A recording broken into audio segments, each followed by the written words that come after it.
Okay.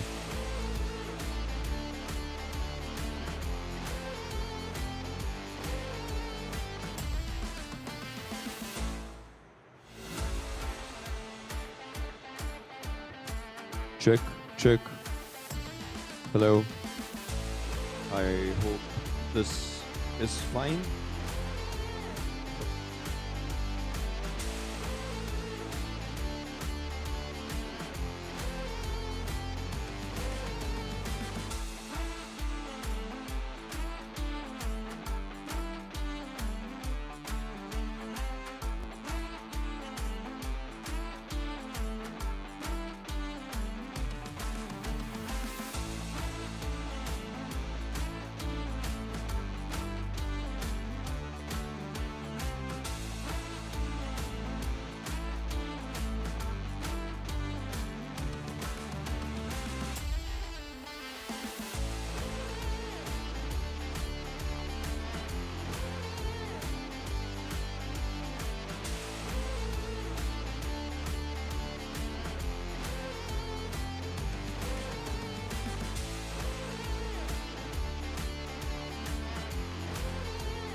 Australia first, right?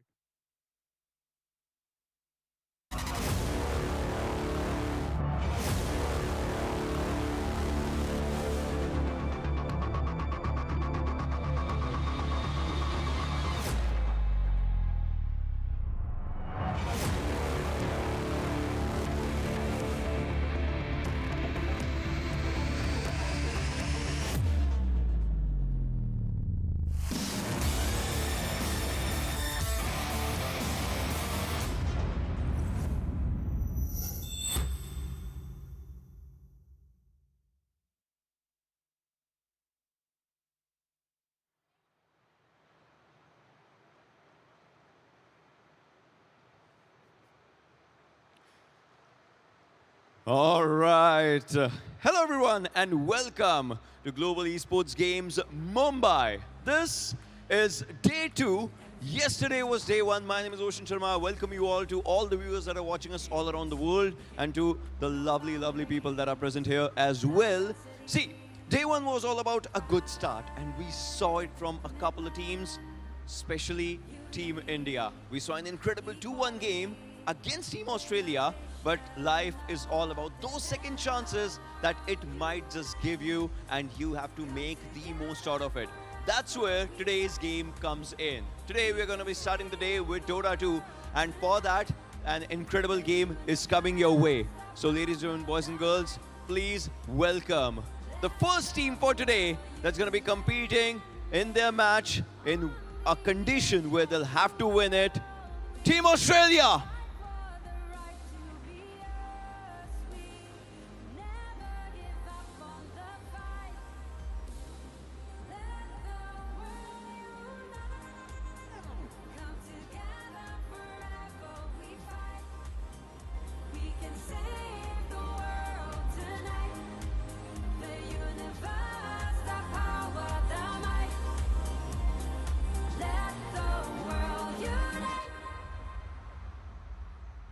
And now the competition gets even fiercer because their competitors are ready. Please welcome Team Ghana!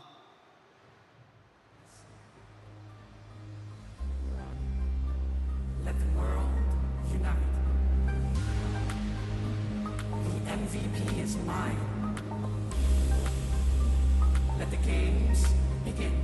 No boundaries, diversity, pride, commitment, unity, equality, innovation, not division. Let the world unite. To both the teams, I wish you guys all the very best. For the competition, I wish you all the very best. I would just want if you guys could just shake hands and take your seats because the competition is going to be on our way. All right. It looks like Australia has a few tricks up their sleeve, but will Ghana be able to read them? So many questions. This incredible game is going to be in front of you in just a couple of seconds. But for that, we need the amazing storytellers. So over to the talents for the action to unfold.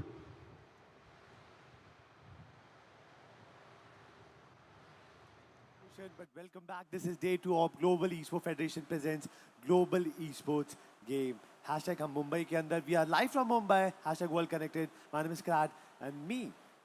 And with me is Mr. Rohan Place, aka Ro, the pro analyst from the Dota community. Brother, we experienced 2 crazy games yesterday. It's Mongolia versus Turkey. Second was India versus Australia. Any specific points you want to mention before you start the day 2? See, like Team Australia already have played one series against India. So, like they lose the game, but still, two players I want to mention. One is Stoic and other is Midpeg. They are the awesome. They played pretty well, and today I want to see Science to step up for their team because he have to play, he have to win the mid and win the game as well because this is the elimination round. They are playing the elimination series, and obviously, Team Ghana is not going to be that easy to lose against them. You know, there are total 3 matches left now. Yeah. And we will be broadcasting 2 for you online. So today the matchup is between Australia and Ghana, as our host told us. But going back to the story, we know that India faced Ghana, and the stats were very horrendous in not so favor in Ghana. That India trolled them. They ended the game in literally 18 minutes. And yes, even if we go for the yesterday's matchup, it was Australia. Australia did bring some fight up on the table. So I'm expecting today, if Ghana is up with the homework, it will be an interesting series for sure. Because like both of the team have to play for their survival. Let's see. This, Kat, you wanna say something? Well, come again, Rohan. I wanna like ask you, what do you expect from the team Australia? I'm expecting high performance step up from Sainz. Because if you remember, yesterday Krish literally dominated him in whole 3 games. Situation was even this bad that in last game, Sainz had to shift the role. Exactly. He had to go for the carry and like mid pick. I think if I'm not wrong, mid pick, king mid with the puck. Still, the performance remained consistent. Krish was playing cares. He was dominating since the start. So it's very important for Sainz to explore new heroes or maybe get some other 40 heroes. Then only they have a chance to fall. But let's go for the brackets. Total 7 teams participated, Group A and Group B. For now, we are left with just 3 matches. Today's match is a match. If they, the winner, will be moving forward in this tournament, in this carnival. And tomorrow we will be having a BO5 where upper bracket team will be getting a 1 map advantage. And that is a crazy, crazy advantage to be considered. Obviously, in Group B, we can see the 3 team: Team Ghana, Team Australia, and Team India. Yeah. Like now, like this is going to be the best series today's, and Team Australia and Team Ghana have to play for their survival because India is already advanced to semi-final, and whoever win this series, they will compete against India for their survival and the next step. You know, like even yesterday we mentioned that they're not representing any specific team. They're representing their respective nations. And I don't think when it comes to the nation's pride, every drop of blood, every sweat, you just want to give in for that better outcome. End of the day, you want to represent your nation on international borders. You're already doing that. Now you want that performance, you know, power to kick in and just go out and perform. Exactly. That I just want to say one more thing. Like I want Sainz to step up because last day he played 2 games Scottle. One game was good after like 30 or 40 minutes. Then second game was not that good against India. But today he have to play something cool. And let's see, like Team Indian mid player is Krish and Sainz. Like Krish is not that easy to compete against, but Sainz now is your time to step up and show us the good Dota. So yeah, like I totally agree with your Yeah. point. The first 2 games he was playing keeper of the light. In the 3rd game he was opted as safe lane as Shadow Fiend. The whole momentum was against Australia. Game 1 was hella close. I think it went for 48, 49 minutes. Second game was 28 minutes. Third game was even shorter.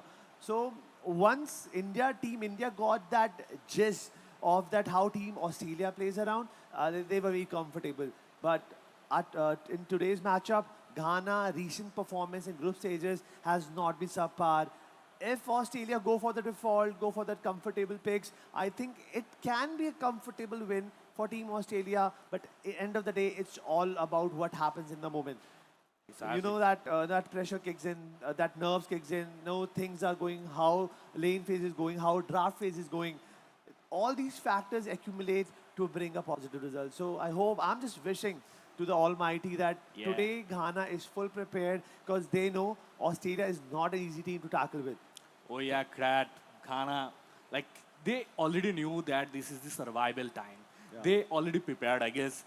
In the draft phase, we're gonna see what they can bring to us because they also have to choose their own style to play against Australia because Australia is not that easy to compete with. And Team Australia, yes, they show us how to come back. The last game, the Beastmaster, mid-pig, he was insane. That is a clear example of resilience. You know, it's not easy to break you off, and the way Team India started, Storm Spirit was bonkers. He was literally jumping on every other. I was feeling bad for the support Jakiro. He was every time getting picked off in an offside position. So, but that time, that Tide Hunter and the Beastmaster combination was perfect. Beastmaster literally holded the Australia hand and took them to the throne, got the first game win. But in game 2, Team India didn't even leave a single chance there. But today's matchup is all about Ghana and Australia. anything you want to add for the Ghana side? Because everyone from the league ops, because the matches were happening backstage. Yep. We didn't get to spectate them, but the stats we received were not favoring Ghana. So, if you are in a position of Ghana, what else you could have done, Rohan? Because I would prepare because this is the important game. I will do my own homework to compete, and obviously the draft will be important. And already Team Ghana witnessed the Team Australia's gameplay last day against India. They a little bit of know how Team Australia performed their game. But let's check out the draft. Actually, drafts is the main thing. 20% of the At game we can least, decide there. 20%, heavy 20%. Yeah. Because draft literally affect the whole game, and specifically the lane phase. Yeah. Remember yesterday when draft was going on, it was Underlord and Dark. He was like, it's not easy for him to play against two range. But what happened? But it was Underlord and the Dark Willow taking down the game and making sure that Team SF that time they don't have a good time. But Team Australia, they started with the ban phase by banning two hottest characters in the game, that is Jakiro and Warlock. And in the reply, Team Ghana, they're going with Largo, Beastmaster and Shadow Fiend. Wow, interesting bands actually coming from Shadow Fiend and Beastmaster. It's not that surprise, but yep, it's time for the pick. Team Australia, they have to pick their hero. But before that, they have banned TA, Templar Assassin. Last day, we have already seen Templar Assassin can be deadly. Team Ghana is now have to pick, and also they have to ban. This draft is interesting because you can see the players are happy, players are focused, and they knew they have to win anyhow to survive. The only winning condition for the Team Australia is that Science, he gotta do something that Team Ghana is not expecting. The moment Science gets counterpart, he gets countered, things will go south for sure. But the way Team Australia started the draft, it feels like they are hella confident. With the previous runs of Team Ghana in this tournament, they are trying to have a little chill game before the finals, before the semi-finals. Because I don't think it's very hard, it's very dominant, it's very aggressive to start your draft phase with a pick of techies. Whoa, this game is going to be interesting because Team Ghana now they have to take every step carefully because there can be a mine and the boom, the damage, that's insane. But Mars is also pretty good pick. The Blood of Arena can be a very good use for the team fight. But yeah, I want to see how many team fight ultimates hero Team Ghana chooses for the day. For the first match, actually this is the first game, but Team Australia. Keys, and Techies is also known as the boom bam man. As I'm we can say this, but yeah, okay, they have picked Chen. Chen is also interesting. Chen have his own army, the neutral army. He can pressurize the lane and multiple ability. He can slow down the enemy heroes with his neutral and also stun. Chen, automatically, the moment you pick Chen, it feels like that you want to go for the strat, pushing strat. Yeah, let's see what they can bring. But okay, the Ringmaster, this is interesting as well. The escape art, I want to see how they're gonna use. But with the Hunter, On one side, Team Australia is trying to have fun, where Team Ghana is going a little aggressive. They're very confident, they're very subtle, they're sure that we are here to compete at any circumstance. We are not letting things slip from our hands. But finally, two certain picks. By looking at them, I can say that Team Australia, they're still active, they still want to win the game because Husker and WK, they are try-hard picks. yo, In any lane Husker is going, it's not easy for the opponents to face him. Plus Wraith King, the moment this guy that gets that initial scaling, initial lead, even WK gets really tough. Because with that ultimate coming on, Recarnation, it's really a long investment whenever you are thinking to gank this person. With the fourth pick, Team Ghana, they're going for Wind Ranger. In the recent patch, we all know that Windy is kind of favorite for everyone. So it's a very smart pick for them. whoa, the Husker, the Red King. See, WK is one of those like pretty basic hero, but yeah, can be very deadly as well. I wanna see like what will be the itemization of WK. Like WK can go for the radiance as well. He can go for the Depends. damage as well. But WK's position, Depends on the position, yeah, exactly. You know, if the WK Wraith King is playing off lane, then yes, you can still go for the Armlet, Blink Dagger, Sanjan Yasha, or maybe Desolator, or like the other build you mentioned, that is Radiance, Direct Heart, or Blade Mail. Anything can happen, it depends. First criteria is which role this guy is playing. Second, how lane phase turned out to be. If he's playing off lane, lane phase is good, Radiance is 101% done. If he's playing safe lane, then I think it can be a Midas, it can be a power thread, it can be an armlet, it can be, you know, initial aggressive item so that they can start hitting the moment clocks hit 15 minutes. I feel Team Australia can go with WK Initiator. Still, one more pick going to be happen from the side of Australia. But in the meantime, Team Ghana, they have also banned the Lycan and Enigma. Lycan is not in the game right now. And Team, one more pick.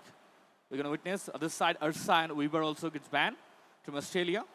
What they are thinking right now. But Team Ghana, they need a safe core.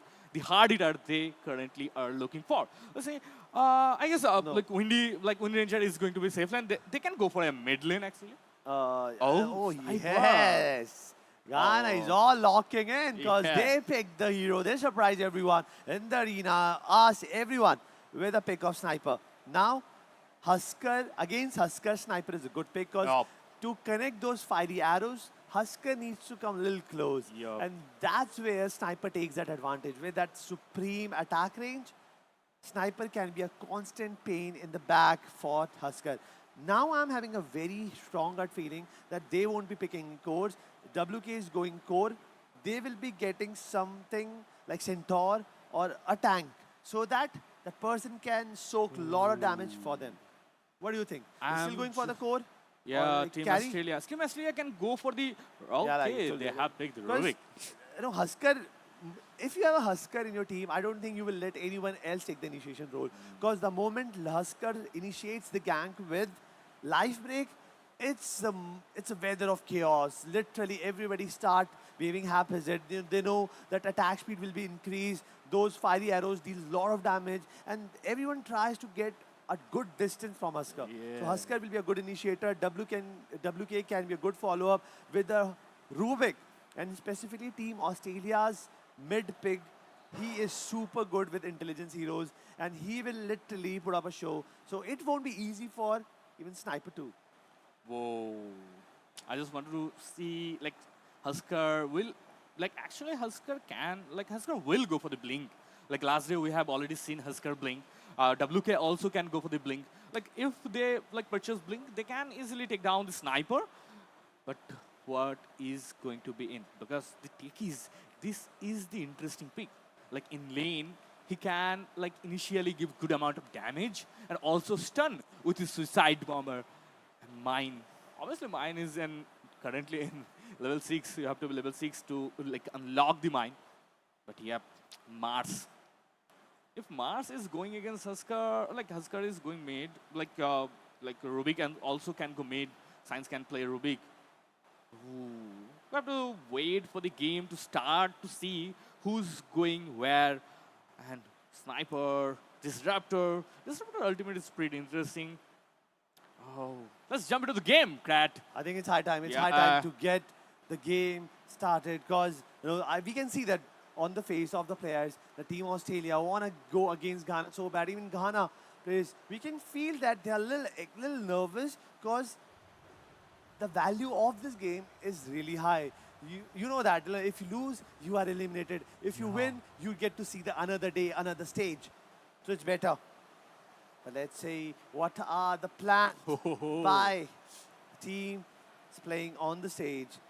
Now I'm a little curious how lanes going to be turned out. Husker going to be mid or a safe lane. WK off lane or safe lane. Because already having a techies is never a position 5 hero. It's a position 4 hero. You can gank the blast off. The typical carry position 5 support is Chen. Then where Rubik is going to situate himself? Then maybe Rubik is mid Yep. Husker is carry or Husker is often in double case carry. Too many questions in my brain. The answer I'll be getting in next 25 seconds. Oh, there is something cooking. Midpig have to be careful because all the players from Ghana is close by. If they get vision, Midpig, they knew. So, like, Midpig already got the information about something is cooking here. The smoke side is now over. Techno, okay, took the rune instantly and just going for the safe play. Like obviously it's a good game. Team Australia, they also wanted a like first blood in the rune fight, but didn't happen. But yeah, like science is made with Rubik. Other He's side back. we can see Sniper. And he is Yo. back with the forte, with the default hero. Because he, like, when you know that when you came in the tournament, the role was defined, Science was playing mid. Maybe yesterday, Krish kinda made him nervous. But like, Krish is a crazy player. Whoa. Since Yep. now it's elimination stage, they don't want to do experiments.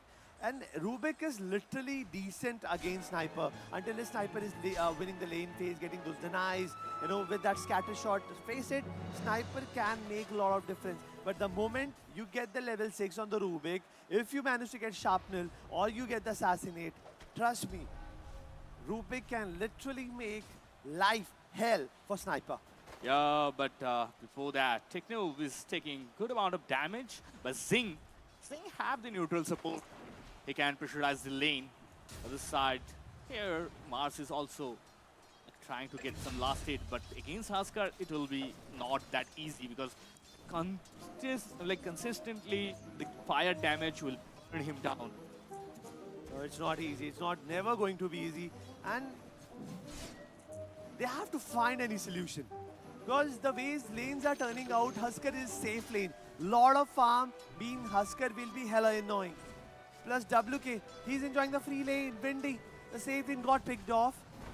The lane they wanted, Team Australia initiated the game with like that. And with those fiery arrows, I'm sorry to say, Sparky brother, you need another life to reply those damaged things. Whoa, 2-0 already. Team Australia looks good. Oh, Disruptor. Want to survive. One more right click can be the dead. Okay. Is UIR. this the end? Yeah. Hold your breath and count to 10. Because This is fun, bro. this is the very first time that I've seen people, techies getting a frag with normal attacks. They have to hold the game. The momentum is too high. You know, in any lane we are, or observers are going, we can see only one thing, that Team Australia is literally suppressing the Team Ghana here. Whoa. Ringmaster. Give some good amount of damage to the chain, but still chain have back up the neutral creeps. Okay. 2-0 lead.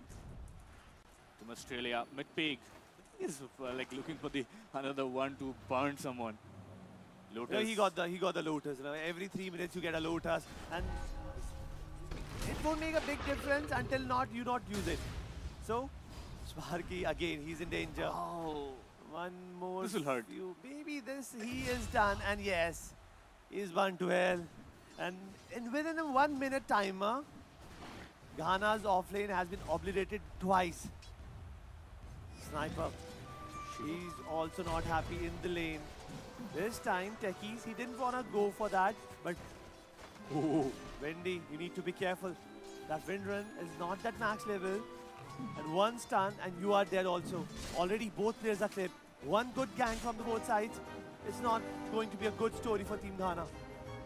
Yep, Ranger also have to be play carefully because like Techies can initiate fight pretty nicely.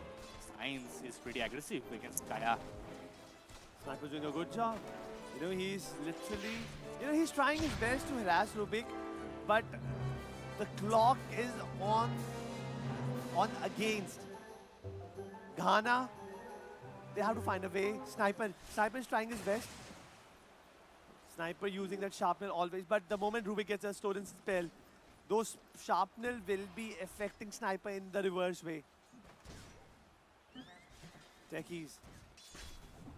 He's also trying his best to have the full control. But in this scenario, the offlane from the Ghana, they are not able to make that presence. Those lane pulls or maybe the creeping, the deny, the creep secured, things are not looking good for them. But Disruptor, I think one more attack could have done the justice. But if you look at the chart bar, last hits and denies, it is literally favoring Team Australia. And I'm feeling bad for Mars because off-lane, he had to face Husker. And we all know that Husker going to any lane, things are never going to be easy.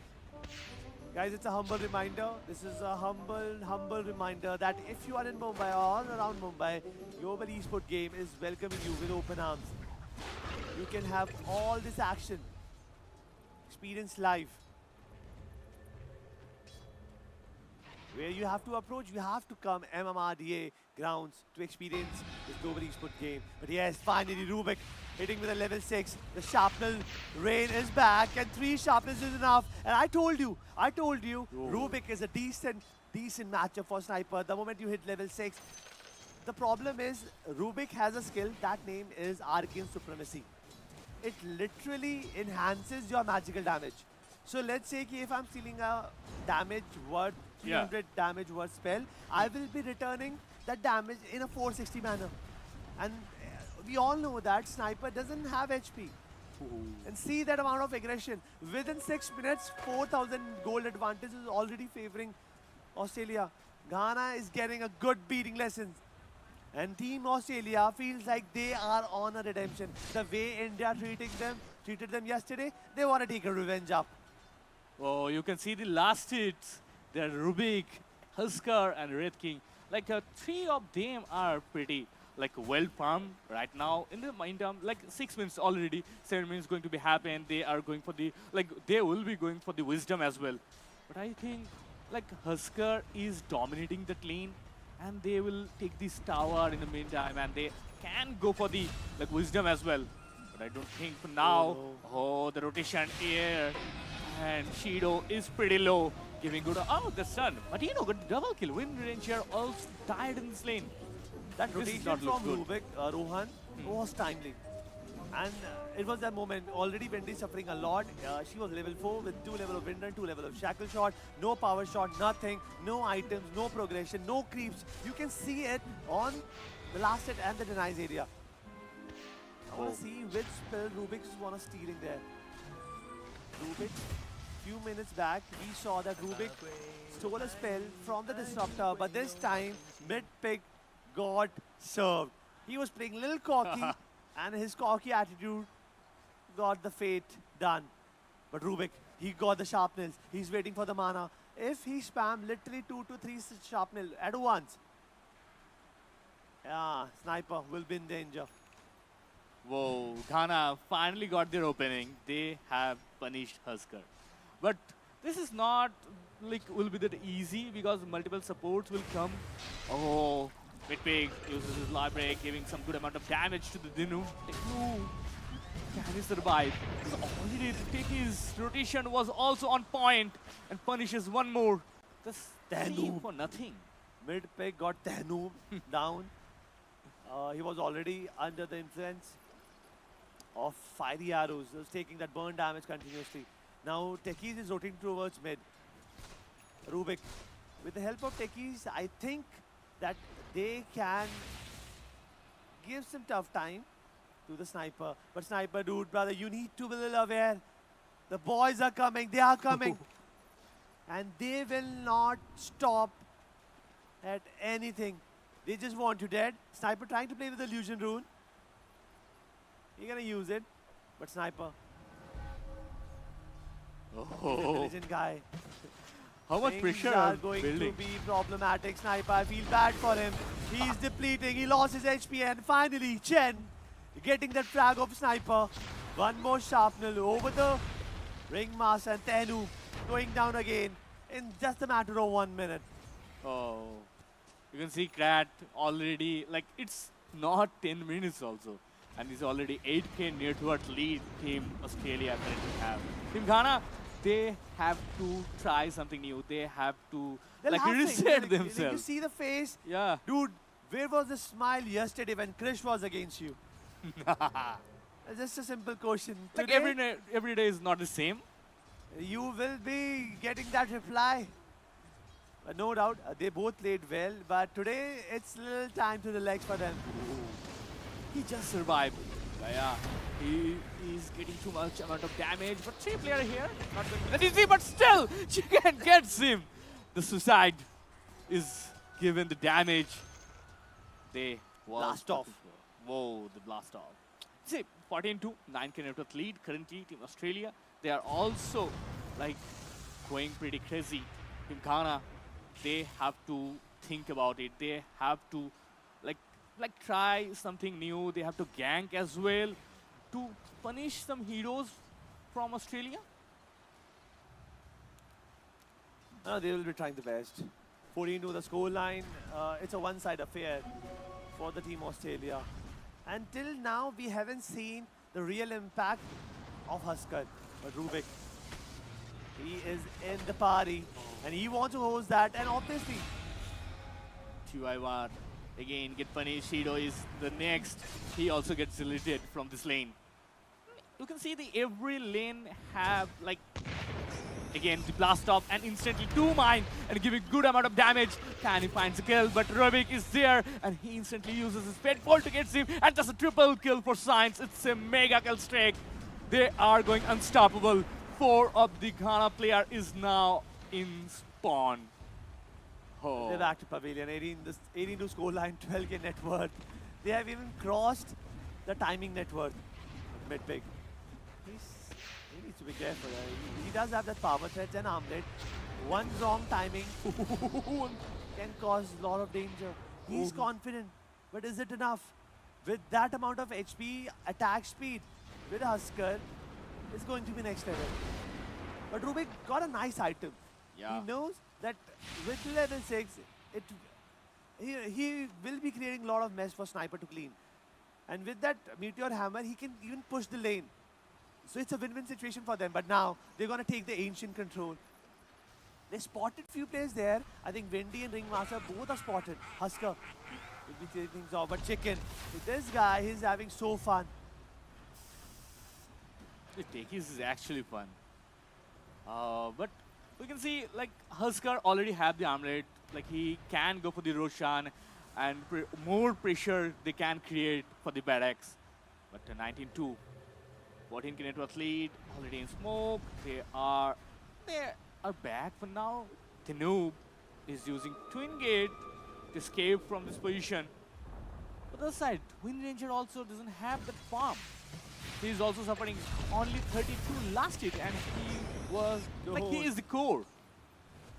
We just noticed. Rubik and Techies literally were barging in. With a sharpness and that blast off, they also secured 2 multi-flags over the team Ghana. I'm literally worried. Lasted stats are going for a different story. The cores from the Radiants are better right now in the game if you compare it against Ghana.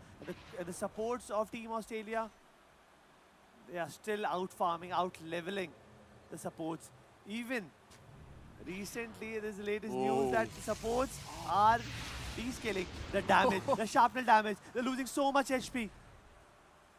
Sign, stop it. Stop smurfing. This is a damn tournament, brother. He's just chilling. See, like Ghana needs some miracle to cover up this network lead. 21-2, the noob, have to be careful. Martino is there. Martino have the blink. Like also the like Boots of Travel. They can actually go for the throne now. There's no one to stop. Nobody is safe. You know, if you feel like you are playing March, you are a strength hero, you does have good amount of HP, but it doesn't matter. Oh no, I want to see that Observer, that Wendy fight. Sniper. It doesn't matter what happens, what's not. Sniper getting picked off is something permanent. TYR doesn't have any damage. And it's a triple kill for Science. Science is just chilling today. He's having great He's time. He's having time great of his time. life. Yeah. He's having a ball. Until now, we haven't seen the Husker impact yet. He's just pushing the lane, getting those towers for the team. And he got Aegis too. Sparky, what you were expecting? Husker is literally out-leveling you, out-farming you. He has an armlet. He has ages. That audacity to, God for the rob, God's rebuke and the spear. is And the unbelievable. magic resistant. Oh, Daya, the escape art deployed for him to save the noob. And what they can do now? They can't do anything. Like if like Team Australia go for reset, get their health back, and they can easily go for the push and end this game. It's 15 minutes, and already we can see Team Australia have like more than 95% win chances. I don't think there's any left. It's 100-0. This is Group B night, match 9, game 1. And we were just having a normal conversation, and we got this news that the carry from the team Ghana has been compromised again. No scenarios left. This Husker is going berserk. One by one. There is no forgiveness. Sniper, you have to run for your life. That villain, the monster, the Husker is coming for you. And how does it make any sense? Husker had ages, he is still alive, 3 players dead from the Ghana, and I think this game is just beyond formality. Yo, this is the easiest game we have witnessed throughout the event. TYR is pretty low.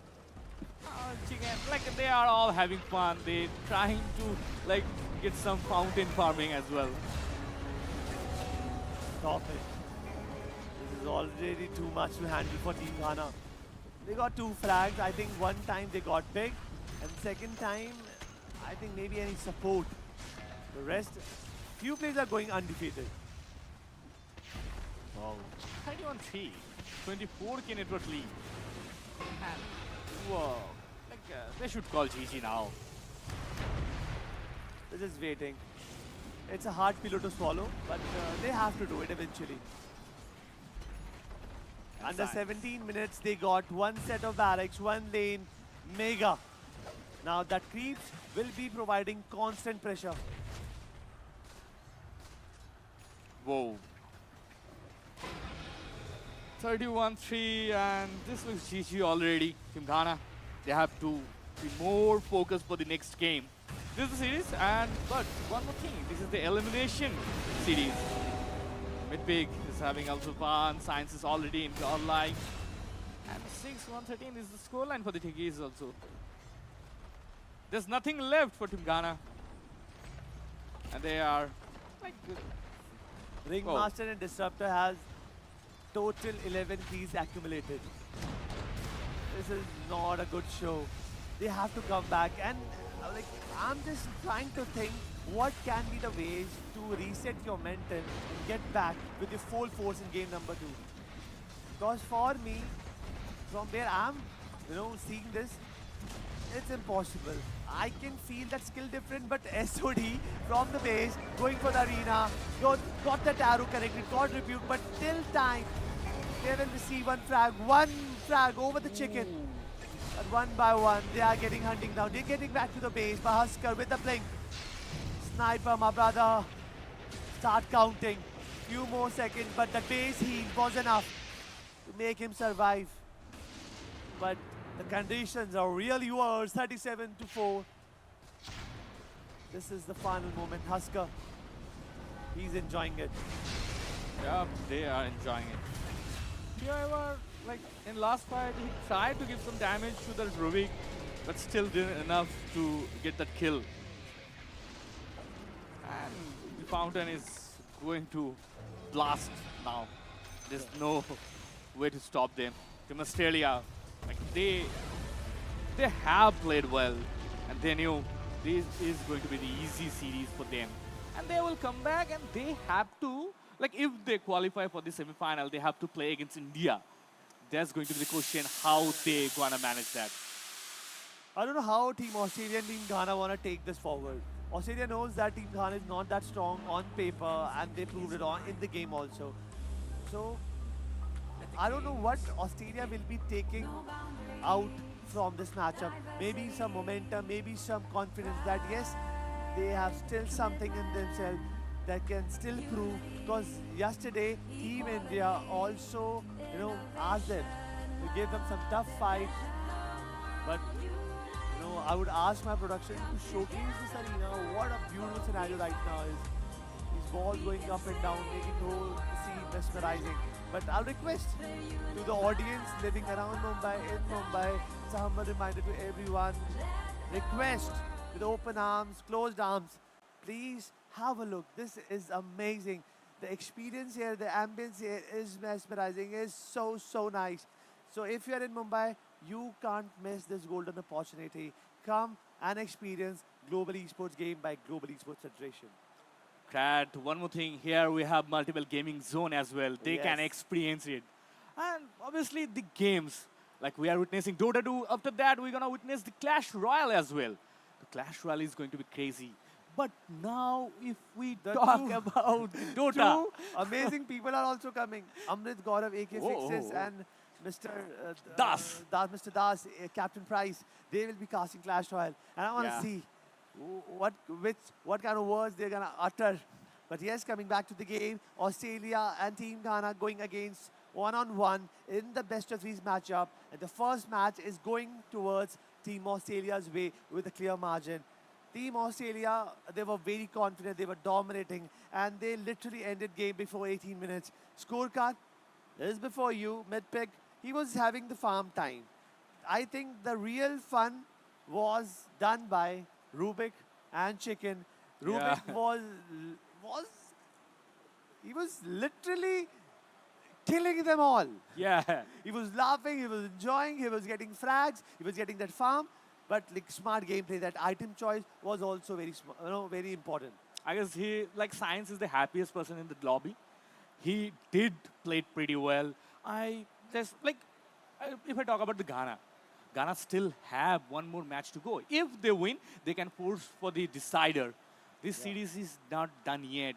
One more game is going to come sooner, and Team Ghana have to prepare more to like fight back. They need something miracle. They won't be having time. Yeah. They just ended the game number 1, and with a matter of 5 to 10 minutes, they have to go. They have to hop into the game number 2. So, in such situation, I would always suggest to go for default. Yeah. Whatever you know, just play that. Screw the meta, screw the patches, screw the buff heroes, screw the nerf heroes. Anything you love, anything you play comfortable with, just go for that. Maybe I can't assure you the win, but at least I can assure you a decent game that you can enjoy, or maybe make some memories with that. Also, show us this some fun Dota. Actually, we are here have fun with our lovely viewers and the Krat, the one and only Krat. Krat, I'm happy to be here with you and having this fun and the Dota. Dota is my one of the first love, and I still like What's the full form of Dota? the defense of the ancient. Oh yes, man. He's defending the ancient arts from us. You know the ways. But yeah, I'm still up. But this is a best of 3 battle. Yeah, Anything we should expect, or somebody should go and cut the internet wire for teams, Team Australia, or maybe that's the only chance for Team Ghana to make that win count. But Yeah. on paper, off paper, in game, out game, it's very hard to rely or give any confidence on Team Ghana. Because yesterday when somebody told me that Team India was trolling, first of all, recently, India started performing on international borders. Because earlier, whenever Team India used to go out, other tournaments or international borders, they were always underperforming and not having that moment. But finally, Indian players, the talents, they are rising, they're shining, they're making the dent in the international circuit. And the way they played yesterday was super sexy.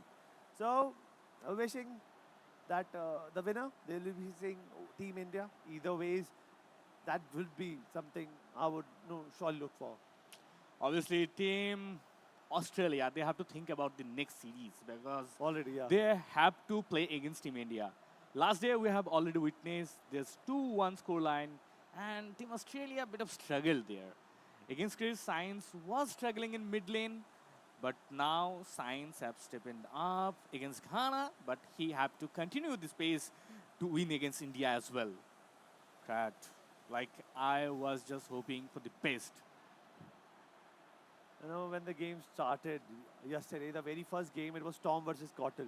Yeah. I remember the minute one, Storm was making sure that those overload attacks should be connected. And every time he was making a connection, keeper of light was forced to take a step back. With that triple finish, Yeah. with He started Storm's with the triple kill with Storm. so, like, that was too much because if you get null talisman and a couple of ironwood branches, Yeah. your damage around 64, 65.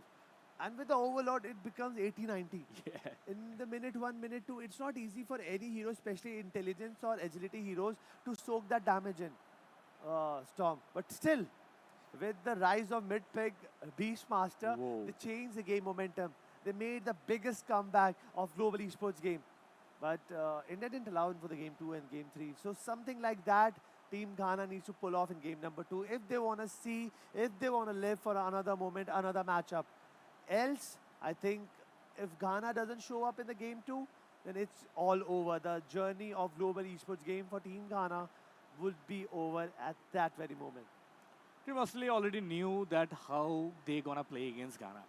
Like they continuously pressuring the lane, so Ghana there is no space for them to farm. So this is the reason like they already failed in the early game.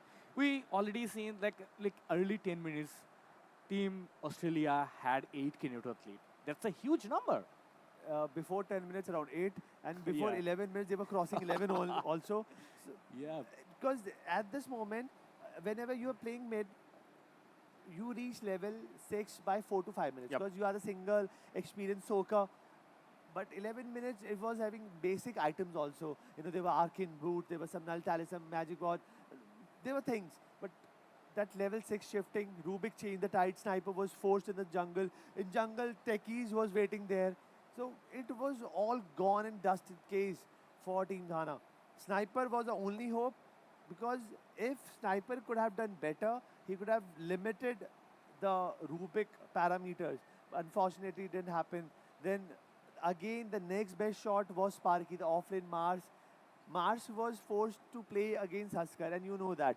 I Yeah. think it was minute 2 or minute 3. They got the first blood, and they were forcing Ringmaster to fall back. He was always in the low HP zone. And the most surprising was WK and Techies when they are going against Wendy and Disruptor. Disruptor and Wendy are one of the highest pick heroes in the patches. You have Kinetic Field, you have Static Storm, you have Power Shot, but okay, the latest buff Wendy goes for the Shackle Shot. But there was no impact. Every time our observers going towards top lane, we were just getting to see the casualties coming out from Ghana. Either Windy is dead or Disruptor is running for the life. Nothing else was happening there. Whoa. Still, there are one more chances for the Ghana to come back in this series to good, like show us some good Dota. But Team Australia, they already knew how they gonna play. See those happy faces. Like players are like pretty happy. They knew they gonna like win the series. But Ghana, do they have something like they are like waiting to show us? If that's happened, that's good. We're gonna see the decider. But like early game, like 15 minutes game, like Team Australia, they like nailed it actually. No.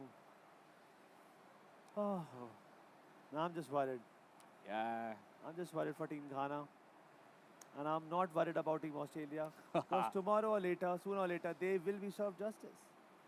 Yeah. But I'm like waiting. I think the draft for the game 2 has begun. This means We're It's gonna about the witness end. some ban. And Team Australia have chosen to ban Chiquito and Warlock for now. And Team Ghana is already have banned Husker and Largo. Let's see. More bans will be coming from the both side. There Tenoob, Sparky, Kaya, Shido and TYR. TYR last he was playing with Wind Ranger. Lane was not good against Tichis and obviously the WK. But yeah, Ghana banning Huska and Largo and Beastmaster. Yo. Let's see, Matino. Like, which hero he is going to perform with? Other side, Science is also Now I got a coffee for you, Rohan. I want you to Yeah. sip it. Take sip. Please, please. This is Americano. I prefer Americano now. Okay. I love drinking tasteless things. This is all the same. Yes. I just know like what same. kind of coffee you prefer. You love chashni. You love I love sugary sweet. drinks. I love It's sweet. not I'm good for your health. Yeah. Not good for health. I Like, know. you are, like, But this what's is a your- single you're life. 25. You're 25. Now, Yeah. the moment you touch 30, you should avoid sugary drinks. It's good for your brain. Before that, I should Avoid enjoy. sugar. Avoid sugar. Well, but let's back to the game Because and team Team Australia. they don't eat sugar. Yeah. That's why they're playing so good. But Team Australia, they're going for the Alchemist. Alchemist. Alchemist, the farm lord. Yeah. Other side, Team Ghana also picked the tiny.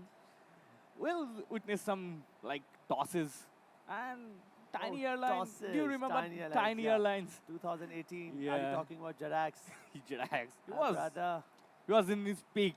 He was performing well. And I they have remember the also line. I won remember the line. It was in true sight. The IGL from the team, OJ, Red Bull OJ. That Yeah. was noted. He said, Jirax is like a dog. Yeah. He runs behind the bone, and and we don't know. We don't see the bone. We just follow Jarax. That's the level of trust they had in each other. Yeah. 2018, 2019, it was a golden era for Dota. Because it was the first time in 10 years or 8 or 9 years that a team won 2 international. It wasn't back to back. It was a big statement. $40 million on the stakes. It was something next level. And now he is the big daddy of Dota. Oh, Team Australia, they have to pick one more hero. And that's the Pudge! One of your favorite cat. And we're Science is. Yay. I'm gonna make sure. Like, He's gonna he- nail he- it in screw mid lane. everyone, dude. I wanna do fun. Yeah. Like Team Australia will have fun in this game. But other side, Team Ghana, they have to be very focused and careful because this can be the end of their journey. Already they have banned Wind Ranger. Chain is banned. Beastmaster as well banned. Husker is also banned from this side of Ghana. Team Australia, they have to ban more heroes. Chain Protector, Viper, and the Timbersaw. You know, there's a thing we call in FPS games. If you knife somebody, it's kind of disrespect. Although it's all love, fair in love and war, it's a part of weapon. But in Dota, if you get that hook by Yeah. Pudge and Pudge is laughing on you, That can is be nightmare. That can be a nightmare. It is literally confidence killer. Yeah. Already Ghana, Okay. they're having a Good tough win. time. They got a full-on Dota 2 lessons in the game 1. But Tanoob, Sparky, Kaveh, Shiro and Tier. If I'm not wrong, Tier is god of something. It was a character in a game. Let me global it. But I want to see science gameplay now. Team Australia. It's a Norse god of war, Whoa. of justice and law. TYR. And Kratos killed him. Okay. Okay. So, coming back to the draft, Hoodwink. Ghana should not pick squishy heroes. Squishy heroes are literally, they are crazy food for Pudge. Yeah. And I'm so happy Yep. to see that ice latte in your hand. Yeah.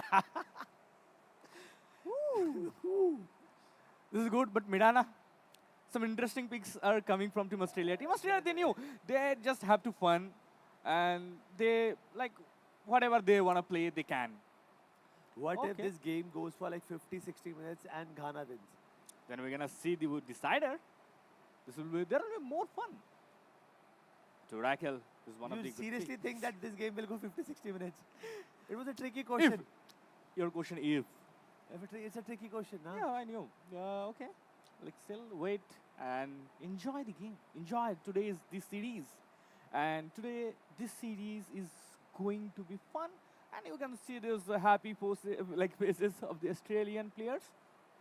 Ghana, what they can bring to this table to give us some great Dota. A save. Give us a Magnus and Enigma and like Black Yeah. Hole, Reverse Polarity, Eco, Slama Jama. What are the heroes? Big Ultimates. ultimates. Woo! No, nobody plays that. No. Not that. In pubs. Guys, we are sorry for like this for informal casting, but We are also having fun. we are at that stage where we also know that इनसे ना हो पाई.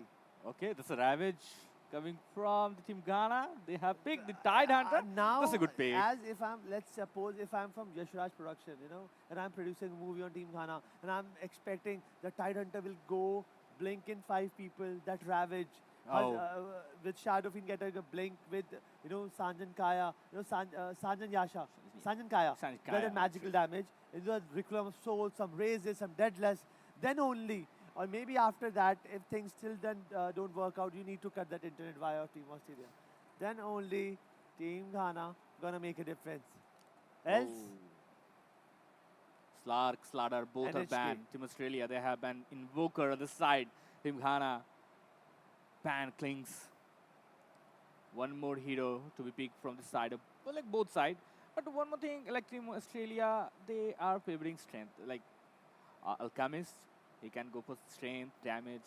And Pudge is already, like we know, he's the fatty person or fatty hero. stop we can body say. shaming, brother. It's a hero, man. It's a hero.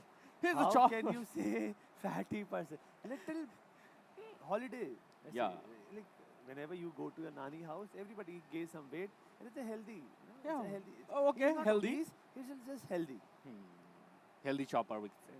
Healthy butcher. Butcher. Yeah, man. With his chopper, his butcher, but Odie, it's a nice, interesting pick Oh. coming up from Team Ghana. Now this is interesting because Yeah, OD is a hard counter to strength heroes. If Pudge is going mid, OD is coming mid.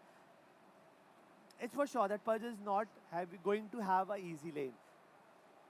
Nevertheless, again, if Pudge wins the lane again against OD, then oh my God! miracle can be happening. Okay, this Hello. anti-mage That's coming from Team vagina. Australia. Oh, some interesting pick. And I'm just trying to run those permutations and combination. Anti-mage is the hardest carry in the lobby right now. Or maybe this patch is supporting SF little bit more. But anti-mage is safe lane. If this alchemist is off lane, Or Alchemist can go mid as well, but against OD is not going to be that easy. I think this Pudge Hmm. is Chicken gonna play Pudge. Chicken, the way Chicken. But Or who's gonna be the Matino also off lane? can. Who's gonna play the off lane? Yeah, Matino also can go for Pudge code in Off- offlane. Let's see, we'll be jumping in the game very soon. Off lane Pudge Yeah. against SF. Sometimes I play actually offlane Pudge, and I fail as well. Vanguard.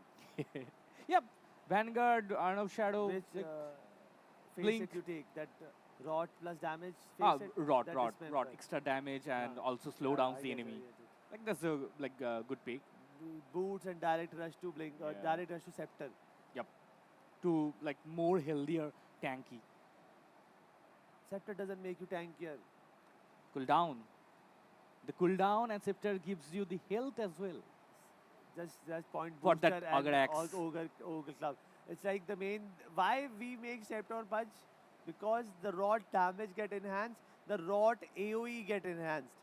Yeah. Because dismember and raw damage becomes little unbearable. Whoa. But Team that, Ghana. That look on the faces of the Ghana players, they are hell serious. Team Ghana Good have luck great and picks have as well. friends. Oh yes, friends, brothers. Yeah. Science. Like everyone is cheering their opponent to have fun in this game.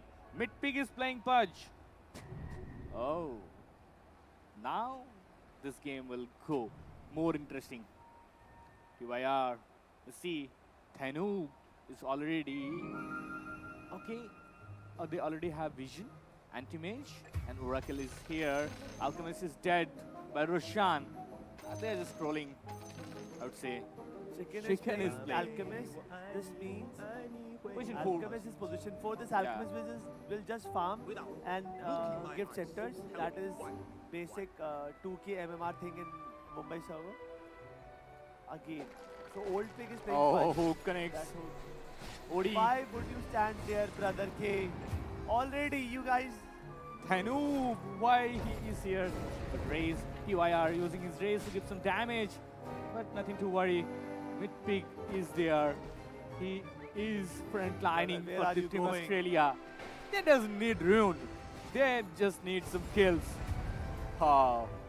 They'll get the runes too, they get the kills too. Wake up, Team Ghana. Because the way game didn't even started, and already net worth lead is towards Team Australia. Anti-match is What mid. Science. the flying fish? Okay. Like Science knew, he just have to fun in mid lane. So he picked. This can be so much easy for OD. But anti-mage is like Anti-mage. good magical. Against the magic. and Brother, against the magic. that's the beauty of Dora. If you're playing a carry, at initial stages, you are weak as thin of paper. Yep. You can't do anything. OD can give you tough time in the initial phase. He's charging, Oh, he's charging. chicken. I think he's spotted. And ooh! Okay. Tanu doesn't have tangos as also. Trying to get as much as spam can. TYR other side. I guess something is cooking. Chicken gets a Tanu kill. It's a good start for him as well. Already 0-3. And see the pressure. Mid-pick having good last hit as well with Pudge. Oh, Sparky, have to be careful. Christmas, little bit of minus damage, but doesn't have to worry about. Body block, instantly hook, and get that kill. Shiro, Need to get away from this Yeah. Pudge. Pudge has magic 11 charges in the magic wand. I think Shiro kidnapping is almost confirmed. Don't feed this Pudge. Every time you die in the vicinity of Pudge, he gets that magic resistance and damage block, that HP. And if you don't want the game to be tough, you better avoid it. Else, the moment this Pudge gets boots and a Ganem Scepter, he will run down over you. it's already 0-5, and TYR is also struggling in lane against this Alchemist. And, you know, Alchemist. See, Mirana is having fun and most of the XP as well to level up. Then they can use the Moonlight and go for the gang. Again, hook, Sparky, gets good amount of damage, but the push, that's also missed. Missed it. Shiro. Magic wand. Okay. 3 minutes, 4 frags. Very well done. Thank God. Okay, Hanu just giving some right clicks to Chicken. Chicken have some idea. Chicken have that. Oh, that arrow connects Matino. The blood grenade also placed for the Tiny and instantly punishes him down. Team Ghana, they are losing their heroes again and again and again. This is not looks good for them. Team Australia, they have picked those heroes like they wanted to just play, not for this competition. They're having fun. Oh, this is a nice toss and avalanche combo. TYR uses his race to give some damage to Matino, but isn't enough to get him down. Big. Everybody would be thinking that Pudge is the main person in the in this lane, but that constant heal and support by the Oracle also make Pudge really good. I want to see what kind of items this anti-mage want to make, because he's giving tough time to OD. Something needs to be settled out. Yep, I guess. See, anti-mage isn't made. Anti-mage is also like having most amount of last hit. So we can like expect anti-mage can win easily that mid lane as well against OD. No, it is not that viable option. And I've never seen it in big matches, big tournaments, that anti-mage is playing, this aggressive role. There was a time when people used to spam mid Medusa, and just to revert that snake of Medusa, anti-mage was used. But God knows what else they are planning for. Alchemist, he got Urn of Shadows, the Boots of Speed, and 2 level of concussive stun. There's problem, Oh, the arrow connects well, giving good amount of damage, but Martino have to be careful as well. He is also low, but is safe. He goes down the live. Oh. Okay. What if they had a Zeus? Yeah. 1 button, 2 frags. With 1 refresher, 1 rampage. Oh yeah. 0-10 is the scoreline. Team Australia. 4k net worth lead currently have, and good amount of damage in here, dealing. SF is down. Alchemist is looking for 1 kill. This stun will do the job. Shiro, okay, the both are getting stunned. Instantly loses Urn and kill. And Chicken still survived. 0-13, 5k net worth. Martino got the double kill. Mid-peak, he's now struggling finally, but he does have the Oracle to support him, and he'll also instant hook and wait, let's see.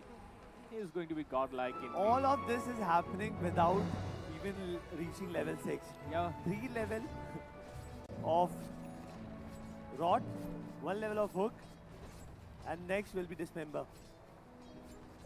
This Purge is going to be crazy fat in the sense of HP, Yep. not body. Yeah. Yeah, again. And finally, Finally, rotation. finally they got opening. Yeah, finally rotation. This is not done. This is not sure. Anti-mage cannot harm Tident in this initial phase. Shiro, he got the goal for the gold. Ward. But instantly, if Aside. you notice, the items with anti-mage, they are not nice. He's also compromised. He would be getting power threat soon. He's lagged back. And what will be the impact of anti-mage? I think the only thing, the only player who will be making a difference would be mid-pick. I guess Science can actually go for the Mozo build. Again, double kill. Yeah. What is happening on the safe lane? Midpick is having fun. Like, he's chilling and getting some kills. Science, let's see. Oh, that mana void just deleted the OD Holy from moly. the map. Whoa. The step coming from Kaya. He already knew that this can be happening. Shido, hook. Oh, Dismember was in cooldown. 1 second. The moment, like, was it cooldown? He just... Yeah. Okay. It was in cooldown. I think he's dead. Yeah. The rod is level 4. It's impossible for anyone now to at least even stand behind. We stand with Pudge. But Pudge, he's not going for a Ganon Scepter. Oh, arrow plays instantly and punishes him. Chicken is on a mega kill as well. Tenu. 8 minutes, 21 kill Team Australia already has. And Midpig is looking for his godlike streak now. Okay, 1 more right click and do the job. Okay, he's dominating because he died some times ago. He's going for the Eternal, Ethereal Blade. He already got the costliest item, the Ultimate Orb. And just imagine using it on enemy, then chasing it with Rot on. Oh, see. Kaya It's bad. is having But I think Ghana. bad day. No, don't blink, don't blink. Oh, 1 mana word can give good amount of damage. Let's see, can he? Anti-mage. Oh! He got double flag. He was about to get that too. But Science, they should have anticipated obvious. God bless it. Ghana. I thought he would have get the triple kill as well. That hook, Midpig is a mega killer right now. And they are pressuring in every single lane. See that network. Yeah, there's nothing to do for the Ghana. They already loses the most of the game actually. It's done and dusted. Unstoppable. They're not even using frags now. Kills. Pudge was literally chasing with a Rot on. Anti-mage. Stop it. This is harassment. 228, 10 kilometers lead. Team Australia, they are behind the tier 1 tower. They are confident enough now that they will surely win this game. Whoa. They did a lucky draw. Tidehunter wanted to dodge that arrow. Unfortunately, he literally, the arrow was about to move side and he kept that foot in the front of that hook. Anti-Mage will be using that bottle before filling it again with the haste rune. And I'm worried about Odie now. Because Odie would be the prime target. But the Hanoom. Mana Oh. One more click and there's no mana left for Thenu. Oh, one mana but can do good amount of damage as well, but I guess Science is looking for the OD, the main target. Don't use that What's distemper. This Tidehunter can go for the ravage. But no, He is not level 6. maybe. High chances. Odie just trying to delay his death. Because at any cost, he will be taken down. That arrow connection by Mirana, he got disabled. But Anti-Mage, look at that aggression with the bare basic items, the brace and the magic wand. This Anti-Mage is doing the tanky role. He's giving everyone in the matchup tough time. He does have that mana void. But what are the other plans? Yeah. They can easily go for the win. They don't have to worry about anything. Team Australia. This is the series they enjoy a lot, I would say. But tomorrow is going to be very important for them when they're gonna fight against Team India. Science bottle invisibility drone again. The hit miss. Zinc is now farming. And you can see the network. There's red line and green line. Just to little bit of farm for the Oracle and he will just climb up the OD as well. Dude! Alchemist's first scepter is almost ready. That's why Purge didn't go for the scepter. He Yeah. go for the ethereal blade. Now he's going for Shivaz. Just imagine, in the matter of 15 minutes, if this Purge gets 3 big items, he will be indestructible. But toss. Team Ghana have Rearranging no things a little damage. bit, but I don't think for a much longer time they can do more. Okay, Ravage is online. Team Ghana, can they use this Ravage to do something in this map? Anti-Mage. The Bushwhacks connects well. Oh, the arrow. Okay, arrow misses, but other side mid-pig already take down one. Tainu is looking for the toss target, but no, he just get back to safer line. But you will see the moonlight advantage. Team Ghana, they are suffering. And Team Australia, they're just demolishing them. Shido is down as well. Shaken is also having fun. The arrow. They're just having fun. You know, Anti-Mage, he got the bracer, he got the Vanguard. Vanguard blocks a lot of physical damage. It's not looking good. The score line is 35-3. Team Ghana, they have been decimated. Odie. He got a sneaky kill over Zing, but it was not enough. And I think Pudge got his gifted scepter. And now he will be more annoying. Yeah, Odi was looking for the soft target and Oracle was soft. So he finally get one kill. 436. Fudge taking this ancients. Yeah, he got the scepter. Yeah. And now looking for Blink. After Blink, they actually again can go for the fountain farming. They are delaying the game because they want to. Yeah. They can still move for the tier 3 and end the game. Because Mirana got decent items, decent farm, anti-mage items, Pudge got items. They were trying to gank anti-mage without a certain disable, without using smoke of deceit. Brother, this is Global Esports game. This is the best we have from the nation, from respective nations. You can't be that frank, that casual in that approach. 18 can lead. Team Australia. What they're thinking right now? Like, they already own the game. Still, they are just delaying the victory. the side. Martino, okay. The 5 from the Ghana. They are here in the top lane. But have to be careful because this 5 can kill one easily. Have the info. He is getting back the moonlight use. He is invisible now, but does have the vision. Does they have vision? Does Ravage also use? But they doesn't have the vision.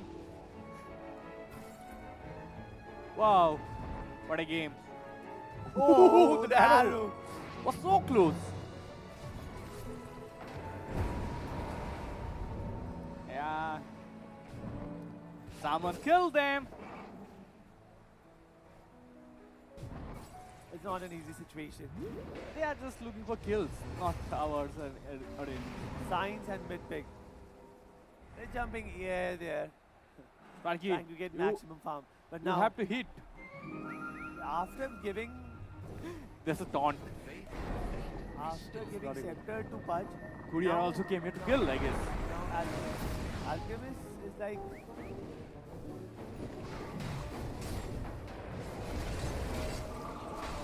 She can still surviving. Oh, the damage. It's big. It's going for more. Science. Okay. Spin. And here he can give more damage as well. Team Ghana, they should call GG now.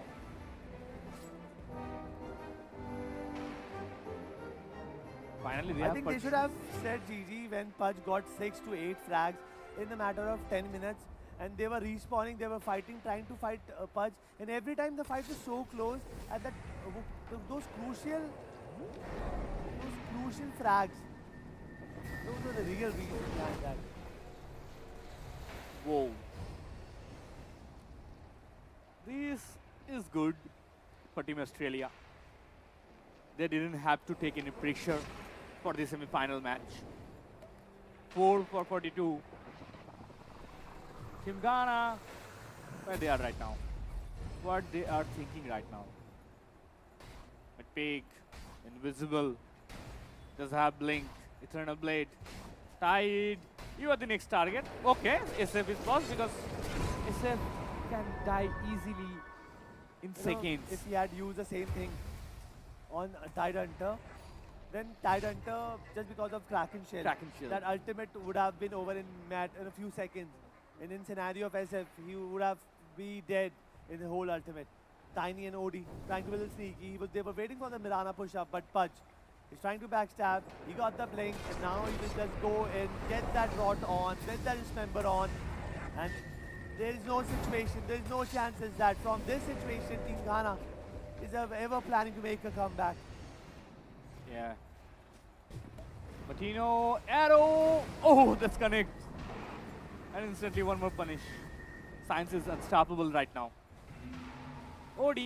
I guess they should smoke and go somewhere to hide in this map. SF in the bottom lane trying to get some farm. This game is beyond damage control. Yeah. Okay. Eternal not on point. Tide Hunter. Holdwing died 12 times, Tide Hunter died 12 times, 10 times SF, 6 times Tiny, 8 times OD. This is not acceptable. Core 1, Core 3, position 5, position 4. Tide had the Ravage. He didn't use. I don't know why he was holding his ultimate. Now finally they are pushing. Team Australia can go for the meteor and push faster. After this racks, they will wait for the fountain farm This is the first lane racks for the team Australia. in 20 minutes. And maybe they didn't have good physical damage, so that's why they were taking this much time. Else, in the last game we all saw that. Oh, that's a Other Ravage. thing, finally Ravage. They got stunned, but there was no follow-up. Now Pudge with the instant pick, with the ethereal blade, and they are hunting everyone one by one. They're going for that. That hook connects. They got one more frag. We can see a lot of buybacks has been done. What are the support? What are the follow-ups Radiance have? Antimage, Mirana, they were in the base, they got assassinated, but Pudge and Alchemist, they still want to fight. Yeah. Okay, Chicken. It's not end yet. He goes for the kill. He will just get punished. And Ghana, they are trying to chase, but Pudge going back for that OD. That hook miss because of that Astral.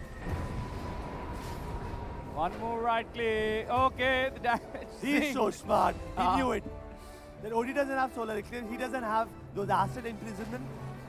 Only thing remaining was those physical attacks, and just to avoid that, he got that ethereal dead on, and it was so infuriating for OD. And Pudge have He purchased knows, Ego. OD knows that game is already over, but still getting that kill could have satisfied his ego. Yeah. But still, Pudge denied that instantly. Wow. 27-1. He's literally 50% fragging. Now Like the 28. 50% fragging for the team. The Hanoob. I was expecting a better performance Because it is overall. Poogie. Poogie is also not having fun. Oh, the Dagon instantly. Eevee and dead. Comeback is on. Odie, he already texted that comeback is on. Oh, the mana void. See that HP, see the damn HP. Hanoob, no, come back home. Wow. It's a team. Mercy. It's a team vibe. They are asking for mercy, Team Ghana. Team Ghana mid is seeking mercy. Australia ain't giving one. In a matter of time, I think the game is over. 22 minutes was a good fight. 65-8. Shiro, the only crime he did was to spawn. The moment he was spawned, he was met with the fate. Yeah. They're just waiting. Team Australia. Oh, the toss. Finally, Thenoob got target and did something. Odie. That's not a comeback. The line was good. The performance not in point. Pudge. Pudge is pretty merciless in this game. Oh, the damage. Connects well. Stun 2 heroes. Chicken tipped signs. But got 47 flash heat. And the irony is, out of 6 item slots, in one slot he got Wind Lace, in second spot he got Magic Wand. And if you go for some heavy HP item or maybe Heart or maybe Octane, his HP would cross easy 6k. 969 is the score line, and that's a GG call out coming from Team Ghana. And what a game Team Australia have won. The series goes to them, and now they are advanced to semi-final. They will be competing against India in semi-final. Let's cheer Team Australia. Finally they got the Wow. redemption. Last night they were facing Team India in this best of 3. Unfortunately, with the starting heavily, they got clean swept. India making a comeback, getting that win 2-1. But today's matchup was really necessary for Team Australia. Having Ghana in the opponent, it was never all easy. But the resilience, the endurance, the willpower, the strats, everything lined. And finally, they can say that they secured a few further steps in the tournament. And sooner or later, they will be facing other teams in this Global Esports Games. Whoa. Team Ghana, they did try well. Okay, we can say that. But okay, that's not the end. But Team Ghana's journey is end here. But Team Australia, This they is have the to end. go. This is the end Yep. for Team Ghana in Global Esports Game. This may not be the end in their Dota, Yeah. love for Dota. But Team Australia going towards Team Ghana play workstations. That's the spirit That's the sportsman spirit we all look for. Whoa. It takes a lot to stand up and face what they took on themselves. Kaya, he'll come back soon with his new performance in the near future because of the love of Dota. Just wait and enjoy the game and the vibe. And in this arena, we have so many things.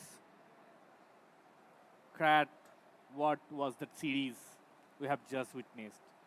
Do you have like any words for Team Ghana or Team Australia? Just It was typically Mumbai server matchmaking where everybody is picking their own heroes. yeah. I wanted Team Ghana to follow the step, to go for the comfort heroes. Instead, Australia went there. Australia got Pudge, Mirana, Alchemist, and I was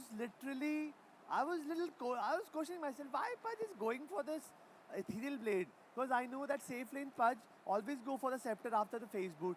Then I realized, oh my God, that position for the Alpha. Alchemist is all set to give that.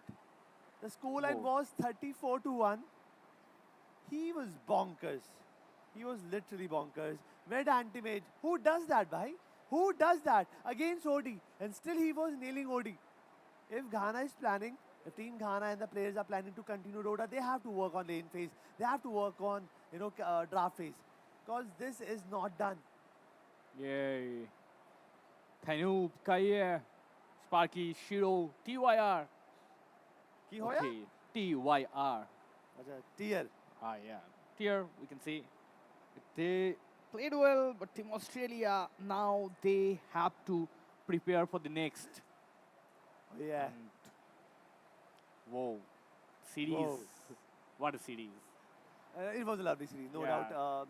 Not much to learn, but this thing shows that it doesn't matter sometimes things doesn't go according to your way. Games, they don't go according to your way. Days don't go according to your way. It's all about getting back, on your feet, start grinding, start playing, because this is just the start.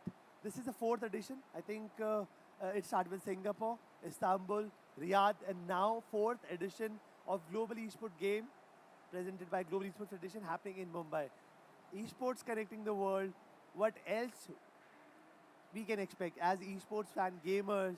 We want this thing to happen, to have that cultural exchange, that technology exchange, that esport exchange. It is all possible, and I'm grateful that I get to play a small part, in this Global Esports Games. Obviously, if you are here in Mumbai, please visit. Like, you can experience most interesting games. After this, we're gonna witness the Clash Royale as well, and we have gaming zones, many more games. Rohan, what's that authentic Bengali song, Ek To Chalo? Well, Ah. just to, motivate somebody. Do you know that? Yeah, lyrics? yeah. Why not? Please have a moment. Why If not? there is no one to ask you to go along with him, just go solo because you will What's find that your line? path. I wanna In Bengali? I wanna sing it now, for 5 seconds.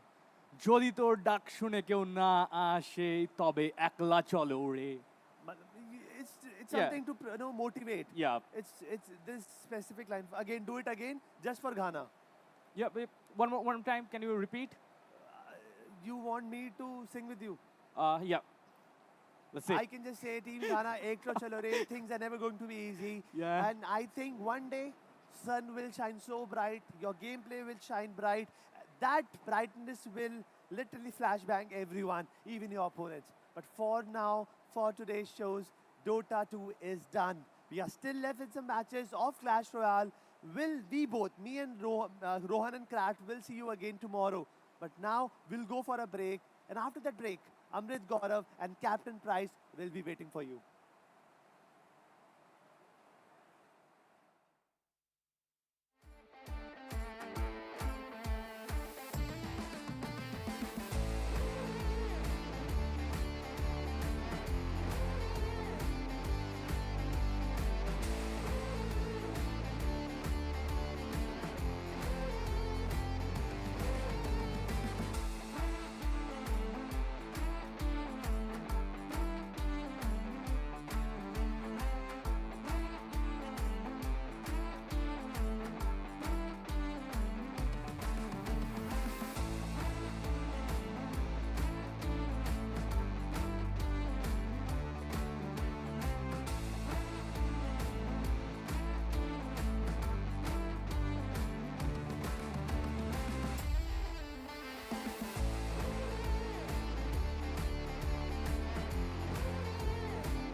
Welcome back, everyone, once again after a very short break to Global Esports Games Mumbai. The way we have seen the competition unfold, well, day one and first half of day two started off with an amazing game of Dota where it was a pure domination coming down by Team Australia. Yesterday they were not that lucky, but today they had their ups, which was a really good thing for them. But now it's time to move forward from the defense of the Ancients and go to a war which goes very royally. I mean, when we talk about the game that we're going to play right now, there are going to be multiple teams as individuals, and they will try and showcase how good their cards are when they unfold themselves. You might just see a lot of heroes coming up, so many evolutions in the game, and all in all you need is maybe 1 or a 3-crown victory to cement yourself so that you move forward in the upcoming rounds. There are going to be multiple teams, multiple countries coming up here, having an intense 1v1 which ranges from 3 to 5 minutes. And as we all know, I'm talking about the game none other than Clash Royale. A team that has had a game that has had its own community grow very much. And we have seen in the past 10 years so many amazing, brilliant, mind-blowing players, and some of them are here as well. This game is going to have so many chaotic movements, and we will see who unfolds themselves with the chaos as we welcome our very first country out here. So ladies and gentlemen, boys and girls, it's time to call upon the very first team that's going to be coming up on the stage. Please put your hands together for Team Indonesia.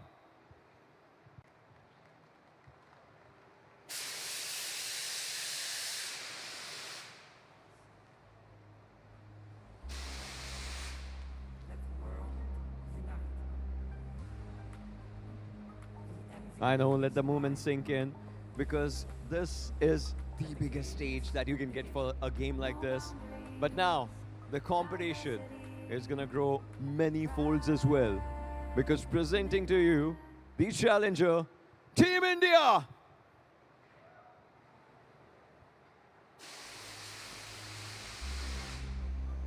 Let the world unite. The MVP is mine.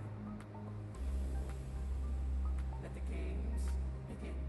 No boundaries, diversity, pride. All right, I'm just going to wish you both all the very best for your game, and hopefully may the better one win, or I would say may the better deck dominate this game. So yeah,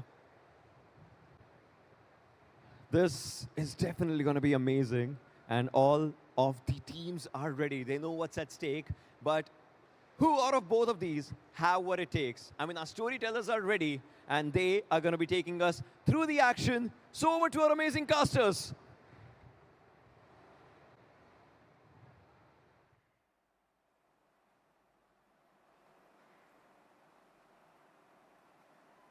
Well, thank you so much, Ocean. The tensions are soaring, the camaraderie has already been displayed, and now the two nations go out for battle.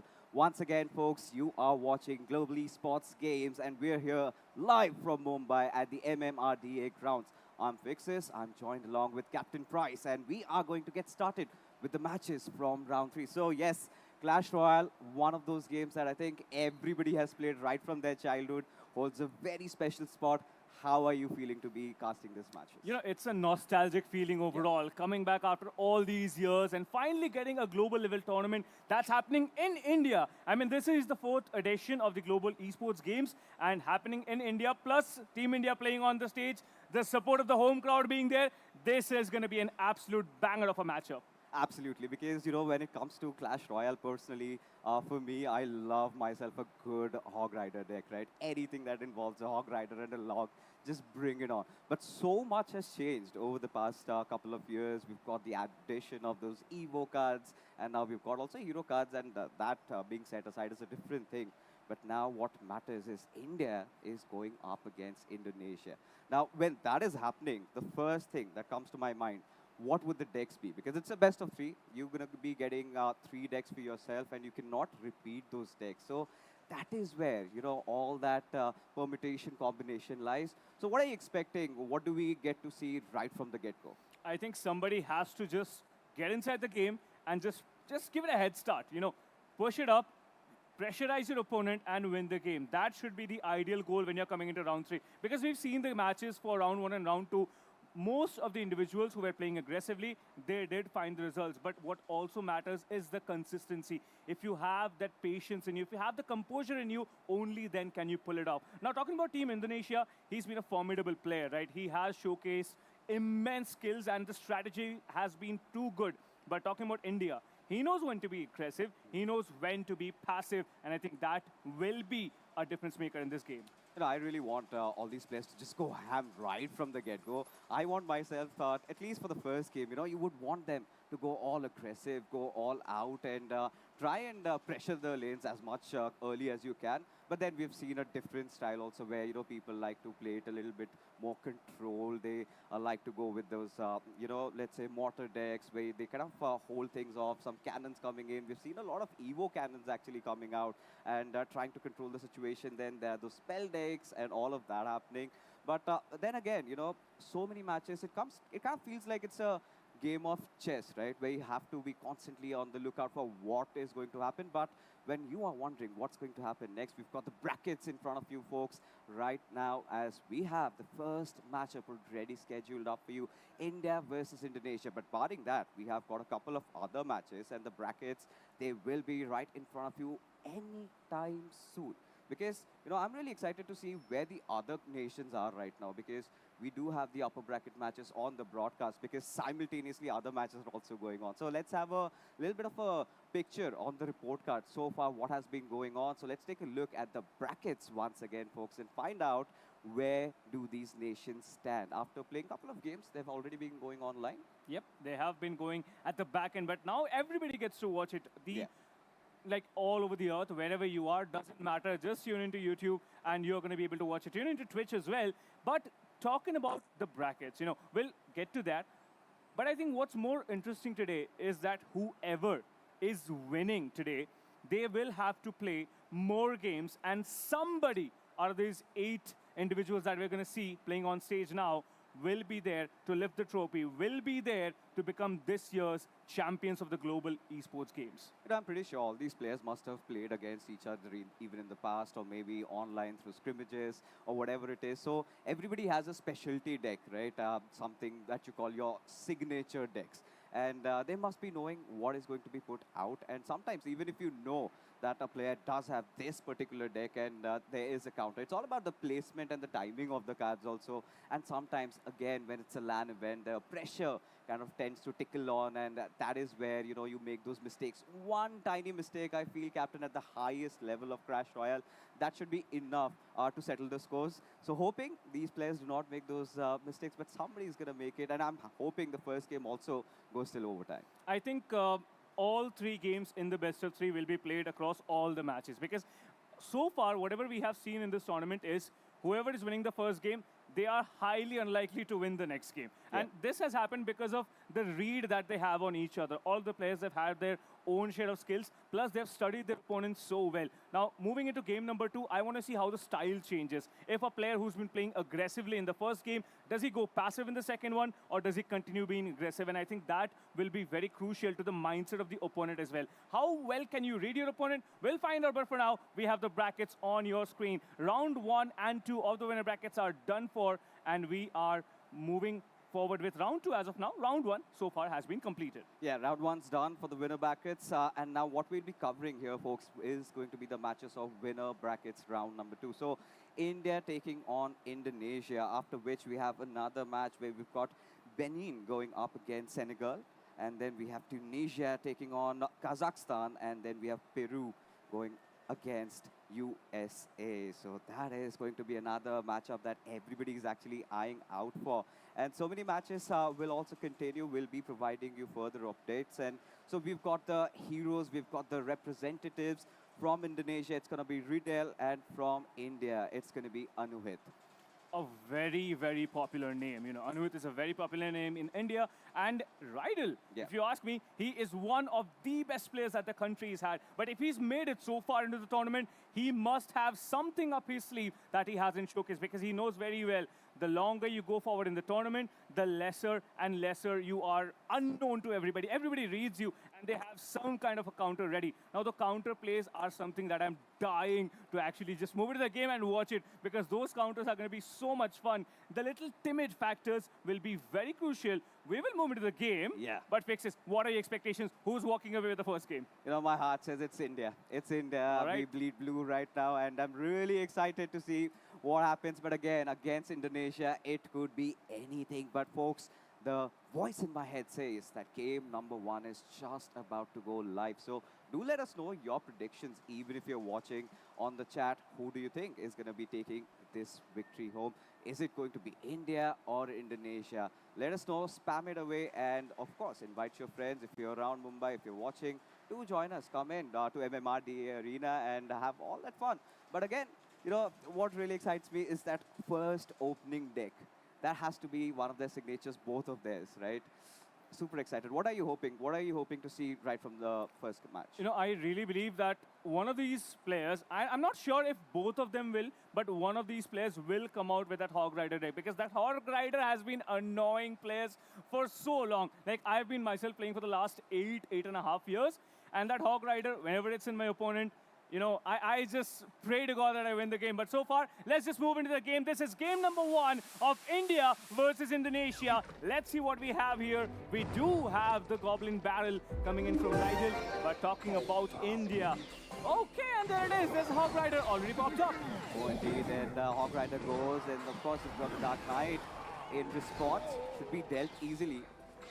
Nice Barbarian, but the Firecracker not able to do enough damage.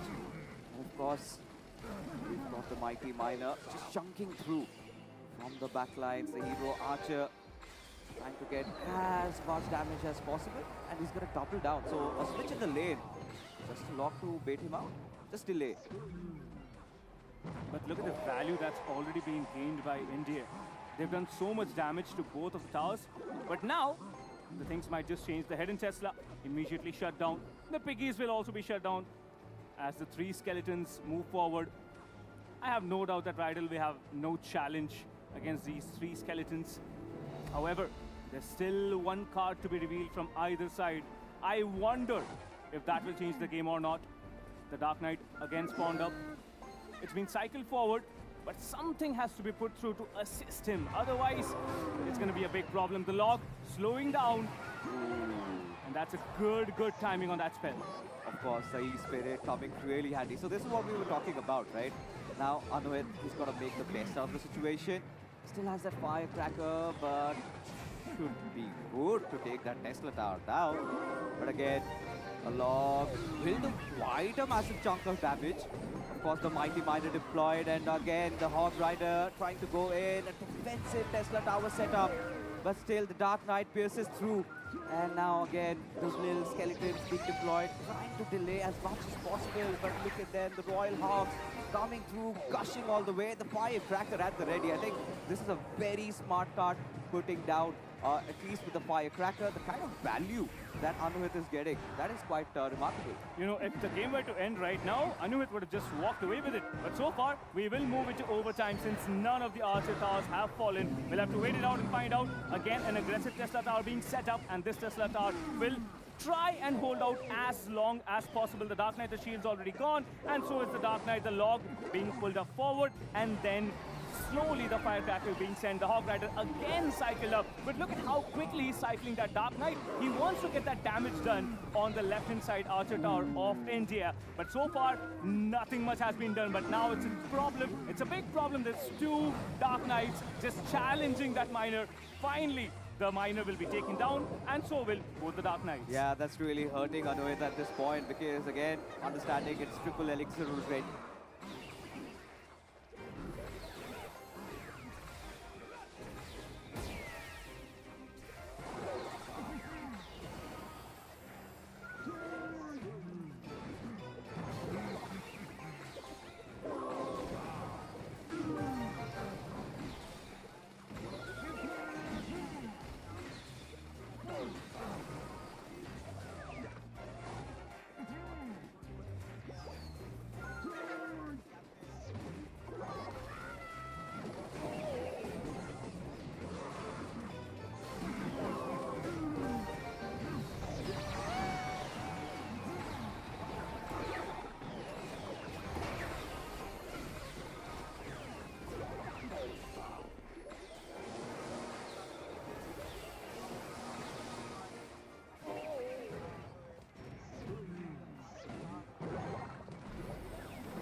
15 seconds to go, but that one little zap will do everything, and Indonesia will walk away with the first game. A very close one indeed, I believe. It could have gone either way, but what a comeback was portrayed by Indonesia. He was down and almost out, but he came back into it, and look at the sigh of relief. So initially it was just both of them trading, but the moment we went into overtime, it was 3x and X out, that is where things really went awry. Yeah, but now, you know what? I do want to find out what will happen in this second game, because the second game is going to be important now. Now the discussions will be done. The individuals will have to decide which deck they want to move forward with. Now, one of the decks have already been used, so they cannot just repeat it like already my friend Fixes mentioned here. I want to find out what will be the second deck. Now, if India loses this, they will move to the lower brackets. But talking about Indonesia, he's going to be more than happy to just close it out 2-0, and he can just move in to the next round. That is round number 3. Now, we have seen immense skills from both of these players, but I think the timings were very, very well put through from the Indian representative. Indonesia, however, he smartly used that Evo. He held out on that hero as well for as long as possible. And especially when push came to shove, he very smartly dropped in the Dark Knights, cycled them over and over again, and it was a clean swipe after that. We'll find out what happens, of course. So far, the players are setting up their second deck. I'm very excited to find out what the second deck is going to be, and so is my friend Fixes. But that second deck, you see, the players are exchanging the glances as well. They want to find out what they are reading. But Fixes, what do you think? What could be the second deck? You know, Anuit really wanted to go with the Hog Cycle deck from what it looked like. You know, he had those smaller spell cards and wanted to constantly be on the move. But the moment he went to OT, right, that's where the problem began. That's what I was trying to convey, is that, you know, the Tesla Tower really coming in handy for Rydell over there. And for Indonesia, they already have a 1-0 lead up. But again, coming back to what you just said, it could be anything at this point, you know. He realized that, all right, my Hog Cycle deck did not work out. I cannot go with that deck once again. So he's got to make those few tweaks, few changes, both of them. And they'll have to come up with fresh set of cards. So that is something what I'm excited about. But Anuhit, he's got to put his good shoes on over here and somehow needs to stage that comeback. Because this is something that, Captain, even you were mentioning. The moment suddenly a player goes 1-0 down, he definitely bounces back. So in all honesty, I'm just hoping that Team India bounces back in game 2. And you know what? Our hearts want India to bounce back. We want to see, not just because we are like, you know, in India and we are witnessing the Global Esports Games, but so far, I think having an equalizer puts the pressure on both of them. The stakes would be equal, and then it becomes a BO1. So whoever wins from there will be the absolute best moving into the next round. Yeah, absolutely. I think moving on ahead, I'm hoping to see something of a minor rocket control deck coming out maybe from Anuhit. And maybe in response, I want to see what does Rydell put forth in front of them. But yeah, the match is almost about to begin. I'm of course sure that Anuhit, being one of the best players in the country, knows how to deal with such pressured situations. So hoping so, he's got an answer. But again, a quick gentle reminder, if Rydell wins this one, it is going to end as a 2-0. And then Anuhit will have to go through the gauntlet through the lower brackets. I think for the double elixir and the triple elixir part, a good deck could be that Royal Giant Fisherman. Because you see how well controlled Indonesia was playing. I want to find out what happens there. But so far, Indonesia looks to be in good control. Moving on towards Team India. Now, India, they have to bring up a huge advantage in their favor. They're already down, so they cannot make any other mistake. Absolutely. At this point, he's got to put everything that he has. He's got to bring his best deck, and he better make it work, because you know, you would not want to go through the lower brackets and the pressure just surmounts. But hoping that Anuhit really stages to come back. But Rydell looks unfazed, man. Look at him. I mean, look at his body language. He's pretty much chilling, just enjoying himself. He's like, you know what, guys, just get this match done with. I want to move on to the next round already. So let's see what happens. And at this point, it's going to be interesting to note, because both these players pretty much just going through their decks, I guess. Maybe they have already been locked in. It's all about trying to formulate that strategy. So let's see what is going on. But again, you know, Captain, it is already scorching heat outside the arena. The temperatures are soaring. We're all sweating. So tell me about your experience with Mumbai, actually, because for the ones who are watching, you're missing out some amazing delicacies as well. I myself, being a foodie, I enjoy myself some good old vada pav and pav bhaji. But then there's a different cult that say that the seafood is something that you should certainly try. Well, many people have asked me to try out the seafood. Unfortunately, I cannot. So Fixes will, of course, let you guys know how Is the this seafood against works your out. beliefs? Because Yeah. you being from Kolkata and you having plethora of seafood over there, that is kind of against that you're not going to try coastal cuisine over here. No, nothing like that. I would love to try it. However, you know, talking about seafood, Yeah. I do wonder that the city that never sleeps, the city of dreams, what more it has to offer to all these players who flew down all across the globe, not just esports, you know, in terms of the culture that's here. It's going to be, it's just crazy. This weekend, it's going to be absolutely lit. So far, we witnessed great action in the Dota 2 games, and now coming into Clash Royale, the first game being an absolute banger. We're waiting to find out which one of these players will move on to the next bracket. Yeah, absolutely. I mean, at this point, Mumbai definitely does have a lot to offer, just barring the food delicacies. I mean, of course, it's a tourism hub as well. You can check out Bollywood movies and all of that. You can enjoy. You know, you just be walking by and suddenly you have an encounter with an actor or an actress and just drop by and say hi to them. But yes, for all the folks watching us on the broadcast, one quick reminder. It is winner bracket round 2, match number 2 going on, where India versus Indonesia. Indonesia has already taken a game lead as we charter into game number 2. And let's see, what do these two players have in store for us? Well, looks like both the lanes will be explored from Rigel. And both the lanes will be shut down. Good defense coming up from Anuhit. But see, again, the initial damage. It's always done onto that left side archer tower. And it's done for quite a lot of HP. Yeah, I mean, it's a good start for Anuhit. That single shot, just trying to chip down. Have the goblins down, and now, all right.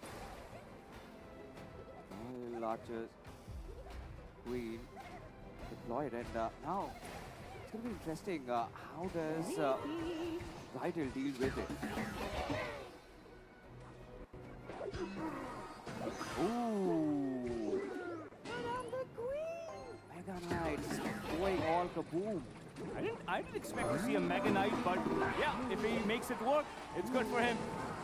The Mega Knight slowly being chipped away, but look at how many cards had to be played just to be shut down, just to shut down that one Mega Knight. A charge begins. Let's see how good the defense is going to be. Well, looks like India will again stand its ground. Both the lanes again being explored, but this time the HP lost on the left archer tower is so very much. 11:34 still remaining. A good timed goblin barrel, a good timed miner might just take that tower down. Yeah, I mean, at this point, all right. The Rose burning, and I think Team India is doing quite a hefty chunk of damage. And there you have it, the Evo Mega Knight, and I think Rydell is gonna put a lot on that. You know, I love how he just smacks everybody up in the air. That's gonna be fun, and he's responded with a tiny little Mega Knight, considering the size of these two giants. But a nice cycle also coming in from the right hand side, trying to apply pressure on that Goblin Hut. But look at this. Oh my God. At this point, this looks like a very good push for Anuhit, but no, again, the Mega Knight. I think that is going to put a stop to that. Yeah, he's cycling it so very well, and look at that. The Mega Knight from Rydell absolutely demolished in a matter of seconds. The damage being done is being just punched back and forth. Oh. Punches being exchanged, but so far, Rydell has been able to successfully defend. 5 seconds on the clock till overtime begins. And this is where India lost it the previous round. Now India cannot afford to lose it here. The Mega Knight again being cycled back from both sides. But the exchange this time will happen towards the Indian towers.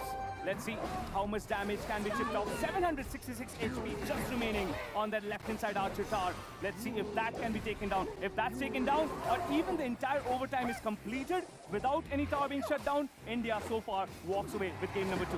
Yeah, but it's still far from over, and now there you have it. The miner going through, but again, the Royal Ghost Evo being deployed over there. The Goblin Barrel, and look at what Anuhit is doing. He's applying pressure on both the lanes. And this time, the Evo Mega Knight dropping in big. And he's going to try and withstand this push coming in.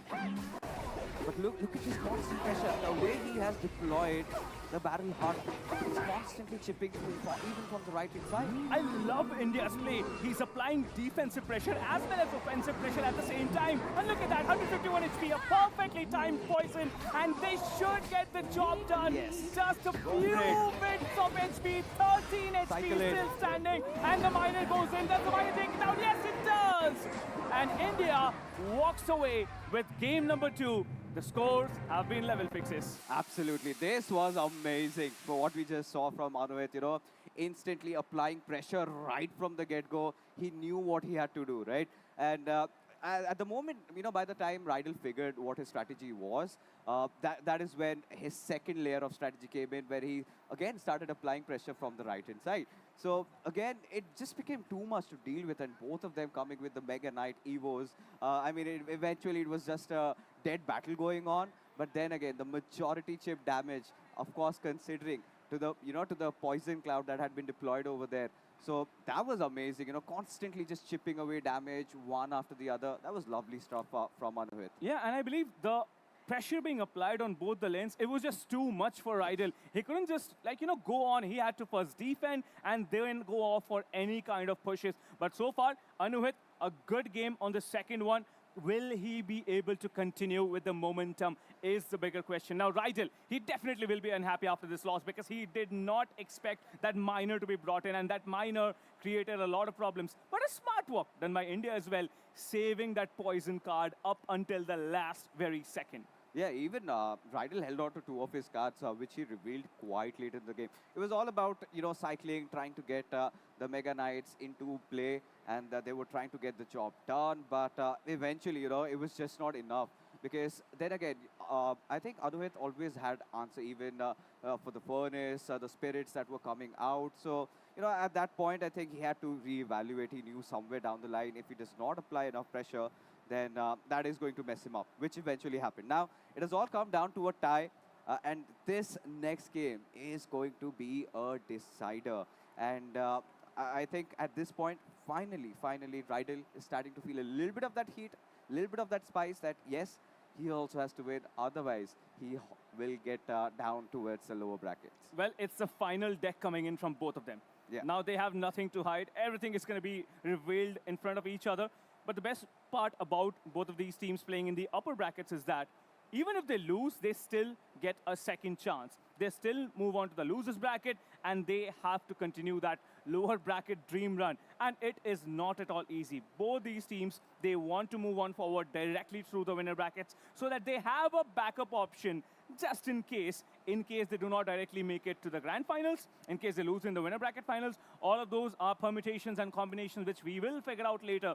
But so far, for those who have just tuned in or have just stepped into the arena, it's India versus Indonesia, the first game of winner bracket round number 2, where the scores have been leveled. The series score now stands at 1-all.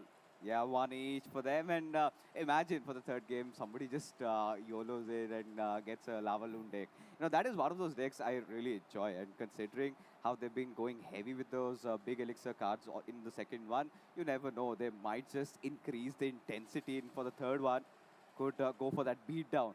You know, we've seen variations coming in from both the players over here. Maybe we could also see, we haven't seen a RG deck yet. Nope, we haven't. So RG deck being one of the most popular ones, I think that could be something that both of these players are holding on to. You know, I also want to find out if any of these players have actually mixed and matched the decks. That is something I think nobody would risk it.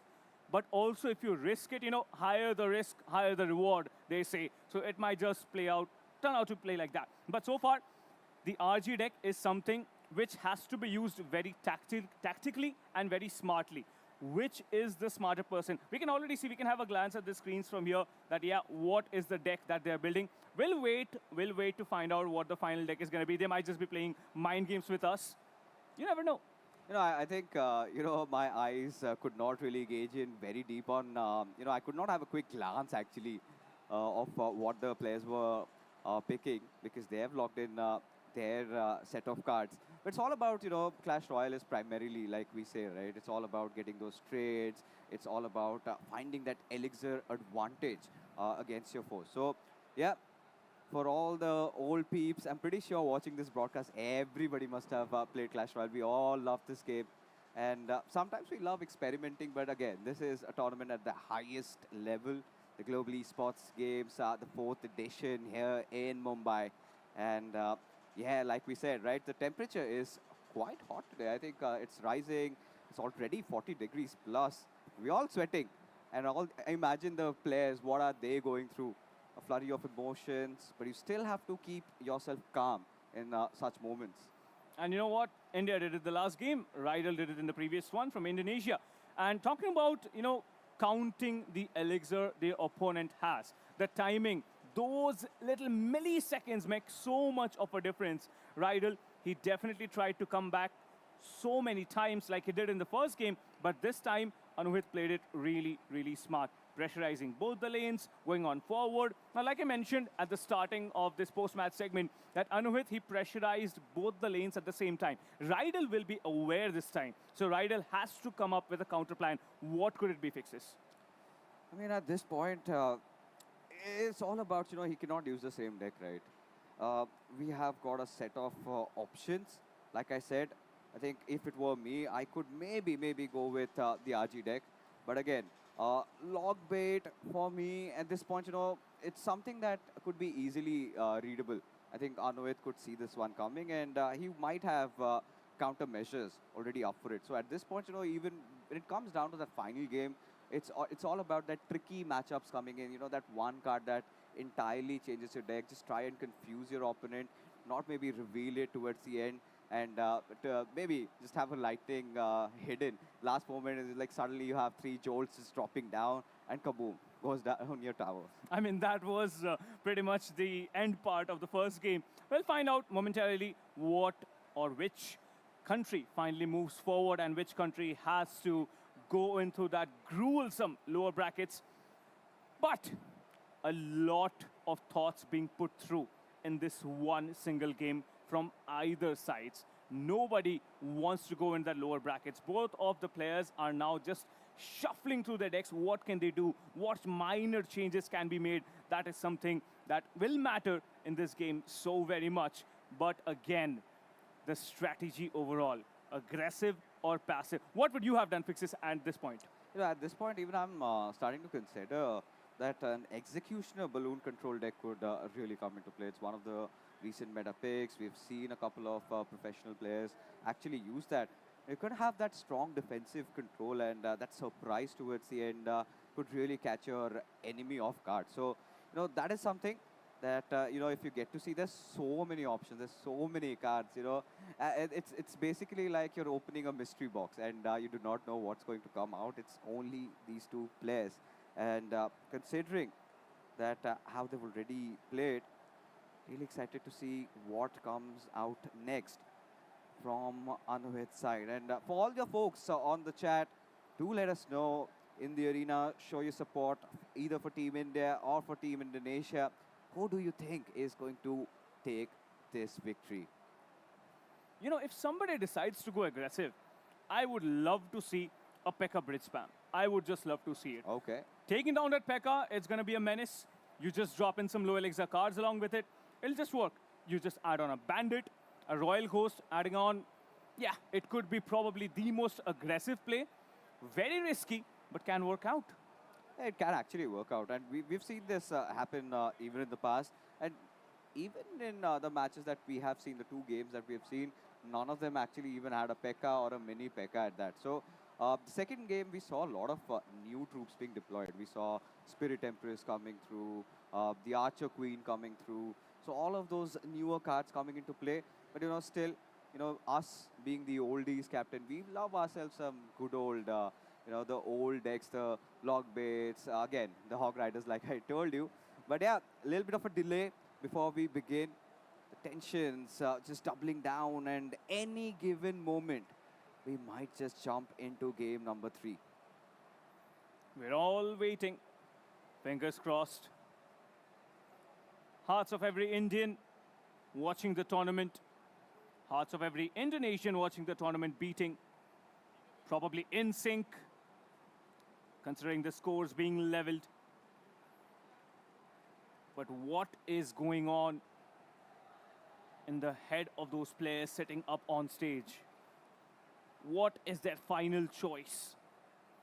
This choice could very well determine if you are going to win the tournament or not. A dream run through the lower brackets or a straight shot at the grand finals. Which is going to be the case for either of these two countries? Now, this is just game number 1. We have so many more games lined up. Winner brackets, round 2, game 1 between India and Indonesia. Then game number 2 will be Benin versus Senegal, followed by Tunisia versus Kazakhstan. And then game number 4 of round 2, the final game of round 2, Peru versus USA. Oh, Peru versus USA is actually the match I'm really waiting forward to. And that's going to be really fun, actually, at this point. But, yeah, some technical hold-ups, and after which we will get to the conclusion, and we might find ourselves, the curtain will finally be lifted, who gets to be the winner. But for now, I mean, I think by the body language of Rydell, he has something to worry about. Maybe he's still re-evaluating his deck. Oh, finally, we are live. It's the final game, folks. Anything could happen, and suddenly Rydell begins with a Goblin Barrel, instantly dealt off, and now Anuit, he is going to respond with the Royal Hogs, but the Valkyrie, that is sweet, but still so much damage being dealt out, even with the Elixir falling down over there. That is a lovely start from Anuit. The best part is we do get to see wall breakers. Finally, that wall breaker cycle will come in. That Valkyrie is going to be a problem, especially if you just dunk on troops. But let's see what happens. A good shot from that fireball, instantly demolishing that push on the right side. But again, the HP. You look at that, Rydell being pressurized by Anuit right from the get-go. Yeah, I mean, at this point, we've got the Dart Goblin on the right-hand side. Bit of a heal coming through, still chipping out enough damage, actually. Where you've got Anuit trying to pressure on the left-hand side, and Rydell wants to respond from the right, and there you go. The Evo Goblin Barrels coming into play, and seems like Anuit, he's got those Teslas deployed, and now he wants to commit in for a push. But a nice defensive cannon being deployed by Rydell. Yeah, but Rydell looks like he's made some kind of a mistake. He's very disappointed with what he just had to face. The Valkyrie will clean up a little bit of those troops. Going on forward, the Goblin Barrel immediately being dropped. Will there be a follow-up fireball? I want to find out if that fireball will be dropped.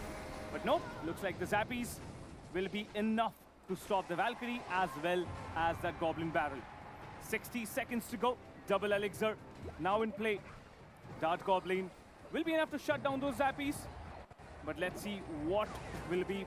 Again, cycle forward. It's going to be the cannon, a defensive approach, but the Fire Spirits along with the barrel this time.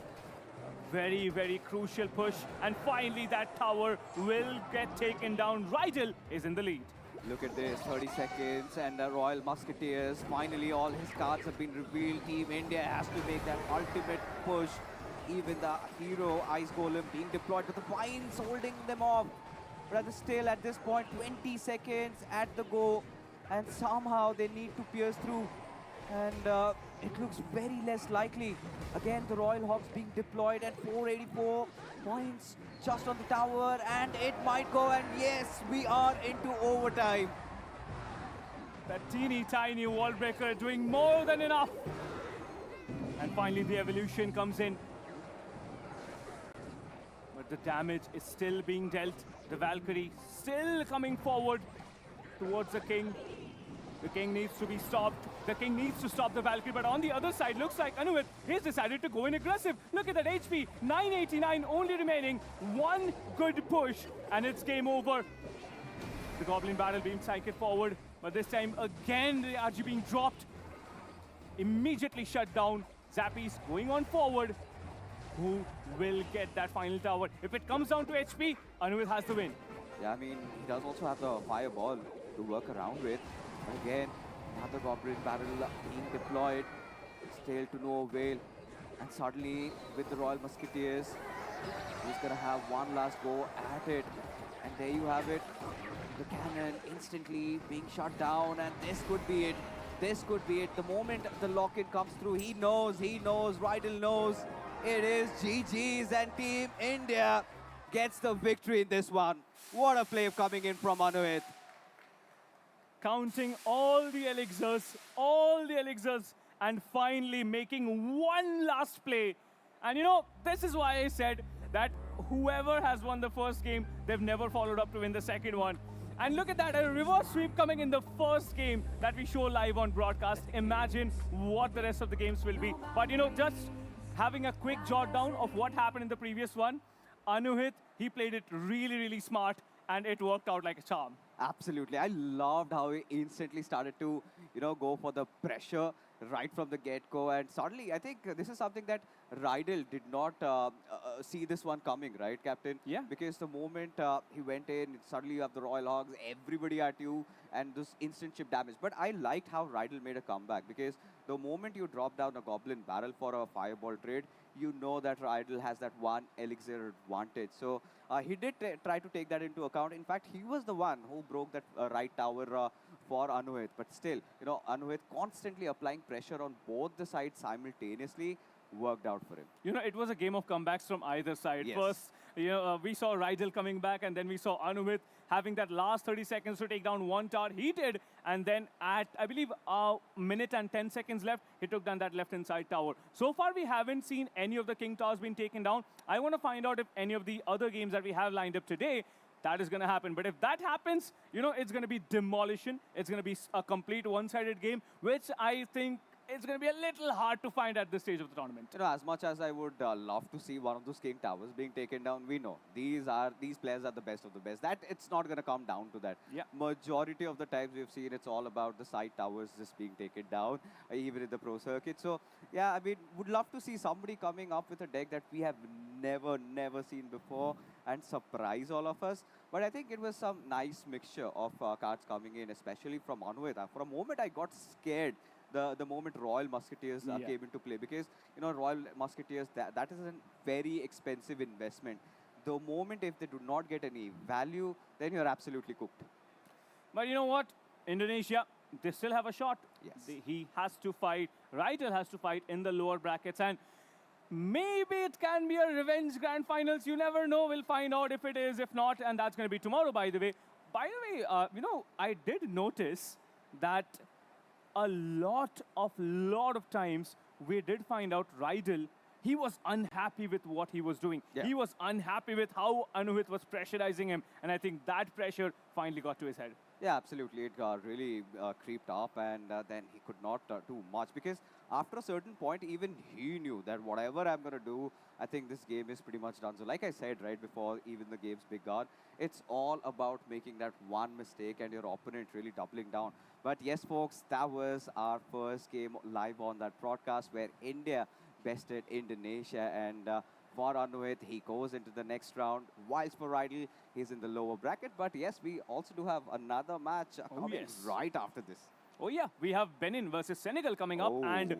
it's going to come up in a matter of minutes. And you know what? Both of these teams, I believe they have a very, very long rivalry in terms of Royale, because I've seen these two teams face off so many times. In fact, the individuals that are going to play today, they have also faced off each other so many times, be it in scrims, be it in tournaments. We'll find out who walks out of this one. But you know what, Fixes? Yeah.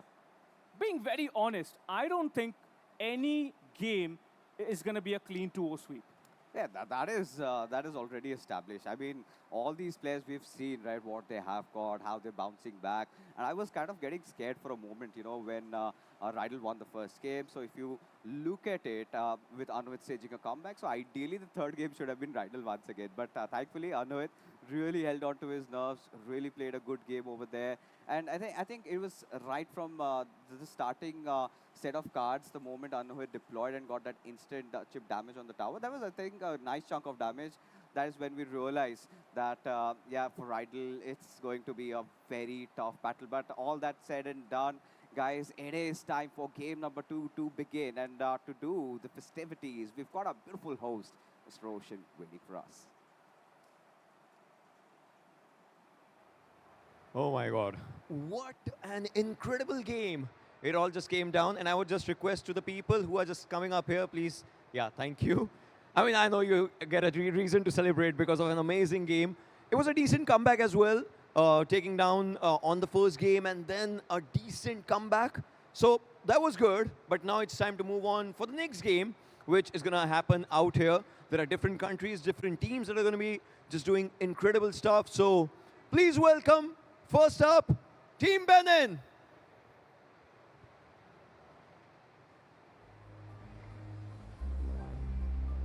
Let the world unite. The MVP is mine. Let the games begin. No boundaries, diversity, pride, commitment, unity, equality. All right. And the challenger, we have Team Senegal. Come together forever we fight. We can save the world tonight. The universe, the power, the might. Let the world unite. On the edge of the world, we fight for the right to be heard. We've seen how the action unfolds, and I would just want to wish both of you all the very best. You may now shake hands with each other and get to your positions. It's going to be an amazing match for sure. Hoping for another close-up game. We'll have to see and understand if someone just dominates in a 2-0 or is it going to be a 2-1 situation. But for that, for the action to unfold, let's get back to the casters. All right, we're back once again. It is going to be game number 2, Benin taking on Senegal. Now the players are already seated, exchanged camaraderies. We've seen the sportsmanship at the highest level. But what are you expecting? Because we are literally venturing into the unknown at this point. What sort of decks would be coming out from both these players? You know, it's very hard predicting what kind of decks will be coming up. But I can tell you this, that this game is probably the most closely matched up game that we're going to have on stage today. You know, Alright. leaving out tomorrow, of course. Tomorrow Yeah. it's going to be a different story. But today, Benin versus Senegal, this game could go to that very last second, and it might be determined on HP who walks away. However, if both the players do not have the read on each other, if somebody changes up a little bit of eeny, miny, mo, then there might be a 2-0. And I think at this point, people are already starting to expect there will be some 2-0s. There could be. There actually could be 2-0s, but I'm starting to wonder that, I don't know, man. I have this feeling that it's not this game. It's still going to go to a 3-mapper. It's still going to come down to that last overtime and some last ridiculous spell, maybe a fireball, maybe a poison being deployed, or the good old lightning strike. I want to see a rocket in play. Oh, it's been ages. It's been ages. Actually. It has been ages. It's one of the most OG cards that you have. But if somebody comes in today Yeah. and makes that little OG stuff work, I would love to see that. But that's the thing, right? With Rocket, you kind of tend to make those mistakes. Now, don't get me wrong, the players have played at the highest level, but still, in a LAN arena, the pressure just surmounts on you. And that one tiny little, even that one small tile error mistake that you make, that is going to cost you heavy. Because if it does not hit the mark, if it does not get you that value, it's good. It's good against troops that are very clamped up, just trying to make for the push. Those those high elixir troops. I think that is good to counter it. But then again, anything could potentially happen. If not that, what else can we see? Because now it's going to be another reset. I'm pretty sure somebody is going to bring the Hog Riders. I think we started off with a Hog Rider. I think every game could start off with a Hog Rider deck. And if there is a start to a Hog Rider deck, Yeah. I want to see if the losing part of it actually replicates. Because Hog Rider deck, it is not as strong as it used to be before. There have been so many counter plays coming up. There have been stronger cards in play. The overall meta has shifted away from the Hog Rider over the course of time. But still, it being played overall is definitely quite nostalgic to everybody who has been playing Royale for the last several years. Now, coming into the very crucial metas that we have seen in the international circuit, I think the Giant Graveyard Control is something that has been widely and very popularly played, not just in international tournaments or anything, in local tournaments, as well as in ranked games we have seen at the highest level. This particular deck wreaks havoc. Yeah, absolutely. I think, again, like you just said, right? For the professional players, they do have their bigger decks, the harder decks to play. For newbies like us, I'm still good with good old decks. I like myself a nice Lava Meltdown, nice Hog Rider Cycle, and all of that. A Log Bait also. Sometimes the simplest of decks also do wonders. But you never know, because both these players are already at the ready, just waiting for the games to begin. It's all about the glory over here, right? Again, we are live, folks. It's a quick reminder that from the MMRDA ground. So if you're in Mumbai, so drop by and say hi. And if you are watching from the YouTube chat, do let us know who you are rooting for in this match. Is it going to be Benin or is it going to be Senegal? Well, like we've already mentioned, this is going to be one of the closest matched games in this tournament so far. But you know what? Looking at the other decks that we have seen, we have seen the RG coming up. We have seen the Fairy coming up as well. But I wonder, how many evolutions or how smartly are you going to play your evolutions? Because that really changes the game at the end stretch, especially when you have the double elixir play coming in. And when push comes to shove, I think that is the moment your evolution needs to be pinpoint precise. Yeah, actually, even I was kind of curious to have witnessed Evo Cannon, because that was sort of the meta. A lot of these players were actually using that. But again, after the recent patch, we know, right, they have adjusted accordingly and are playing to what better suits their interests in that situation. So again, at this point, it's still in the dark as to what these players are going to pick.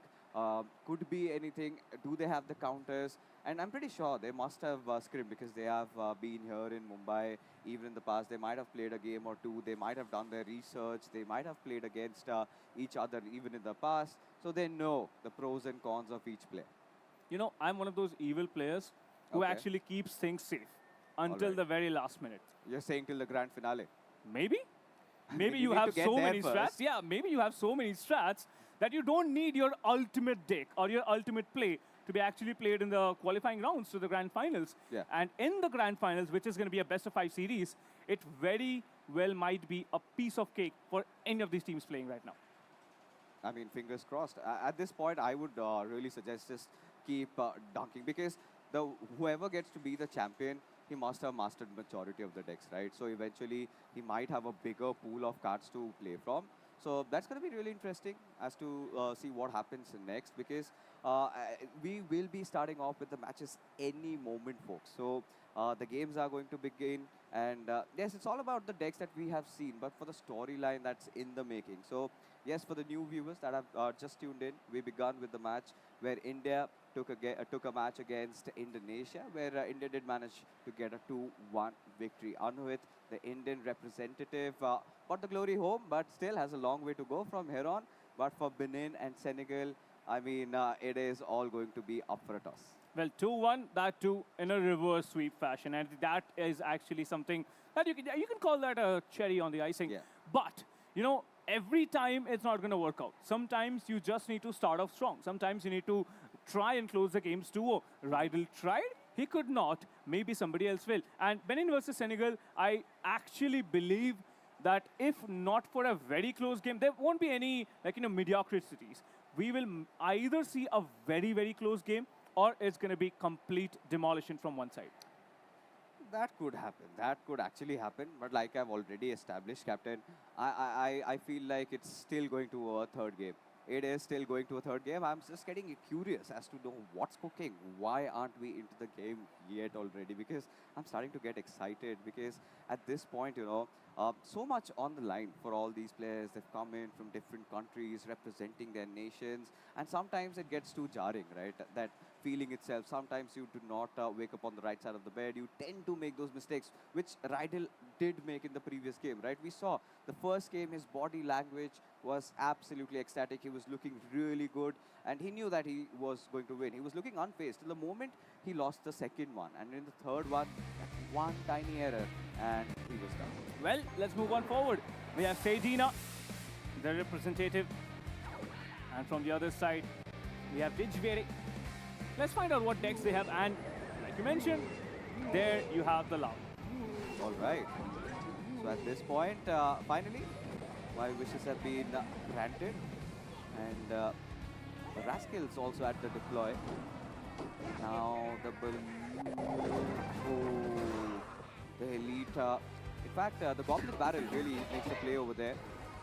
And now the Hero Goblins should chunk out enough damage. And the Royal Ghost deployed by Sedina. That is interesting. Royal Ghost into closer. But there it is, the Dark Prince will immediately shut it down. The Dark Goblin will be dropped so that the Dark Prince is slowed down. But again, I think that chip damage getting a lot of work done. Sedina doing a very, very good job. This is the Global Esports Games Mumbai. And looks like there has been a little bit of a stalemate from either side, but apparently not. Sedina just decides, let me just go on up forward and just go ham. Yeah, I mean, so far, damage has been dealt with by Sedina on both the sides, in fact, whilst Dijvede has not really connected. And it feels like whatever Dijvede has to put forth, there's always been an answer from Sedina's side. So I'm starting to get curious as to what happens next. The Dark Prince being deployed by Dijvede, but again, Royal Ghost should be enough to stop him. Well, looks like Senegal, they want to make a push at this very, very crucial time. 35 seconds to go. Slow and steady. Let's see how the defense is set up. The damage done from Sedina has been immense. But Dijvede, look at him. He wants to get that defensive setup, and then the push will come through. And now, Yeah, it's just going to get cancelled off, Yeah. right? Yeah, there you go. Could not do much. But it feels like Dijvede, he's got a lot going in. Right? This is a heavy push, and this is where the rocket, he had been saving it up for this moment. And this is where Dijvede's fortune could actually change. This is where he could go for that big push. the rocket demolishes that E-Giant. And with that E-Giant being taken down, looks like the entire push has been slowed. The damage done has been so very much. Sedina still stepping up, Senegal in the lead. But Dijvede, what do you do now? What do you do at this very last second? A minute and 28 seconds to go. You need to defend, you need to attack as well. The E-Giant again being cycled through. The balloons being taken down, but looks like this time the skeletons won't do as much damage as the previous. Yeah, I mean, look at Dijvede, he still has that one card that he hasn't revealed. And at this point, again, trying to apply pressure from the left-hand side, whilst Sedina to outsmart him. A little bit of that pressure coming in from the right. And led by that big boy Goblin there. The E-Dragon. Also making the Inferno Dragon perhaps. And alright. I mean, they're just nullifying each other out. But again, you know, if the overtime counter runs out, at this point looking at the HP, should be a victory for Sedina. Yep. 30 seconds to go. It's now or never. Dijvere slightly disappointed. Now Senegal, they do have the upper hand. One last push, 20 more seconds. Looks like this push again will be stopped through. Again, a rocket popped up. And there it is. The tower getting taken down. A victory coming in. The Archer Towers always suffering casualties, and what a play by Sedina. Senegal up 1-0. Yeah, I mean, he was looking in control throughout the game, right? Whilst Dijvede was having such a tough time. I think it was almost a minute where he'd not even done a single point of damage on Sedina. So there was that one point where I felt like the comeback was real. But the moment he went in with that big push on the left-hand side, that mystery rocket coming out from Sedina, I think that is the moment I personally feel that the match was sealed. I believe Sedina, So much damage was there. Sedina had a very good read that there could very well be an E-Giant Yeah. saved up. And, you know, he just saved it up. And like you mentioned, the timing on that, absolutely impeccable. But moving on, what deck comes up forward? Sedina right now in the lead, the representative of Senegal. Dijvere has to do something, because if he doesn't win this, well, he's definitely going to the lower brackets. But if he does, it's another shot at taking down Sedina. A good game, no doubt. Very strategic from either side. But the constant hammering from Sedina definitely made matters a lot worse than Dijvere would have wanted. Yeah, of course. I mean, at that point, I was even worried. For a moment, it felt like maybe Dijvede could make that comeback. It was just exchanges going on from both the sides. Even the Goblin Heart being deployed over there, and the Goblin Cage, in fact, being deployed over there, and just kind of trying to nullify even Sedina's attacks by Dijvede. But that last push, that last rocket being saved, because I think it was all about trying to run down the time in that given scenario, where he knew that he's done enough damage on both the sides. If the timer runs out, then eventually he's going to get the victory. But he saved that rocket till the last. And seems like your wishes have been fulfilled. You wanted to see that rocket come into play, so did I. So it's a small W for both of us. Yep, it is a W for us, but definitely not for the other side. Now, Benin, let's see what he has to offer. Definitely the tension clearly visible on Dijvere's face. Yeah. But this is the time where you actually have to shine. There's no alternative routes here. You have to win the second game. Now, they're both ready. Looks like Sedina's already set. He's ready with his deck to play. And that kind of preparation, already having your deck ready when your opponent is still figuring out what to do, I think that's some serious homework and prep work being done. It's not just that. I think he's just trying to figure out which deck he has to go with. I'm pretty sure all these players must have prepared their decks. They're not making it on the go.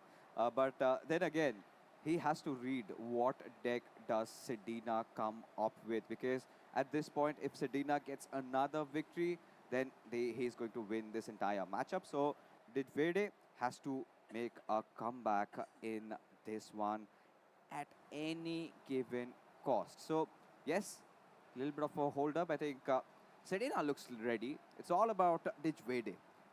What deck does he come up with? Any guesses?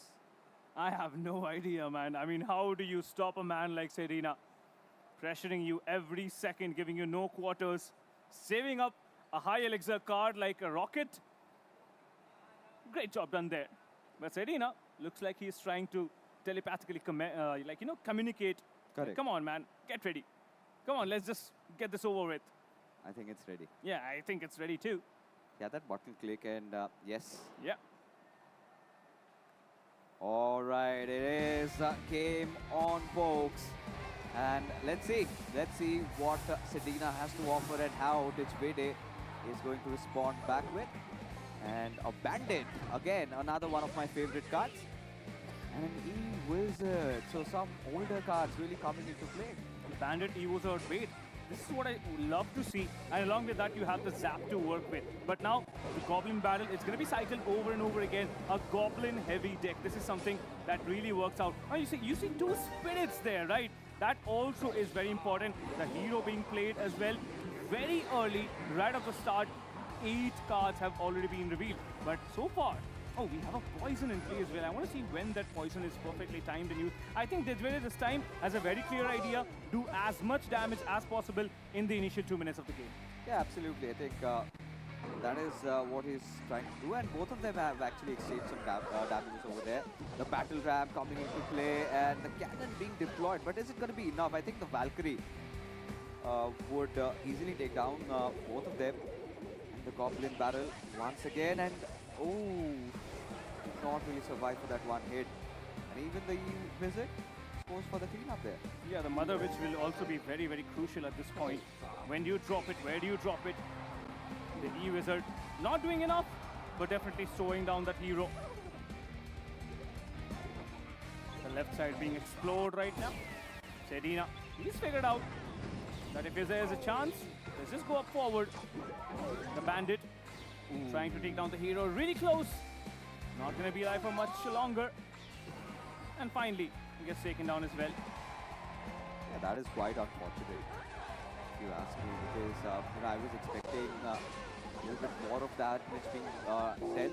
But again, Sedina still feels like he's in control of this game. But the big boy, Pekka, has finally come down and should be enough. That one little squab.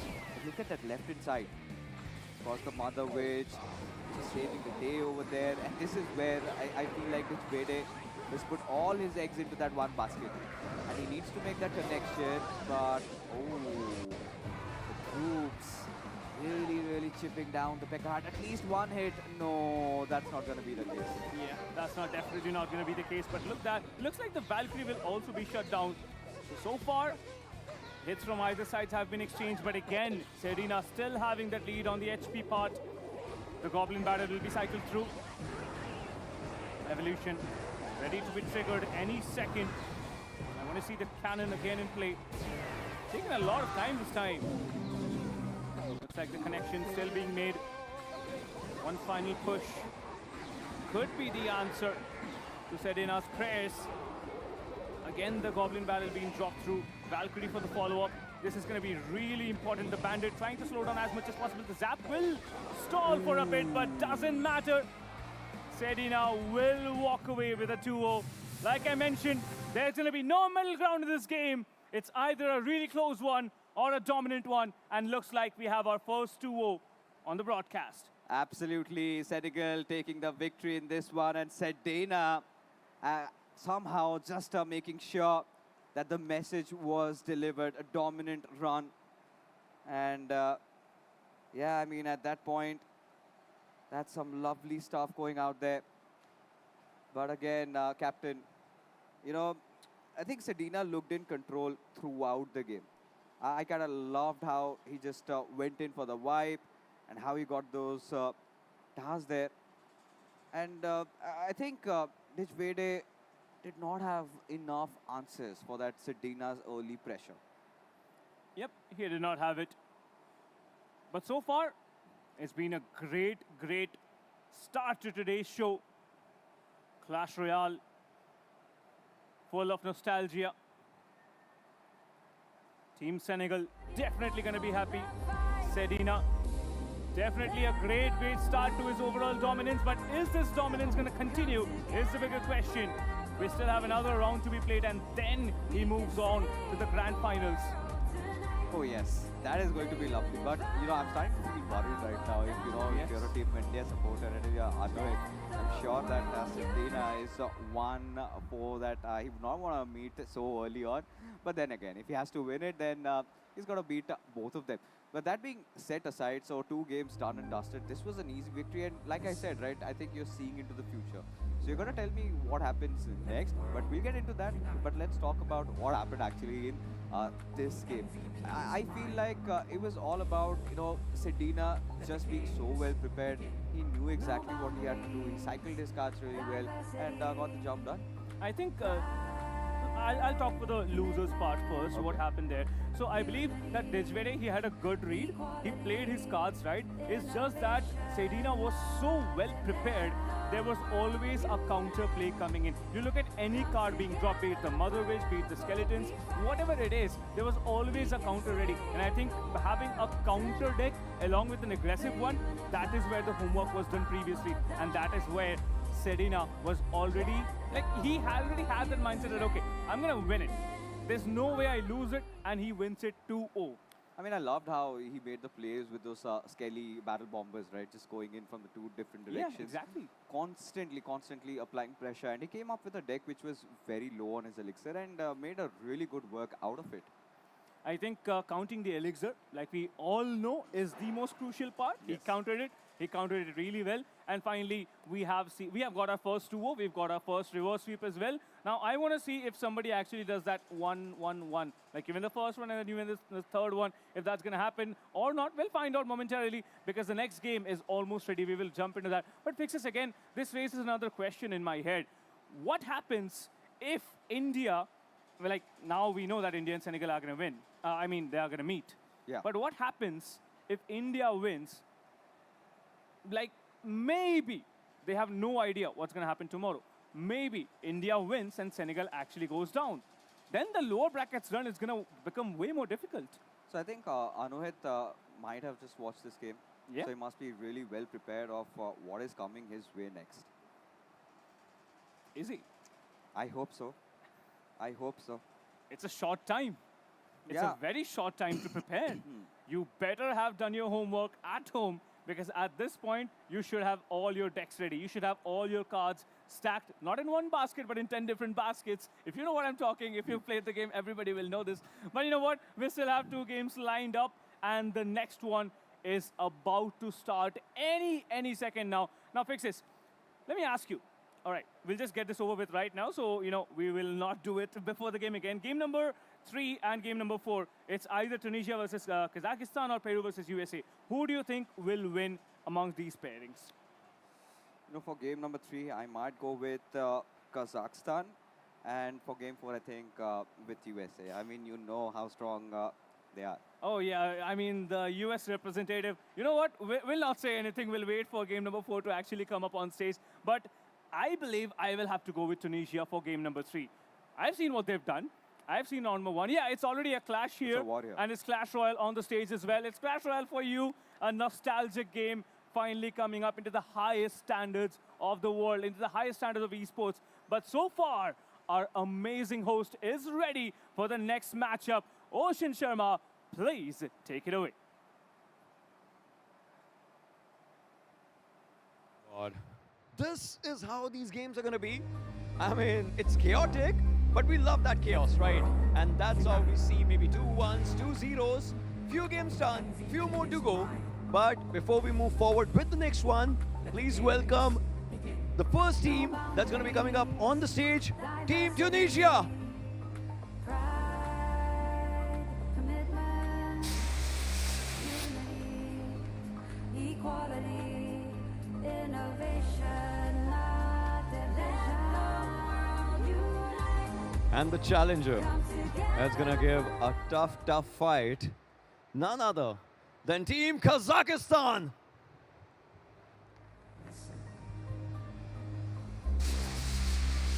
Let the world unite. The MVP is mine. Let the games begin. No boundaries, diversity, pride, commitment. All right, Miko, Unity. Noob Slayer, I would just wish you guys all the very best for this game. I hope you guys have a really good time. If you would like, please shake hands with each other and you can take your seats. They are ready. They're ready to actually roar on the stage with the amazing cards. Let's see who has a better hand. But for now, let's get back to our amazing storytellers. All right, the field is set once again, and we'll be getting into the arena soon. But yes, Tunisia and Kazakhstan. And I feel like You know, it's my personal opinion. Kazakhstan, such a beautiful country. I've been there, loved it. And a little bit of a corner there, so I'm hoping that Kazakhstan gets the victory. But why did you go with Tunisia? Now we know why Fixes went with Kazakhstan. I went with Tunisia because I have seen the games that has been happening off the broadcast. Okay. And Tunisia, they've been just punching everybody that stood in their way. All 2-0, huh? All 2-0. That is going to be an interesting test over here. But I still hope, you know, miracles do happen.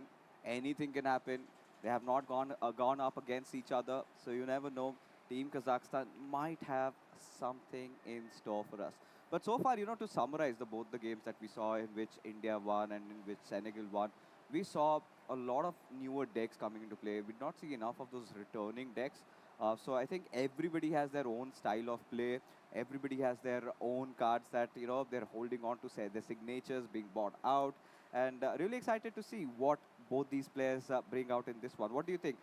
How will we begin this one? I really believe we haven't seen, we haven't seen any hero versus hero deck so far. We've seen hero coming in from one end and the other just going with the Evo deck. Yeah. So I believe that this could be a matchup where we get to see heroes from either side. And if it is heroes from either side, it's going to be one heck of a game. We'll find out what happens there. But, you know, Fixes, again, talking about the mixes and matches that the players have already figured out, right? Yeah. After the recent patch, after the changes that were actually made, these players, they have sat down hours, no doubt, figuring out what will be their best match deck against all of these players who are playing against them. And I also believe that for every individual team playing here, they have separate set of 3 decks ready. Yeah, I think they might have already done their due diligence, all the practices, might know each other's pros and cons, like we have already established. They have played against each other in the past also, so they might know they might have that idea which tells them that yes, if he's coming, he might come with this deck. So it's all about, like I said, right, permutation and combination. It's all about that one deck and who comes in with a counter. And not just that, sometimes we have even seen where the deck might look overpowering, but the player just makes the right calls. Just the timing is absolutely perfect. Something that we saw from Team Senegal just do in the previous game. Oh, yes, no doubt about it. Now, so far we haven't seen the Evis deck work. You know, it's been played just once. We haven't seen the Hog Rider Slam work. It's also being played just once. Yeah. I want to see one of those repetitions coming up in this game. And this game, you never know. It very well could be a repetition as well as a victory. Team India couldn't figure it out. In fact, in the previous game, Team Benin could not figure it out. Yes. So we'll find out if any of these 2 teams that are playing up on stage right now, Tunisia or Kazakhstan, they come up with it and they secure a victory. Because I now have big question marks in my head. Are those decks still playable? Are those decks still the meta? I mean, they could be, right? They could be. But you know what? We'll have to take a quick look on the updated brackets that we have. So much has happened. A lot of matches also happening off stream as we speak. So the lower bracket rounds, as you could see, will begin pretty much soon. But for round number 3, winners bracket, we've got India taking on Senegal. And then whoever wins between Tunisia and Kazakhstan, and the next match that we have, USA taking on Peru, they will be going up against each other. And for the others, I mean, it's still not the end of the road for them. They still have chances through the lower brackets. Oh, yes, no doubt about it. Lower brackets run, it's going to be another nightmare for everybody out there.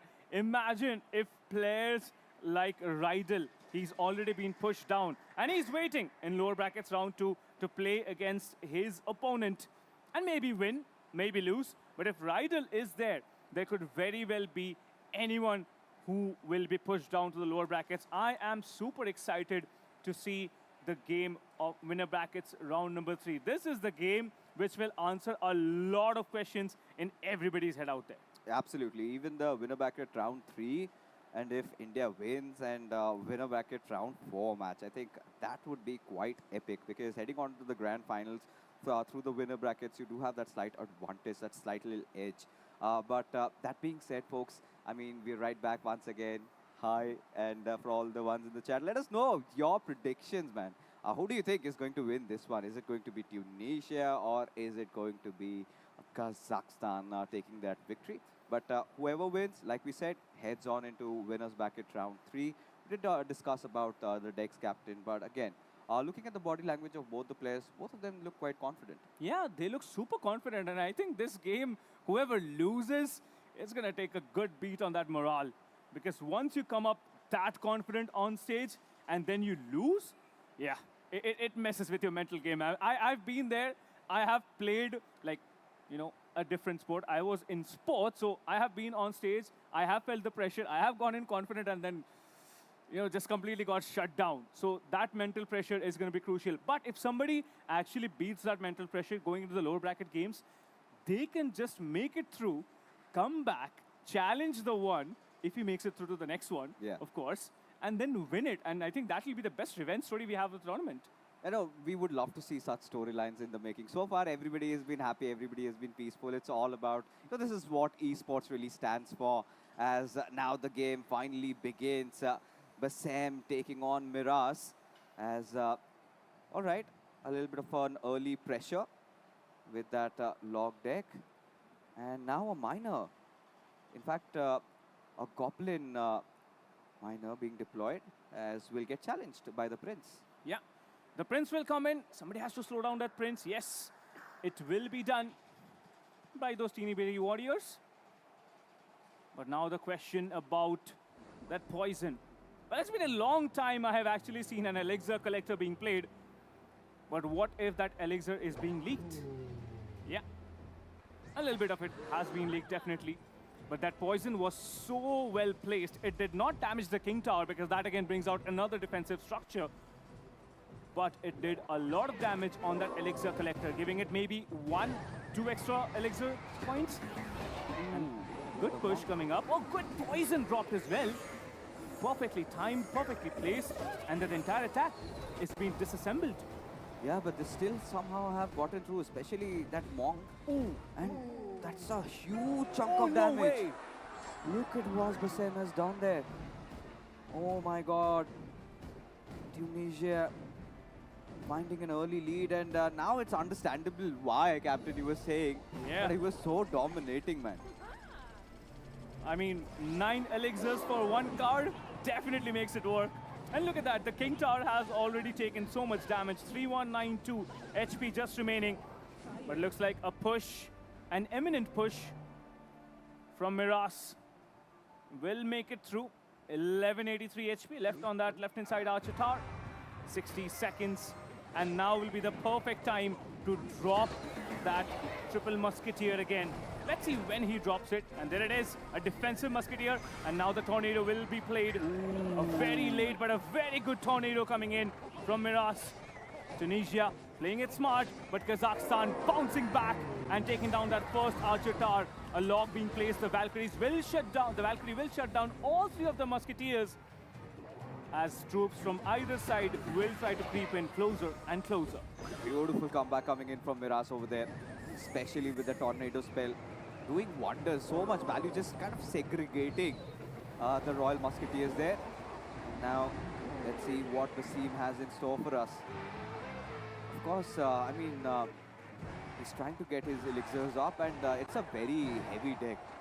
And I think he would want to see it through in the overtime, and there you have it. The Evo Magician trying to go through the Wizard, and a push from both the sides from Bassem. Can he get enough value out of this? Even the Royal Musketeers have been deployed. Oh, this is looking quite cheeky. This is looking like a heavy push. Look at the damage on the King Tower. My God, that is massive. And that is what we were talking about at the start of the day, right? Somebody has to go for that King Tower. So far, nobody has had the courage to. And this time, Tunisia, Bassem decides, you know what? I'm going to go for it. But now he has to face that counter play coming in from Miraz. Kazakhstan playing it really smart and really timid. But that poison, chipping off that damage, that log will be enough to take away at least half HP on that elixir tower. A good tornado again played in. The Royal Musketeers absolutely being split up in 2. But 2 paths might just be too much to handle, and a poison being dropped out. HP-wise, it's still Tunisia in the lead. And now the defensive structures being put through. The Executioner, I want to see if the Evo will be played or not. The executioner will be shut down. Again, a tornado cycle fixes. The timing of these cards is so good from Miraz. Unfortunately, he does not have the HP to actually win this game as of now. Yeah, exactly. With the final 30 seconds to go, it's all about Basim just trying to even delay at this point, just play defensive, and he knows it's GG. He is already celebrating his victory with that Prince going through. And there you have it. Tunisia securing themselves the first game. And Team Kazakhstan under immense pressure. I think he was looking quite stoic in the kind of play that he was trying to make over there. Everything really helping him out. No doubt about it. Tunisia, he led the game in a very, very aggressive style. And I believe having that aggressive style gave him an advantage. But when it was time for a perfectly well-played counter-attack, I think that moment Kazakhstan absolutely outshined Tunisia. Now, both of these players, they have a different style to actually play with. Tunisia being so hyper-aggressive, Kazakhstan being retaliatory and aggressive. I really believe the second game, it could go Kazakh's way. Kazakh just has to be very, very smart, and then Tunisia might just get trapped out. And this will be a perfect time for Kazakhstan to actually set that trap. Now, we need to see a meta deck of a bait coming in. And if that bait works out, I think we might just go all 3 games. It could happen. It could absolutely happen. But then again, you know, like you said, right? He's just setting his armrest there. You could see. But Nasir was really, really good. And at this point, I'm starting to ponder what Team Kazakhstan has to put forward next. What answers are they going to come up with?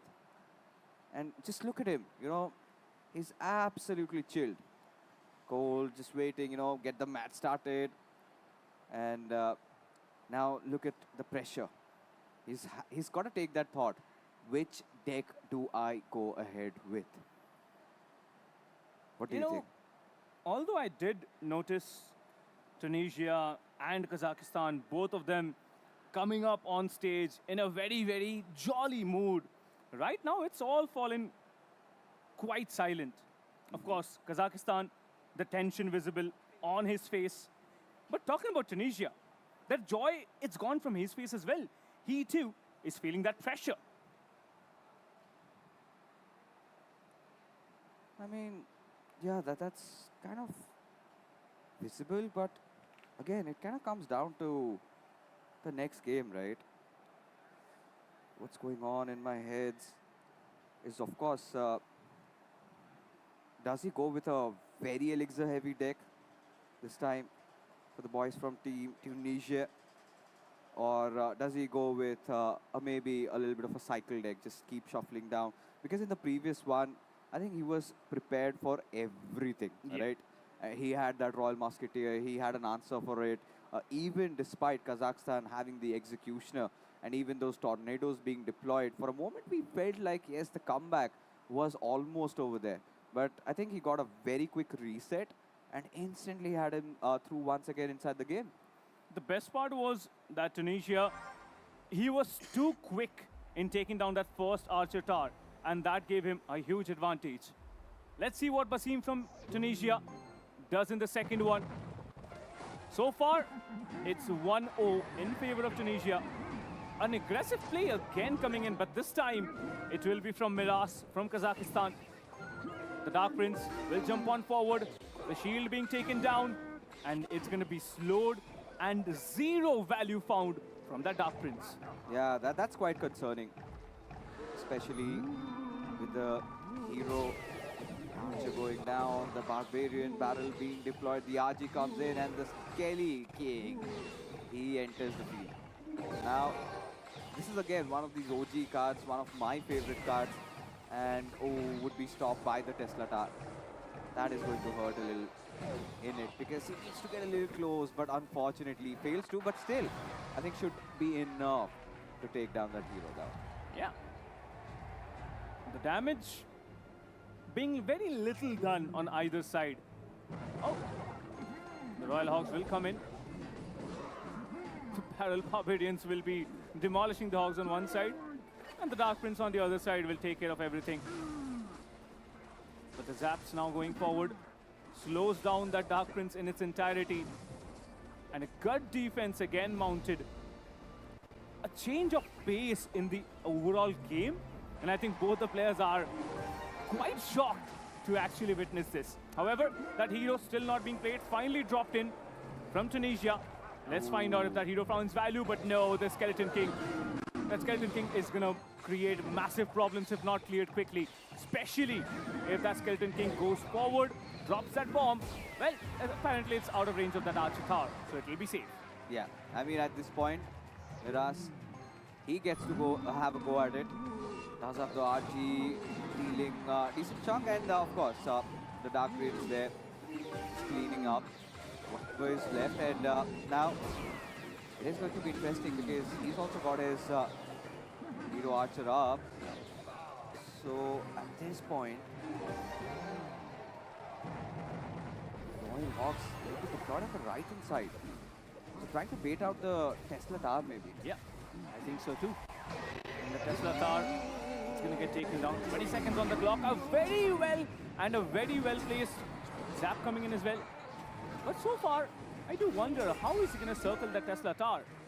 Because if he doesn't time it correctly, well, the hero Archer definitely will be dropped in, and that saves a lot of trouble for Tunisia. But HP-wise, it's still Tunisia in the lead. 2 minutes to go. The Skeleton King being cycled back. The hero Archer doing a lot of damage on that hidden Tesla. Now the hidden Tesla, if not cleared quickly, there will be a lot of problems. A good bait onto that Skeleton King, not letting it go close to that Archer Tower. And you know, Miraz still has one more card hidden. Yeah. It could be anything. This could be a rocket or even a lightning strike. And he's not revealed it yet. Again. And yeah, I mean, we would love to see that. All right. All right, two magic archers, heroes being deployed over there. The Zappies being spread across, the Royal Hawks pushing through the overtime. Really hurting, and seems like Miraz, he might just do it this time. I think the comeback would be real. Well, it could be very real. But so far, let's find out if Tunisia can still play it in. 60 seconds to go. Basim playing it really smart. The Dark Prince being cycled back from Miraz. And a good push, a full-on execution coming in. But so far, the defense mounted up from Basim has been good. Miraz bringing up Royal Hawks off his own now. Going for that push, the damage not enough. Good game has been called. And they both know that there's no way in 32 seconds the Archer Tower with just 210 HP, now 162, will be left standing. One tiny little frickle, and there it is. The game has been won and secured. It's 1-all fixes. Another game going for that third decider round. Yeah, this is what we wanted, right? And this is somewhere down the line, your theory still stands corrected. Back to the old ways where, yes, Tunisia did start with the shebang, but this time, Kazakhstan responded back. And that's a message well delivered. Lovely stuff coming in from Miraz. I think it was all about using the Royal Hawks really well. It was all about providing that ample chip damage. And I think the one thing that really did not go Tunisia's way was the fact that they were trying to rely heavily on the Skelly King to make that damage done. But every single time, I think he had an answer. The Teslas being deployed, even the placements where he had the Dark Prince also trying to chunk it out from here, and the archers, the hero archers really coming into the play. You know, I really believe I did not believe, honestly, that I'd get to see a Skelly King at this stage of the tournament, but, you know, it worked. It worked well. And so far, the series being equalized, the pressure has been equalized. Tunisia, now the pressure mounting on him. Let's see what Basim does. The timing matters so very much in this game. One misclick and it's catastrophe. One wrong card played and it's game over. Absolutely. At this point, I mean, both of them are pretty much at the knife's edge. Anything could really happen. anything could really happen in this one. Especially with Team Kazakhstan. Little bit of a momentum. Little help from the coach maybe. Just to assist him. Yeah. Pat on the back. Knows that, yes, he can do it. And surely the morals must be high after winning that previous game. And now this is where you could see. Now Team Tunisia seems to be under a little bit of pressure here. Yep, no doubt about it. Tunisia, he might just get reverse sweeped. Or like I was mentioning, Fixes, it might be first game and third game victory. Truth be told, even we cannot predict this, which way it's going to go. It's too damn close at this point. Yeah, absolutely. But you still went with Tunisia. I am supporting Kazakhstan.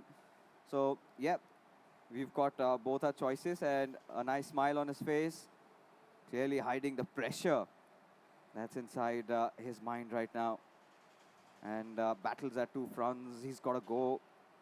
And this time, I'm starting to wonder, is he going to take a gamble, or is he going to go with one of those decks that he really feels that he can stomp with, especially the way he did in the game number 1. I think Tunisia, if your style is being hyper-aggressive, just go for it again. It worked out once, make it work again. As simple as that. There's absolutely no need to experiment this late in the tournament, especially when you're just 2 rounds away from playing in that grand finals. So let's see what Tunisia decides ultimately. Now this match, we'll get another team who will be playing winner brackets round number 3. Post this match, we'll be getting that team, which basically is the winner bracket semi-finals.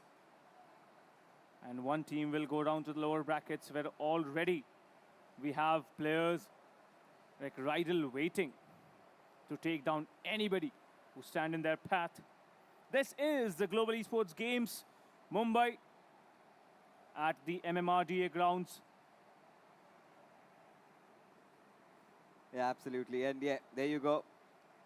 Tunisia, just a little smile once again for their supporters, for the ones watching from home and tuning in numbers to cheer for their countrymen. But again, moving on ahead, yes, tension is quite palpable. At this point, anything could really happen. The decks getting prepped up. And now, I think he's feeling quite good about himself. I think he's looking quite calm. He knows he's got a task ahead of him. He can easily get the job done. Let's find out if he can actually get the job done, because if he wins this, he has to wait to find out which team out of Peru and USA will face him. And then we have very interesting games lined up, of course. Now, you know, we do have, I wonder if we should already let the audience know which will be the next games after the first 4 are done. Well, we'll let them know momentarily. Or maybe just keep the suspense. But I want to know from the Indian audience, considering that the home crowd would love to see India play up on stage again, if they want to see Senegal versus India on stage, because that is going to be a very, very tough game. That indeed will be a tough one. You know, because we've seen what Senegal can bring forth, and especially with how the games have gone so far. And yeah, Anuhit, he must be having his notes already prepped up, right? He must know what needs to be done and how he can counter his opposition. So, yes, a little bit of a hold-up. Once again, just before the match begins, the admins at the ready, just making sure that everything is A-okay. Yep, we'll find out. There we go. The game all set. First card being revealed. And again, both the lanes being pressurized. Tunisia. Well, just to be clear, Tunisia's up on the top. And Kazakhstan is at the bottom. Yeah, ready. Some emotes being exchanged. That's the fun part about this game, you know. I always used to tease my opponent whenever I won. All right, 2 Evo cards already Yep. at the display from Miraz. And even the furnace coming out. A little bit of that chip damage. Look at the wizard. He's gone so low. And seems like Basim is not pleased about something. That was a hit from Miraz's side. Now, Oh, no way. all right, this is where it gets exciting. Skeleton spell? And even the graveyard being deployed by Miraz. He's been hiding this. Yeah, the graveyard will create a lot of problems, but when you have a baby dragon to actually defend, there's no problem there. Oh my god, and from the other side as well. That's another graveyard coming in, but it won't be easy to defend. Costs an entire archery to actually shut it down. Oh, look at this. No, the lava loon has to play the defensive. The bowler going in really close. HP will create a lot of problems, but this time, if that lava loon connects. Okay, all right. A good defense. The Goblin Hut will actually shut down everything in its path. But so far, there is still a possibility the initial damage being done. Oh, it connects. It just connect. It does connect, Fixes. 1500 HP drained straight away. Yeah, Basim still not pretty happy about though. But the bowler at the deploy once again should be enough to tackle the furnace. Should not be an arduous task. But there you go. The knight being deployed. And now it's interesting to see how he responds back. So the Evo Magician is finally out.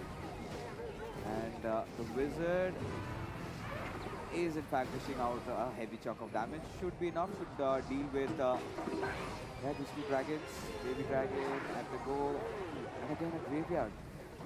A good deployment on that bowler though, Fixes. That bowler will shut down all the skeletons in that graveyard. However, the log from the counterpart will shut down any goblin spawned. Now you see, from either side, the decks are very, very similar, just with the difference of having that Evo Wizard on one side and the Evo Baby Dragon on the other. But now, 2 minutes to go.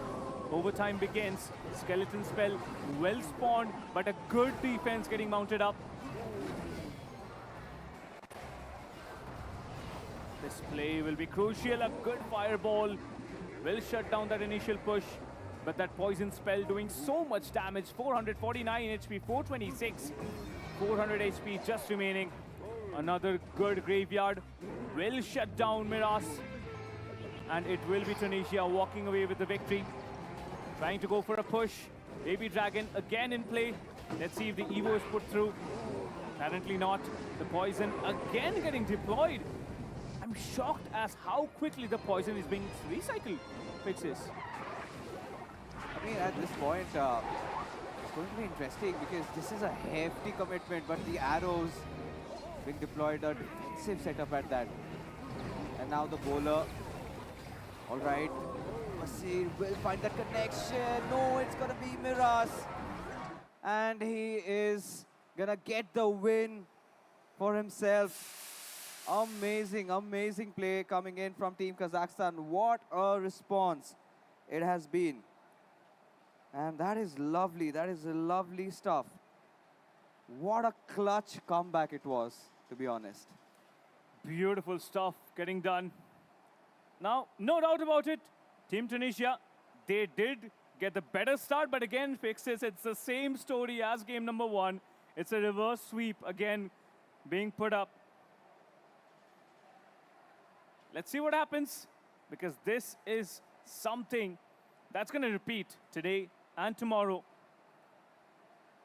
Well, so far, we've got 3 countries already moving on forward. Team India, Team Senegal, and Team Kazakhstan.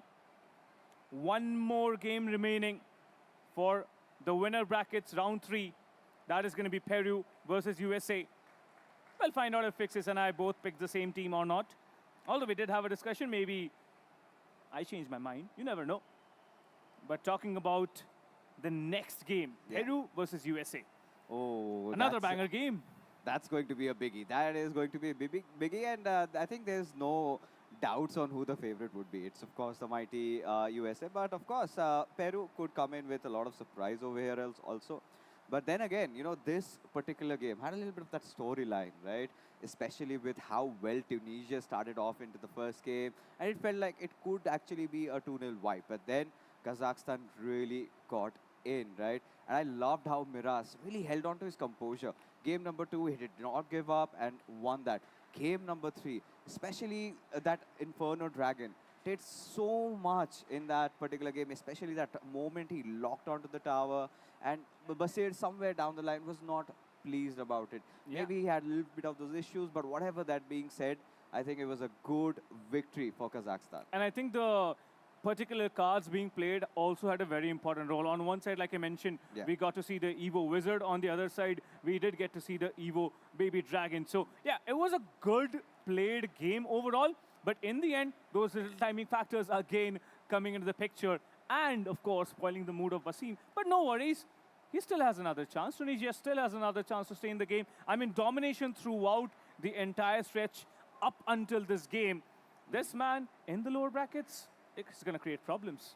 It should. It definitely should. Because, for Tunisia, I feel like Basir is a very strong opponent. And whoever is going to face Basir has to really watch out. But again, for Peru versus USA, I'm really excited because this is where we get to see the mighty teams collide. And this is definitely going to bring in a lot of fireworks. Oh, yeah, no doubt about it. The fireworks will be there. However, do we get to see some firecrackers again is the question. Yeah, it's been a while, no? Yeah, only in I game think one. Game 1 is Yeah. where we saw firecrackers. We haven't seen enough Evo cannons also. No, we So I haven't. think that could also come into play. We haven't seen a single Expo deck. We haven't seen a single mortar deck.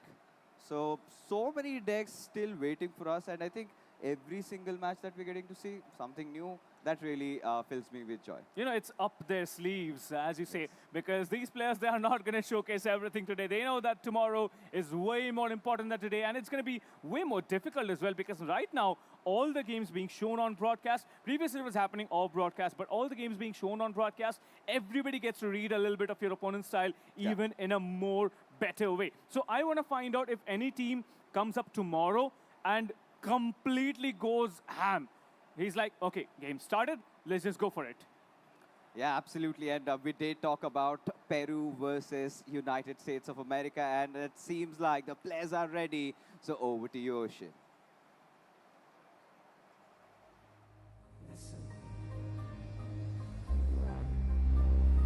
If this is how all the matches are going to be, I don't know what to do with my heart because it's beating faster than ever.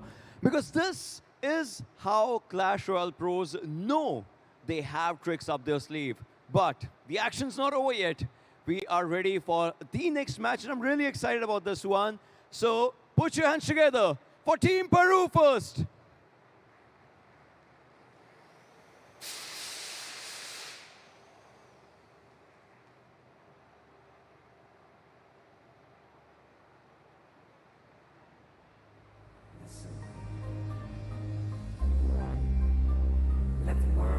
All right, the one who's ready to conquer it all, maybe. Please welcome Team USA.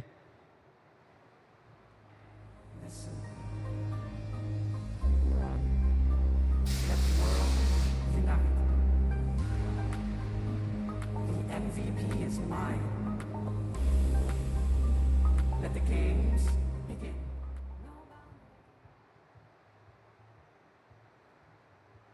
I'm pretty sure both the players are ready, so I would just wish you both all the very best, and you guys may now take your seats. There's the appreciation, as we just see, but now comes the main game. Who's going to move forward? Who's going to take one step back and rethink their choices? Questions are many, answers will be given here, but for that, let's get back to our amazing talents. All right, both these players absolutely ready. And yes, we are as well, because this is one of those games where actually our wants could come true. We might get to see those expos, we might get to see those mortars, and all of that coming into action. You know, USA is the only team who has showcased a different deck every game that they have played. Yeah. They have done immense amount of homework, which I believe even all of the teams combined here haven't done. In terms of prep stage, yes, USA right now is at the top. But does somebody just come in? I mean, at this stage, it's just Peru. Does Peru just come in and say, okay, USA, don't worry, you have done enough homework, class work, I'm going to take care of it? Yeah, absolutely. I think USA, I think we met the players also. Yeah. And he was looking very, very confident. And he did say that RG was his favorite deck. And, I'm pretty sure his opponent must be aware of the same. Yeah, And RG deck is something that, I've also been wanting to look forward to. It's another one of my favorite decks, still in my staples, in my cycles all the time. So really excited to see if he actually brings that right from the get-go, or he waits for the next game. I don't think he's going to play RG. Maybe it's his favorite deck, but Yeah. since everybody knows that there will be a counter ready. So Could be. rather not risk it, play something else, Yeah. secure your spot, and then maybe if you make it to the grand finals, just, since it's your favorite deck, take the risk, play it once. Take it. I mean, we would love to see something crazy, of course, to happen in this particular game. But then again, moving ahead, this is going to be a very high octane matchup because, we have been talking about the US, but Peru is not, again, another team to be trifled with. So they have also some strong players from their region and the best coming in. So it is going to be one hell of a matchup. The players are absolutely getting ready, and we'll get into the games pretty soon. But before that, we did talk about what has been happening so far. So we began with India taking on Indonesia, Yep. with India getting a victory in that one. And then we saw Senegal up against Benin, where Senegal had a very convincing victory, a 2-0 at that. But the third game was the spiciest of them all, because this was filled with a lot of twists and turns. But eventually, in a match where Kazakhstan was going up against Tunisia, Kazakhstan ended up getting a victory. I think Kazakhstan, they did a very, very good job of controlling the tempo of the game Yes. overall. Yeah, game one was not in, the entire control of Kazakhstan. He did make a little bit of mistakes, and there Tunisia just flourished like anything. But since the second game, I believe that tempo control was very well done. Now, this is another factor which many players actually don't take into account. Are you dictating the game, or are you reacting to it? That comes in so crucially at a very, very timid point in the game. But so far, the games have been really intense. It's not totally been one-sided. At times, for maybe a couple of seconds, it's been one-sided. But overall, I really believe when we move on forward to the next stage, maybe to the next round of the winner brackets, things could definitely change. There could be some serious level mistakes made, and that nobody would want. And that could happen on only one condition. Somebody lets the pressure get to their heads. Yes, that could be definitely the case, because even in the previous game, we saw what happened with Basid, right? For a moment, it felt like, that one little pixel where maybe his net kind of glitched out or something, and he was not pleased about it. And that is where Kazakhstan also pressed in, because all it takes is that one Inferno Dragon to just connect, which eventually happened. And if you have no answers, if you're out of Elixir, then you're pretty much done. I think, Inferno Dragon being one of my favorite cards, because I know the amount of damage that I have dealt, the amount of towers that I have broken. So yes, I think that was a very nice one. But then again, what do USA have in store? So we did talk about the Mortar deck, the Expo deck, all of that into play. But barring that, are we missing any other fan favorite deck? I think we've seen Bandit overall. We have seen, I believe we've covered a little bit of mixture of every Yes. deck, that's been there in the meta, at least for the last 6 months. But a clean deck is something that we haven't seen, like the meta decks that we used to see before. Nothing has been replicated, Fixes, and I think that is where the game has completely changed in just a couple of months. Yeah, I mean, that definitely has happened. And, what's going to happen next is what gets me excited, because USA, like we've been saying, right? You guys tell us. So what do you think USA is going to come up with? Are they going to go with the RG deck right from the get-go, or are they going to save it for later? I'm still waiting that the match just gets started, so that we get more clarity on what these players are coming up with. I always say this whenever I'm in any tournament. Wish we had a button to just start. We just jump in, we enjoy the game. But everybody just seems to keep it away from me because I'll start the match as soon as I get my hands on it. But so far, like we were speaking about it, Fixes, we have seen so many variations. We've seen the Goblin drill control. We've seen mixtures there. What have we not seen? Which nostalgic card, Fixes, do you want to see in play? I mean, for me, it's always been the Hogs. Oh, the Mini P.E.K.K.A. We haven't seen a Mini P.E.K.K.A. Exactly. I think one of the OGs, for sure.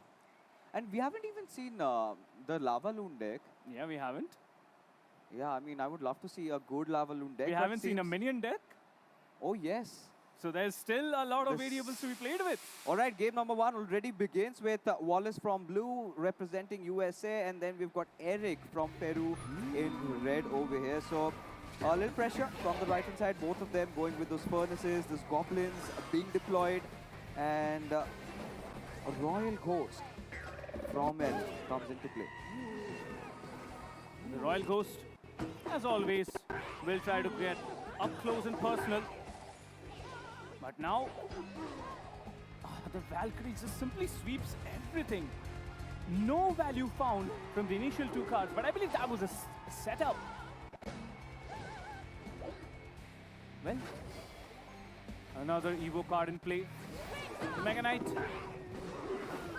Barbarians being used as bait, the Goblins also being used as bait, but a good time zap will shut down everything. That Mega Knight won't be surviving.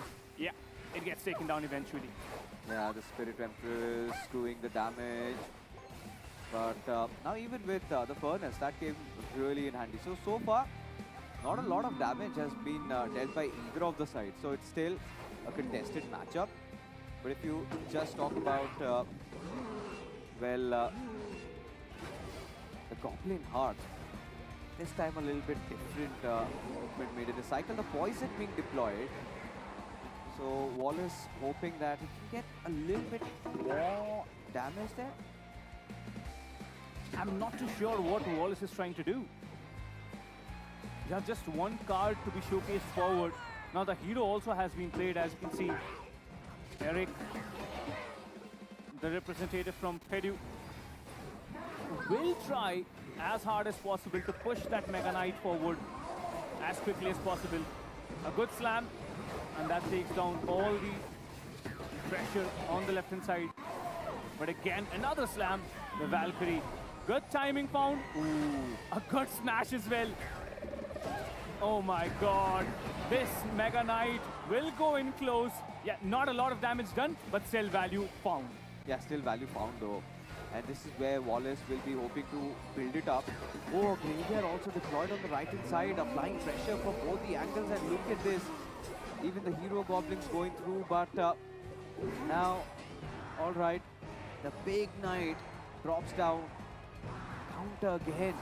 And look at this, we're heading into overtime with not a lot of damage done, especially in fact, if you look at it, Peru right now has the lead. Yeah, Peru now has the lead.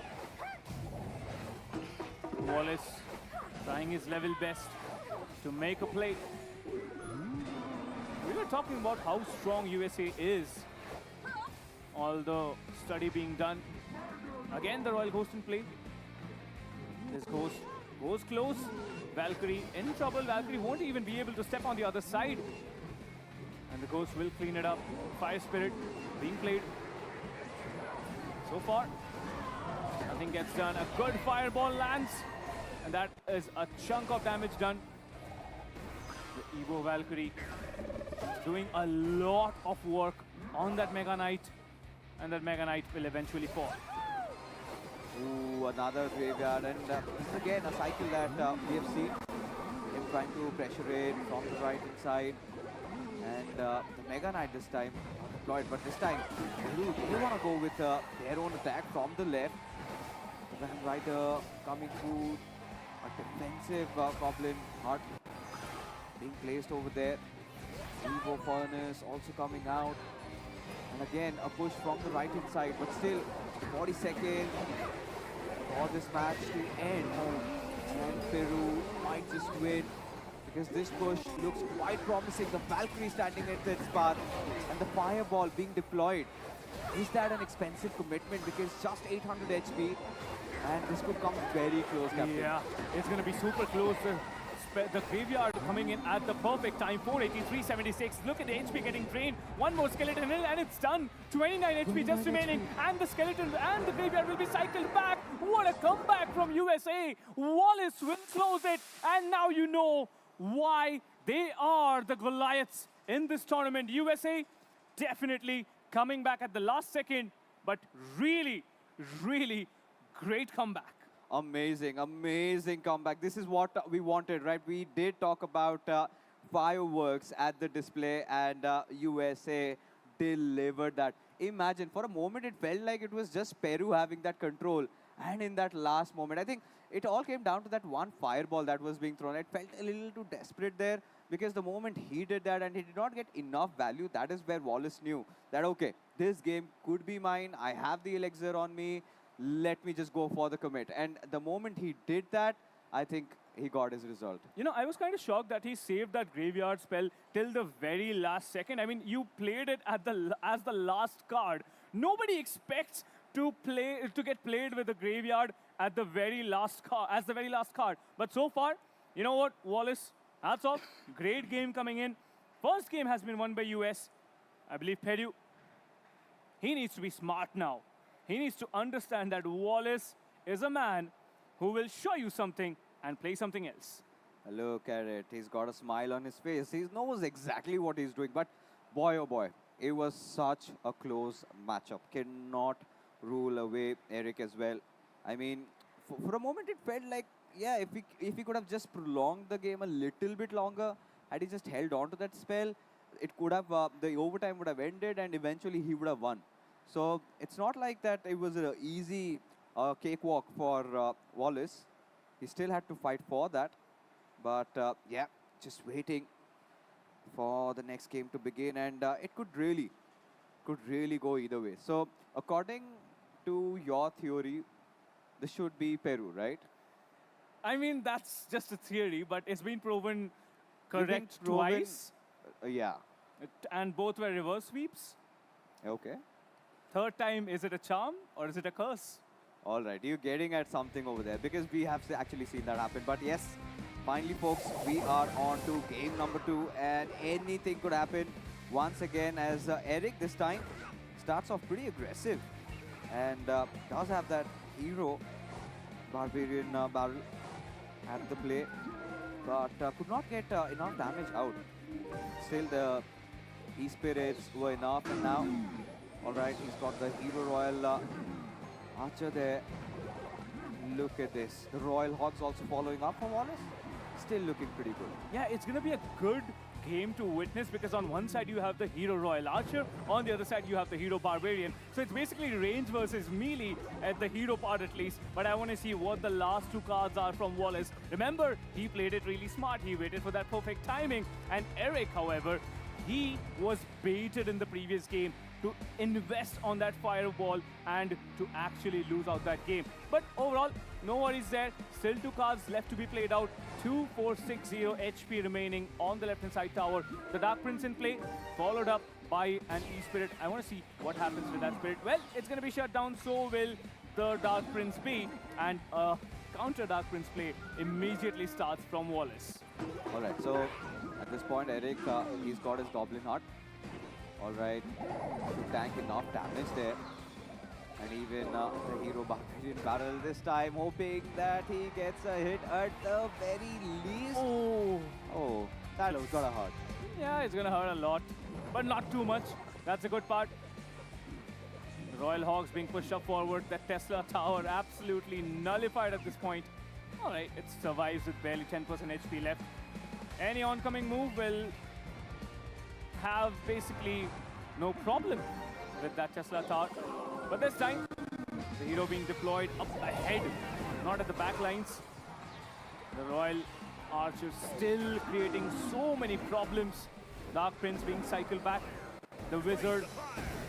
It's a good hit. That's a great hit. Beautiful play made by Eric. But can this Royal Archer, can this Hero Royal Archer make a lot of difference? 1657 HP still remaining on that left-hand side tower. Yeah, this looks really interesting. I mean, sir, at this point, it's pretty much going to OT, that we know for sure, but no. Hold on. Royal Hogs, the Evo version of it. Magic Archers. So much happening. Even Wallace is responding one with his own. But this is all about Wallace trying to be playing extremely safe. Because if he can somehow get through the 3x elixir and just be even defensive, that should suffice. That should be enough to at least take Eric down. Well, the log being saved up, a card still to be played along with the log. Which card is it? Wallace, come on man, show us what you got. Show us what you got up your sleeve. The log being played again, every time to shut down just that Dark Prince.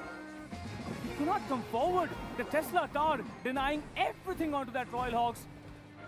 But again, the Dark Prince being responded by another, cycled back, another Dark Prince in play. But the Wizard will do so much damage. Followed up by another Spirit being played. Again a Royal Hog, again a Tesla Tower. Fixes, it seems like we're just stuck in a time loop at this moment. Yeah, it's a never-ending cycle, but a cycle in which now even Eric, he's done so much. The final last minute to go, and anything could potentially happen. The hero, magician, at the go, but no, the lightning spell comes out. Eric had this handy. The Tesla Tower from Wallace. It is looking to be a very close game as another chip coming in from the Royal Hogs. And now, let's see what this Hero Wizard has up in stores for us. A little bit of damage, but not enough. Not enough. Hero Wizard will not be able to take down the tower. 631 HP still remaining. The Hero Archer back in play. What is that last card? What is Wallace waiting for? It's 19 seconds to go. And then it is the lightning. It was being saved up all until this point. But not much done. Not much done. Eric, he has set up that comeback and Wallace knows he has messed it up. It was way too late to use that lightning spell. And that Archer Tower on the left will fall. Yeah, man, that has to hurt. That definitely has to hurt. But kudos to Eric, man, especially with how he stays that comeback. Initially, when the game began, we were all wondering that, okay, all right, if it goes towards the end of the overtime, Wallace still has that lead. Wallace still has got it. But again, that immense pressure coming in from the Royal Hogs, from the Wizards, all of that combined, those constant chipping damage, and then that lightning strike that he saved up. And I feel like, yeah, it was a little too late. But then again, Peru staging a beautiful, beautiful comeback.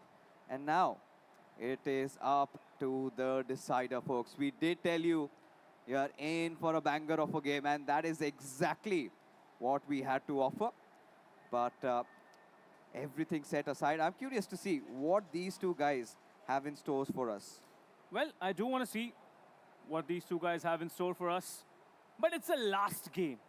It is the final game for the winner brackets, at least for round 2. And then we have 3 more games lined up today. We'll find out what happens there. But whoever wins this faces off Kazakhstan in one of the games later today in the winner bracket semi-finals. So, the decks being selected. Overall, final decisions being made. But the question still remains, is this another reverse sweep? Because if it is, Fixes, I am going to lose my mind. Listen, man, it was not me who brought it up. It was you. So, I mean, what do I say? So you gotta, I mean, as the stat dictates, could be Peru, because even in the first game, we saw Eric. He came in oh so prepared for this matchup, right? He knew exactly what he had to do, and it seems like we've got the third game all readied up, all set to go. So let's see what happens. It's all about Eric. I think finally he's also confirmed his picks, and within the next couple of minutes, we should be on to game number 3, the decider game, folks. And do let us know, who do you think is going to take this victory home? Well, a good combo. of the Evo heroes last time. Hero Barbarian Barrel and the Hero Magic Archer. I wonder though, will Eric play something similar? Range combined with melee? Or is it going to be completely range? Now we have seen decks that has been completely either melee with some good spells combined. Well, looks like we'll find out. Here we go. Game number 3 for the 4th game of the upper brackets of round 2. Starting off with a rage, 2900 HP still remaining, so that's just 147 HP damage done with the first wave from Eric. Talking about Wallace, no value found. It's just a defensive start from his side. Yeah, absolutely. I mean, at this point, an early fireball, that did really help him against the Hero Magic Archer there. But now the Rascals are being deployed along with the Skelly Balloon and the Hero Wizard being bought out courtesy of those bites. So quite poetic things going on over here. No doubt about it, Fixes. But look at how much the pace of the game has slowed down. Initially, in game number 1, it was Wallace attacking, attacking, and attacking. In game 2, it was Eric gets a hit. attacking. Yeah, he does get a hit, Oh, but not too much damage done. the guards. Coming back to the point, in game 2, it was Eric and Wallace exchanging blows. But now in game 3, it's a complete strategic defensive play. And there go the balloons. The skeleton balloons go up forward. Good timing on that wizard. That Evo wizard. Perfectly timed, perfectly dropped. Let's see how much value it gets onto the right side Archer Tower. Yeah, absolutely. That's what I'm excited to see because this time Eric, he's gone in for some heavy smacking, man. Look at this. Ooh, all right. Slightly unlucky, but Wallace is counting a lot on that push. The Skelly Cake, he makes an appearance and should be enough to take down the RG. And now, heading on forward. All right, Fisherman. So the RG Fisherman deck at display. I'm curious to see what can he bring out of this one because look at even the wizard. He was brought so low, Captain. Yeah, no doubt about it. But moving on, all the cards again have already been played from Eric. Wallace still saving up one card up his sleeve. Let's find out what it will be. The Zaps being sent up forward. It's a 2-lane push. It's been split up on either side. It has to be defense on either sides or just commitment onto one. Let's find out what Wallace decides. 7 seconds left for overtime. We will be definitely going for it. There's going to be no game without any overtime. But now the Wizard gets so much damage done. 1643 HP remaining on that Archer Tower, as well as the attack being slightly nullified on the left-hand side. All right, this time an attack coming in from the right-hand side.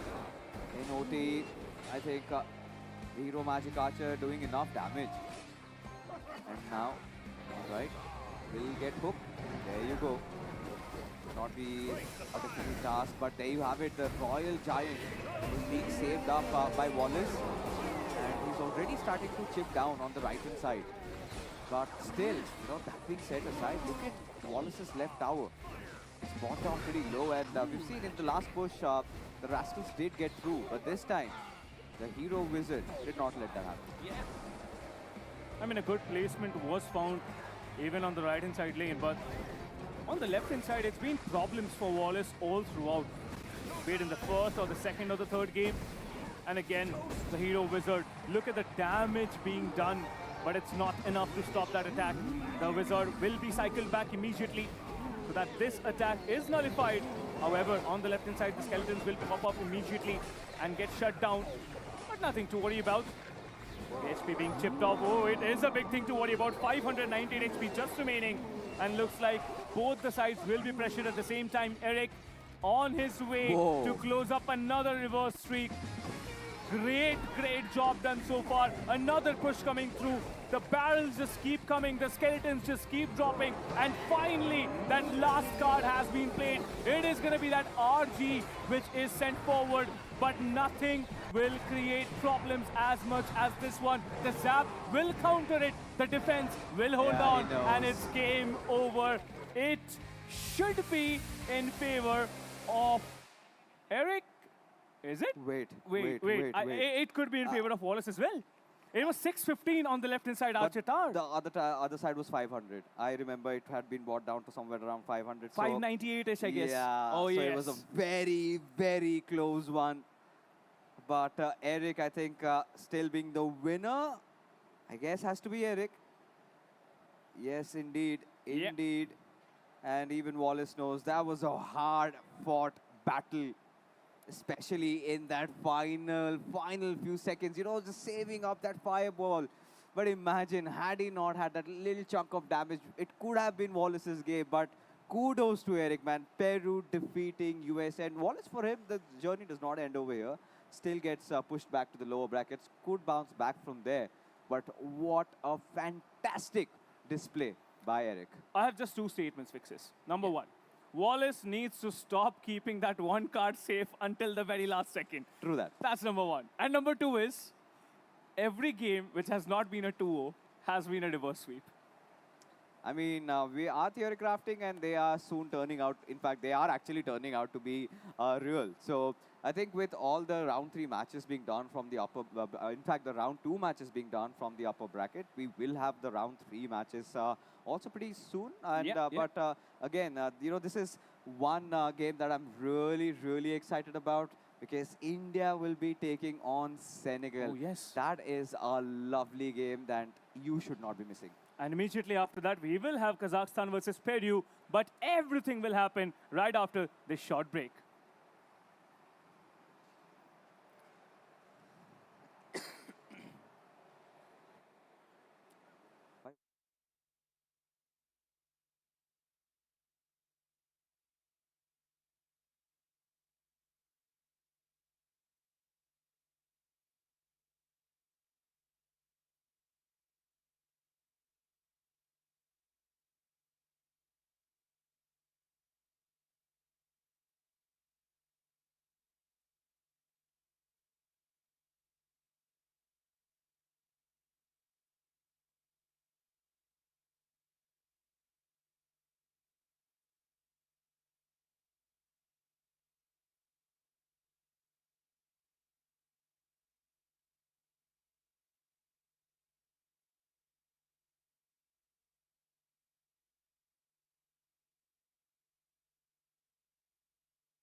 You know, I mean, I was talking about the domination before the game started, like how it will be a one-sided affair, but everything going to the tiebreaker timings, triple elixirs, whatnot. I mean, we have seen amazing stuff out here. Hero Magic Archers, Hero Bar Barrels, and everything just coming down to abilities, mindset, skill, and much more. But the games are not done, and we are enjoying the games for sure. So it's time to call upon the next team who's going to come out here and try to dominate. Please welcome Great Britain.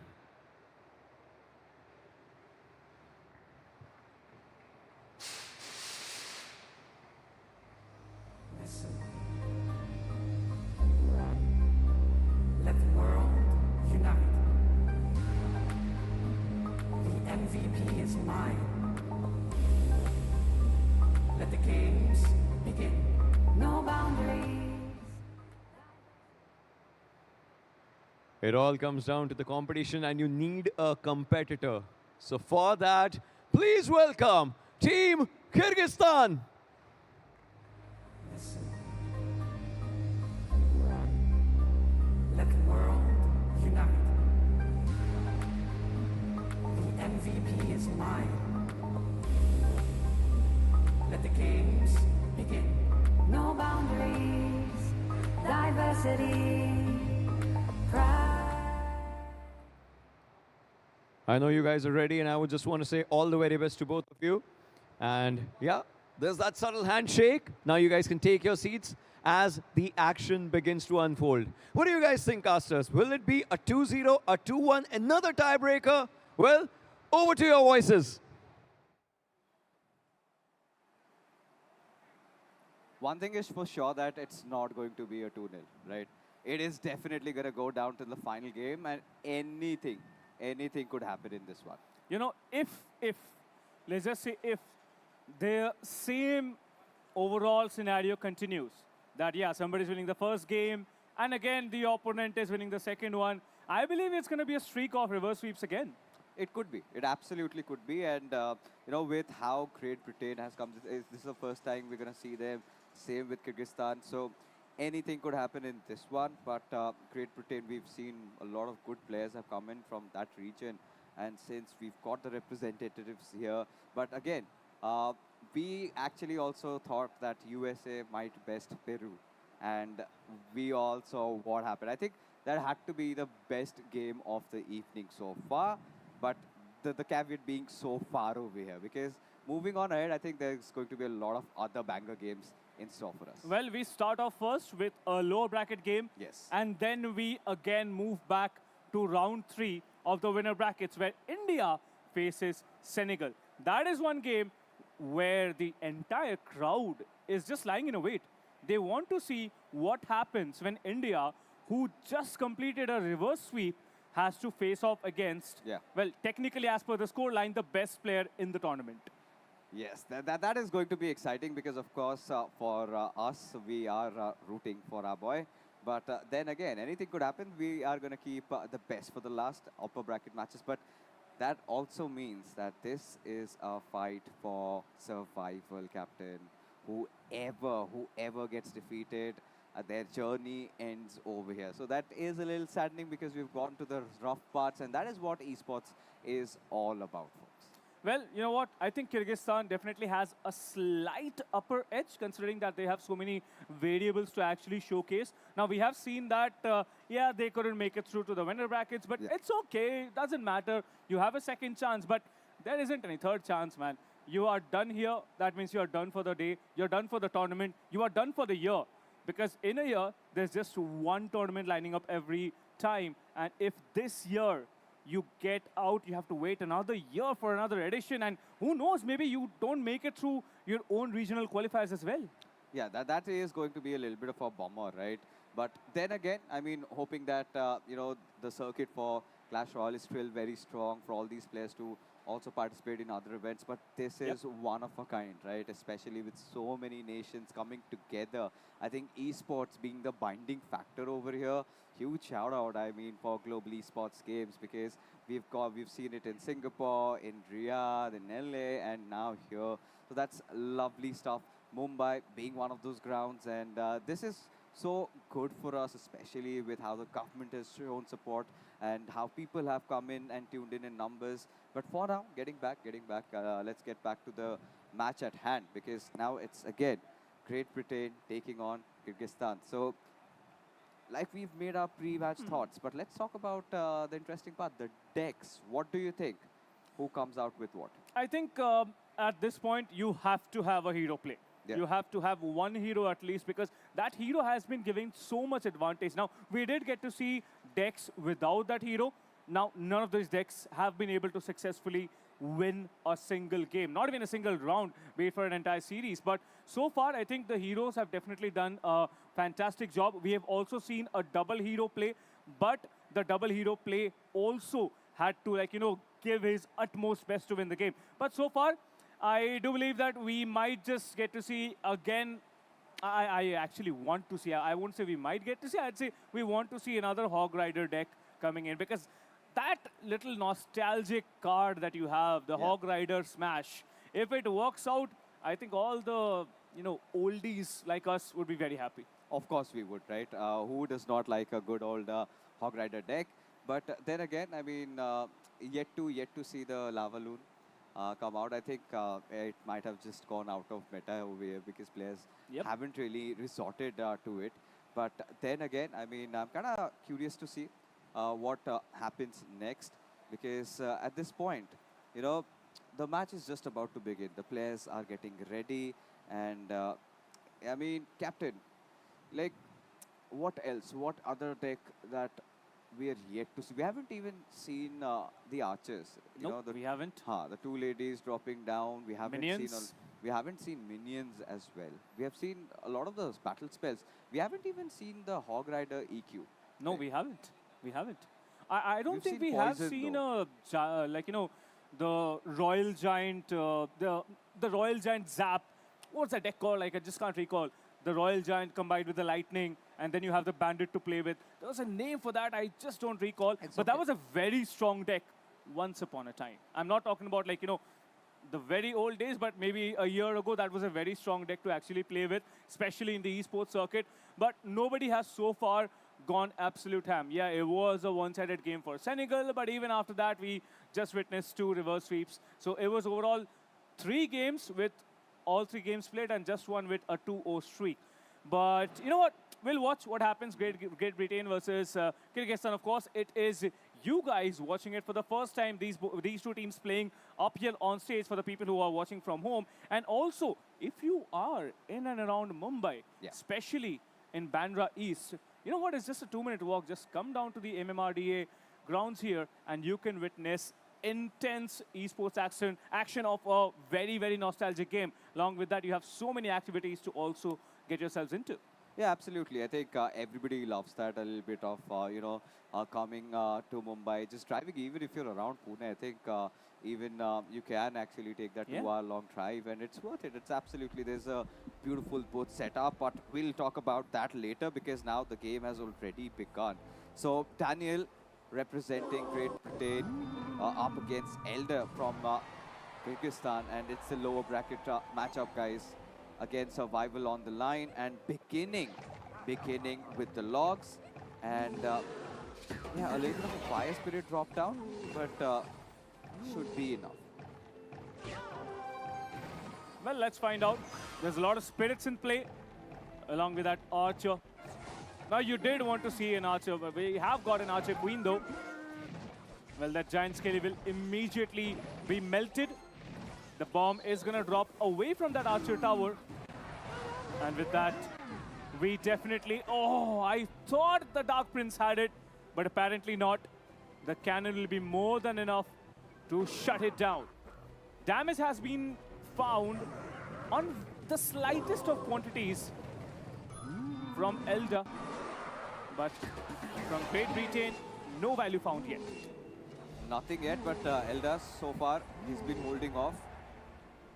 Little bit of a chip coming in from Kyrgyzstan as a hero goblin has been dropped with a response as a... All right, the big man Skelly goes in, and this is a nice setup, right? You've got the hero, wizard, and even the archer queen being deployed. Ooh, that's a nice, lovely setup. He's managed to bring that bomb there, and that is going to be a beautiful explosion. And Daniel, he is going to be pretty happy about this. Daniel will be super happy about it, Fixes. 582 HP just remaining. The Barbarians, so good timing on the defensive troops there. Otherwise, those two Barbarians would have been more than enough Fixes to shut down that single archer tower on the right. Again, the Queen being dropped down. Well, the Witch coming in play as well. I do want to see what happens with this Witch. Well, it will be shut down. The Dark Prince connecting finally onto the left-hand side. A shift of pressure onto the left now. Elder, he knows he has to defend the right-hand side tower to the best of his skills. Especially when you have the Giant Skeleton as well as the Hero Wizard dropped all together on the right. Well, defense is going to be successful. 357 HP still remaining. Another Giant Skeleton cycled through, along with the Dark Prince, along with the Witch this time. And looks like this Witch, it will create problems. The bomb dropping very close. Does it do damage? No damage found yet. But so far, I really believe that this is it. I really believe this is it. One more hit and this is over. Eldar will win it. And that is Kyrgyzstan walking away with game number 1. Good stuff coming in from Kyrgyzstan. Playing it really smart. Playing it steadfast. But talking about Great Britain, you know, they need to step up their game. Taking too long to actually drop those cards, make that play, make those combos work, was way too much to deal with. And Kyrgyzstan, having game 1, will be super happy. Well, we do have the next games also lined up after this. Of course, the score lead will remain 1-0. We'll move on to the second one in a matter of seconds, but Bhaiya, kisi ne ke- game number 6, it's going to be Senegal versus India, followed by game number 7, Kazakhstan versus Peru. Both of these games are the winner bracket semifinals. And then game number 8, which is the winner bracket finals. We will find out who takes the first slot of that grand finals, the best of 5 series that is going to happen tomorrow. A big question, a question in the head of the players, a question in the head of everyone at the arena, of everyone watching from all across the globe.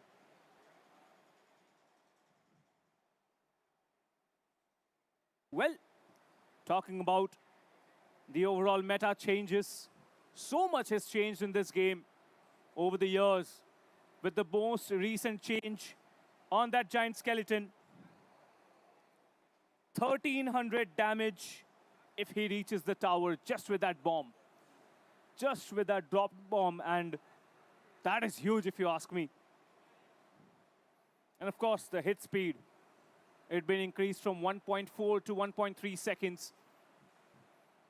Now, for those of you who did not know this before, that is why the Giant Skeleton is being played so many times. We have witnessed great action today, starting off the day with India versus Indonesia. Indonesia winning game 1, but India pulling off a reverse sweep. Game 2, Senegal versus Benin. Senegal dominating 2-0. Game 3, Tunisia versus Kazakhstan. Again, another reverse sweep, followed by game 4, Peru versus USA. Another reverse sweep. Will this be the 4th reverse sweep of this evening? Great Britain versus Kyrgyzstan. An elimination game, a lower bracket game. Game number 5 with 1 point lead already found.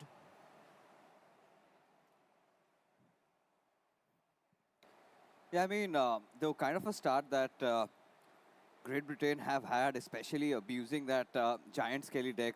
Lovely victory for them. Kyrgyzstan really They'll have to bounce back in this one. And yes, as it looks like, Daniel looks pretty chill. He's got everything sorted. Nothing much to worry about. And just waiting for that game to begin. Game number 2, Kyrgyzstan will have to stage a comeback over here. Because again, gentle reminder folks, it's an elimination match. Whoever loses, the journey ends right here, right now. So the next game has to be a do or die for Kyrgyzstan if they want to survive. Going through the gauntlet, every match is going to be a survivor one for them. A lower bracket run.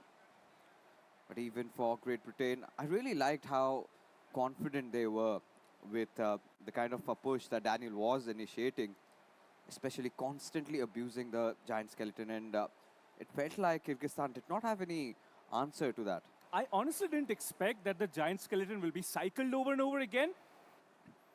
But it was. The game was won. And right now the players are just waiting for the second game to be started.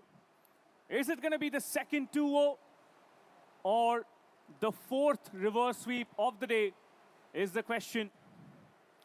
Eldar, the representative of Kyrgyzstan, now having a fantastic chance to close this game. And of course, the representative from Great Britain definitely trying to find a mark and still survived this elimination challenge. Oh, this is going to be a tough one. It's going to be an interesting one at that. But yeah, seems like he's gone through his decks. He's made his choice, makes his players.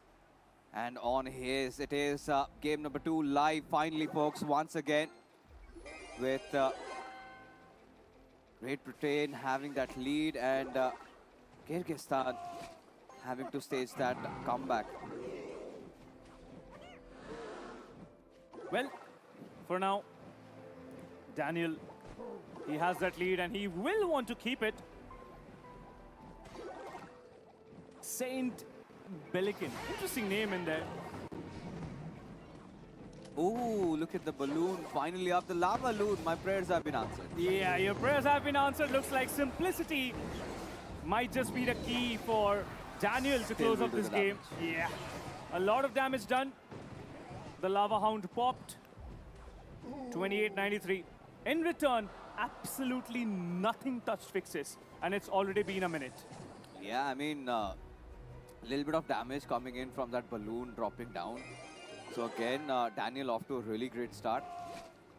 And now these little skelly warriors wanting to do any sort of damage, that has been nullified. At this point, again, another lava hound being deployed. So lava loon, beat down deck, and there you go.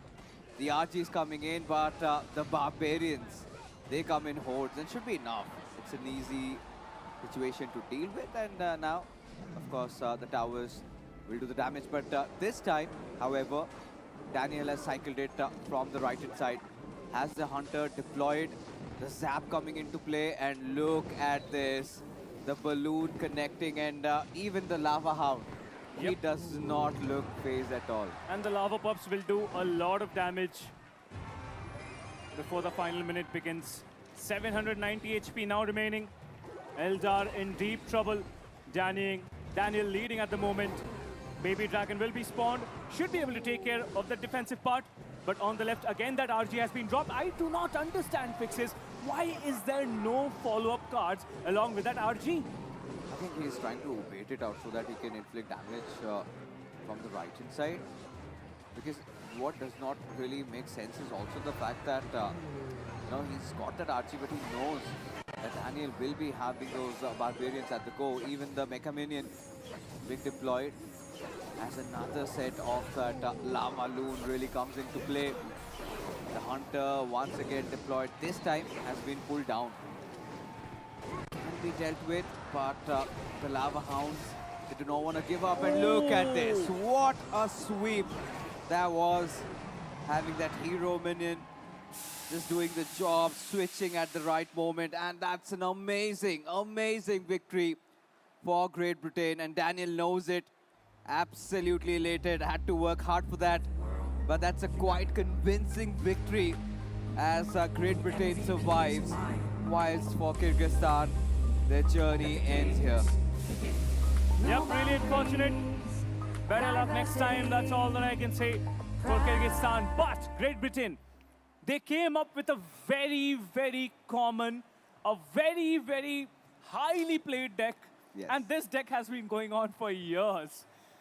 The Lava Hound, the Balloon, and of course, heroes have been added on now. The evolutions have come in, but this core has been the same. And finally, Fixes' answers, prayers have been answered in style, that too with a victory. Yeah, I mean, I was really taken off guard because I did not know that, yeah, Kyrgyzstan had no answers for that.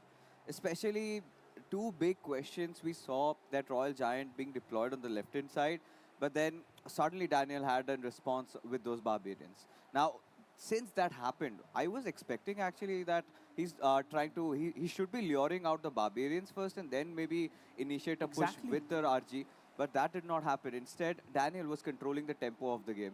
He was constantly applying pressure, those big cards being deployed. And there was no answers actually for the Lava Loon deck. It felt like Kyrgyzstan did not come with an answer for that Lava Loon. You know, I have to say this, but it felt like an air deck against a ground deck.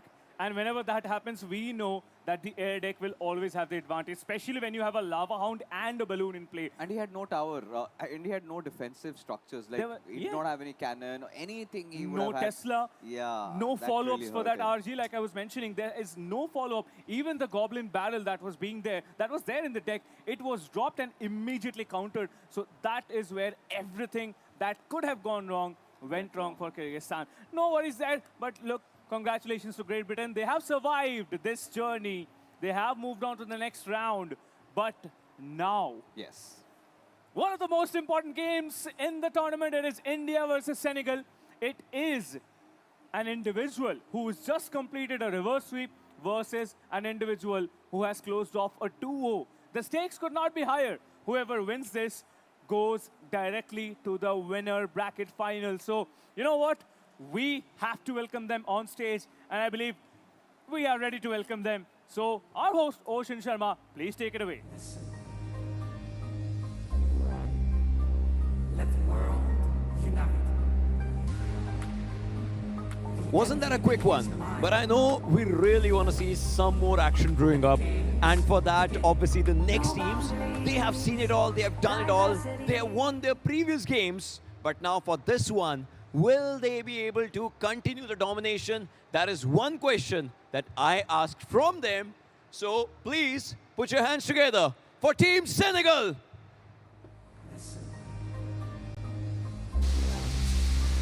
Let the world unite. The MVP is mine. Let the games begin. No boundaries, diversity. And now, we saw the first match with a pure domination, and he's back to rule it up again. Please welcome Team India! Let the world unite. The MVP is mine.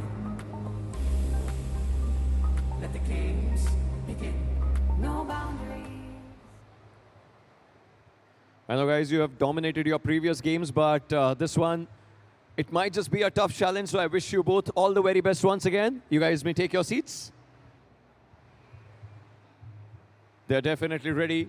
They started their days on a really high note, but can they try and end it on a good note as well? That's one question which I'm going to ask to our lovely casters. So over to you guys. Well, the spirits are definitely higher in the arena because, of course, we have got Anawit back into action. Of course, after that amazing reverse comeback that he staged against Indonesia.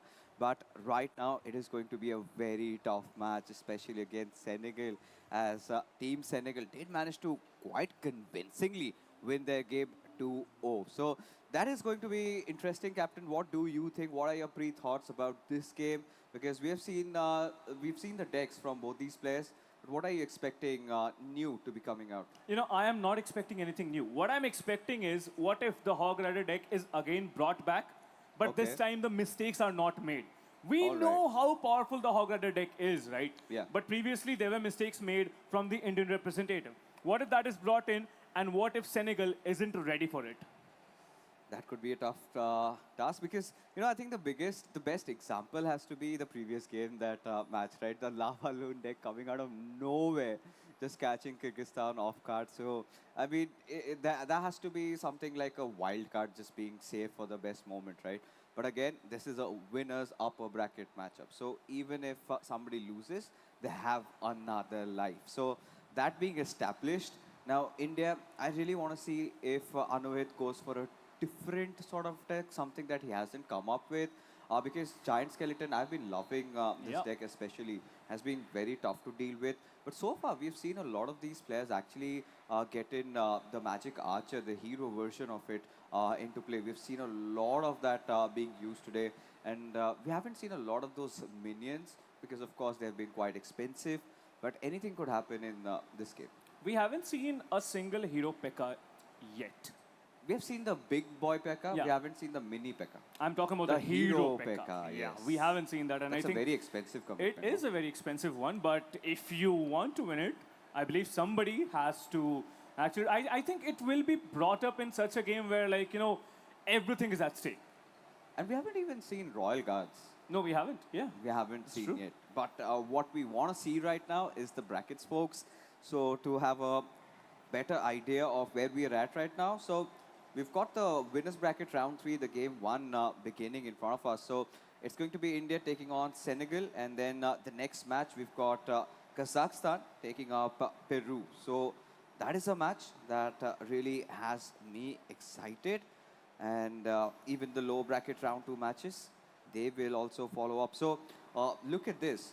So USA and Great Britain will go up against each other. So Indonesia will be taking on Portugal. So that's going to be there. And I think we might have the other countries also. So Hungary is also there. Yeah. They've got their match. But right now, let's focus on what's at hand. So India and Senegal is the game that we will be commentating on right now. That is going to be broadcasted live, following which we'll have Kazakhstan taking on Peru. And the winner of both these teams, that is also going to be an absolute banger because they would be clashing in the winners bracket round 4.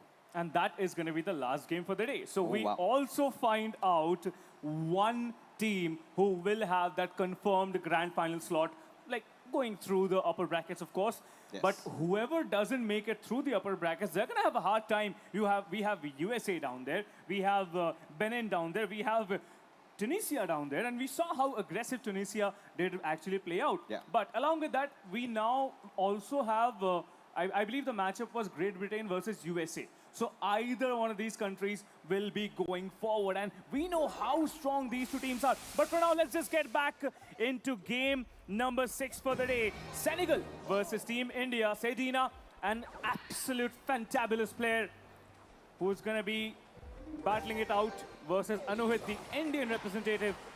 Well, starting it off really strong. Anuhit again tries to go up forward. Does some chip damage. 2600 HP still remaining. But look at that, both lanes again getting pressurized. If Anuhit has not analyzed Sedina's game, he's going to be in big trouble fixes. Yeah, he certainly will be. Because at this point, Anuhit has started off, slightly defensively. But this time he gets that hit on the tower. So, yeah, aggression also being there. He's got his defensive setups up. Balloon in the air and the tornado to deal with it. I'm starting to wonder if this is actually a good investment because elixirs have been traded evenly. Now the Zappies have come out, and now we've got the hero, magician, archer in play. So from the right hand side, should have no issues dealing with the Zappies. But the skeleton, a very cheap investment, should deal with that push from the left hand side. Not yet. Yeah, I believe the left-hand side tower is in no danger at the moment, but the right-hand side tower, it's a very, very heavy push coming in. The bomb tower will be invested just to bait out a lot of that push from either sides, and it works like a charm. The hero archer, again that dual hero combo will be played, hero archer plus hero barbarian. Let's find out how much more damage can Anuhit do. 982 HP just remaining. Will Anuhit walk away with the first round victory already against a man who 2-0'd his opponent in round 2? We'll find out. But looks like a full push is coming through. It is a minute, 40 seconds to go, Fixes.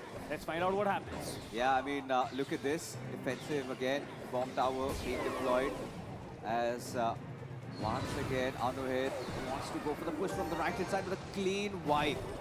26 seconds to go. Not a lot of XP remaining on Sedina. The minor goblin being deployed. The rascals have come in as a count. But look at that arrow touching the really will not be favoring it.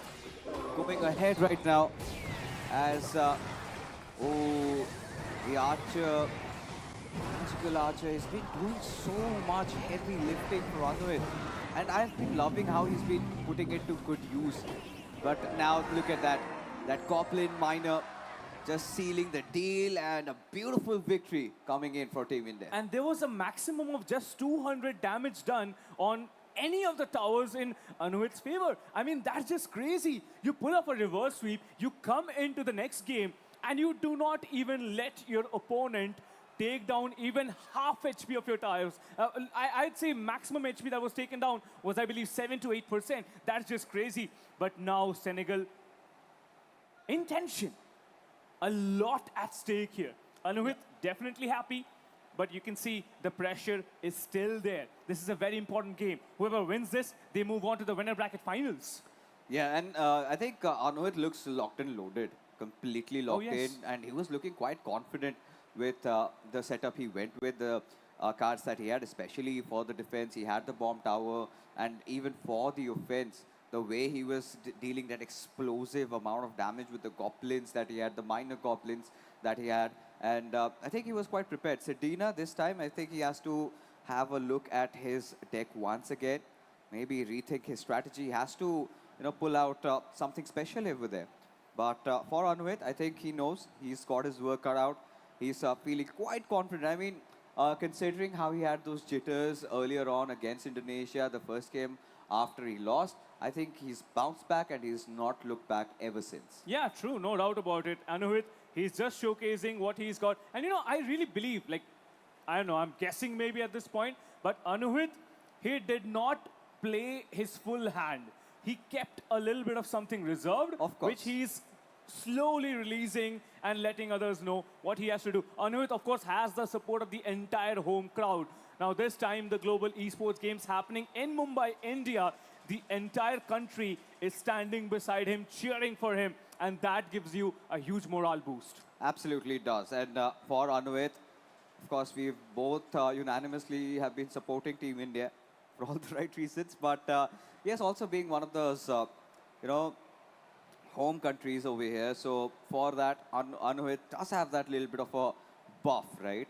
But then again, moving ahead, at this point, Team Senegal is something that you cannot underestimate because we have seen what can happen. So at this point, it's too early to celebrate. It's about game number 2. I'm pretty sure Anuhit, the way his body language is, he's exuding confidence. He knows exactly what sort of a deck he has to come up with to trick his opponent. Are you imagining a little bit of a stable deck or something, out of the blue, something to catch Sedina off guard? There has to be an X factor, right? But talking about Anuhit's composure, Anuhit's confidence, the thin line that you have between confidence and overconfidence is clearly visible here. Anuhit, being absolutely confident here. He knows that he's just won one game. He himself has just closed a reverse sweep, so there is a possibility that Senegal does the same. So he's being calm, he's being calculative, and in the end, we will find out at the end of this game if Anuhit will be a victim of what he just did a couple of hours ago. Well, talking about the other games, after this, we will have the second game of the winner bracket, round 3, Kazakhstan versus Peru, followed by the winners of game 6 and 7. Still waiting to find out what's going to happen in this game. Seconds away now. We are from the second one. What if this is a 2-0? Fixes. What are the possibilities this is a 2-0? Well, looks like we'll find out. We certainly will. And both these players right now, all right, not revealing anything. Little Skelly's going out. And a Goblin barrel.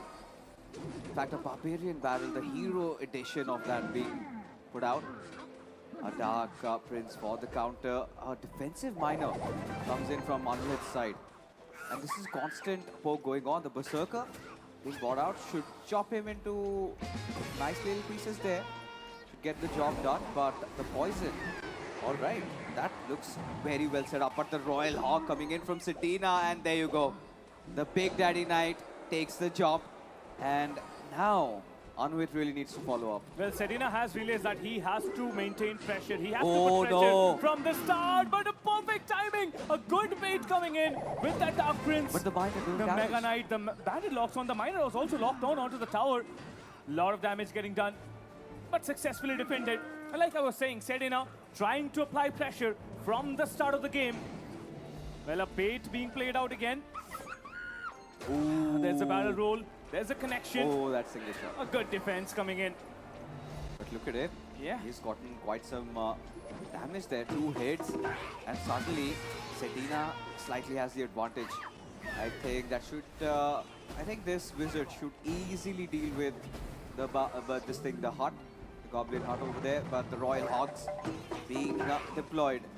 And a defensive Goblin hut set up. Still one card to be shown, Sedina. Keeping us all wondering what that is. Miner will be sent up forward. Ooh, that's a nice one. That's a beautiful one. But immediately the Mega Knight gets dropped on top of it. The Dark Prince will be taken down. The Dark Prince will lock on. To whom is the bigger question as he gets hammered down from troops all around. And finally, the play comes in. The wizard, the hero wizard, will take him down. This is a combo we haven't seen this afternoon. The hero wizard added on with that hero barbarian. 37 seconds left, 35 now. And that last card has still not been revealed, Fixes. Yeah, and it has come down to the wire. So far, it's sure that we're going into the overtime as this hero wizard, he's been dealing a hefty amount of damage. A Miner to follow up, just trying to chip in through. The Knight somehow needs to get locked on, but seems like that won't be the case this time. Another poison being deployed. Will deal with the wizard though, but the Royal Hawks. All right, another defensive hut being positioned.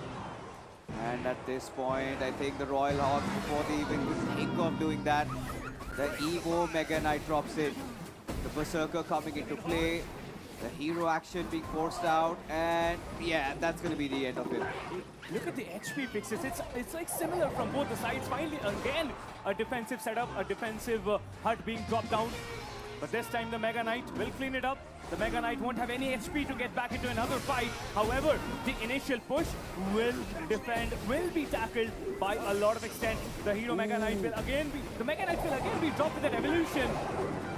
But let's see, it connects directly onto the tower. 948, 631, the tower is going down as India will get round 2. And that is a clean sweep from the man who started with a reverse sweep indeed. Amazing stuff coming in from Anuhit as Team India soaring high once again as Senegal this time being pushed down to the lower brackets. Quite a convincing victory for Anuhit, if you ask me. There was not a moment of doubt throughout this entire game. He was so much in control, especially how he was dealing with every single push, every single card. that Sedina had to offer. Anuit might have had a little bit of a slow start in the first game today, but now he feels locked and loaded. Now is the time where he would be wanting to get the finals also over with. I want to win it all. I am in the zone right now. But yes, Team India, the coach, the player himself, Anuit, take a bow, young man. They've gotten their victory, and yes, that was something that we did not expect, because this was honestly, Captain, a winner's bracket round. It was into the further stages. I thought that it is going to go to the final game, but Anuhit, he had other plans apparently. Yeah, no doubt about it. And you know, we have mentioned it over and over again, that the timing of every card being played matters so much. There was one mistake made by Senegal, and that Mega Knight instantly locked onto that Archer Tower. And yes, India, they have made it through to the winner bracket finals. Anuhit, representing Team India, are just one best of 3 series away from becoming the first grand finalist of Clash Royale at the Global Esports Games. And this feeling is absolute bizarre. I mean, just thinking that he's one step away. Let's not jinx it.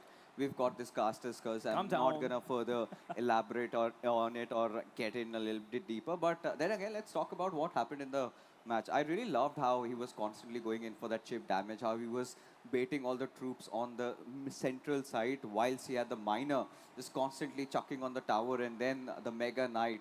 That lock-in, that the moment that happened, right, I think it was sealed. Even Sedina knew that this is settled, this is done and dusted. So a very, very convincing victory once again for Anuhit. But again, one more match lies ahead of us. Again, another winner bracket matchup. That would be lovely. Listen. Let the world unite. I mean, we have seen those tiebreakers. We have seen a couple of overtimes. We have seen 2-1s and 2-0 domination coming up by Team India. It just showcases that they are ready for whatever can actually come their way. And we'll have to see which is going to be their next opponent with the next match coming up forward. Whosoever wins this one faces Team India.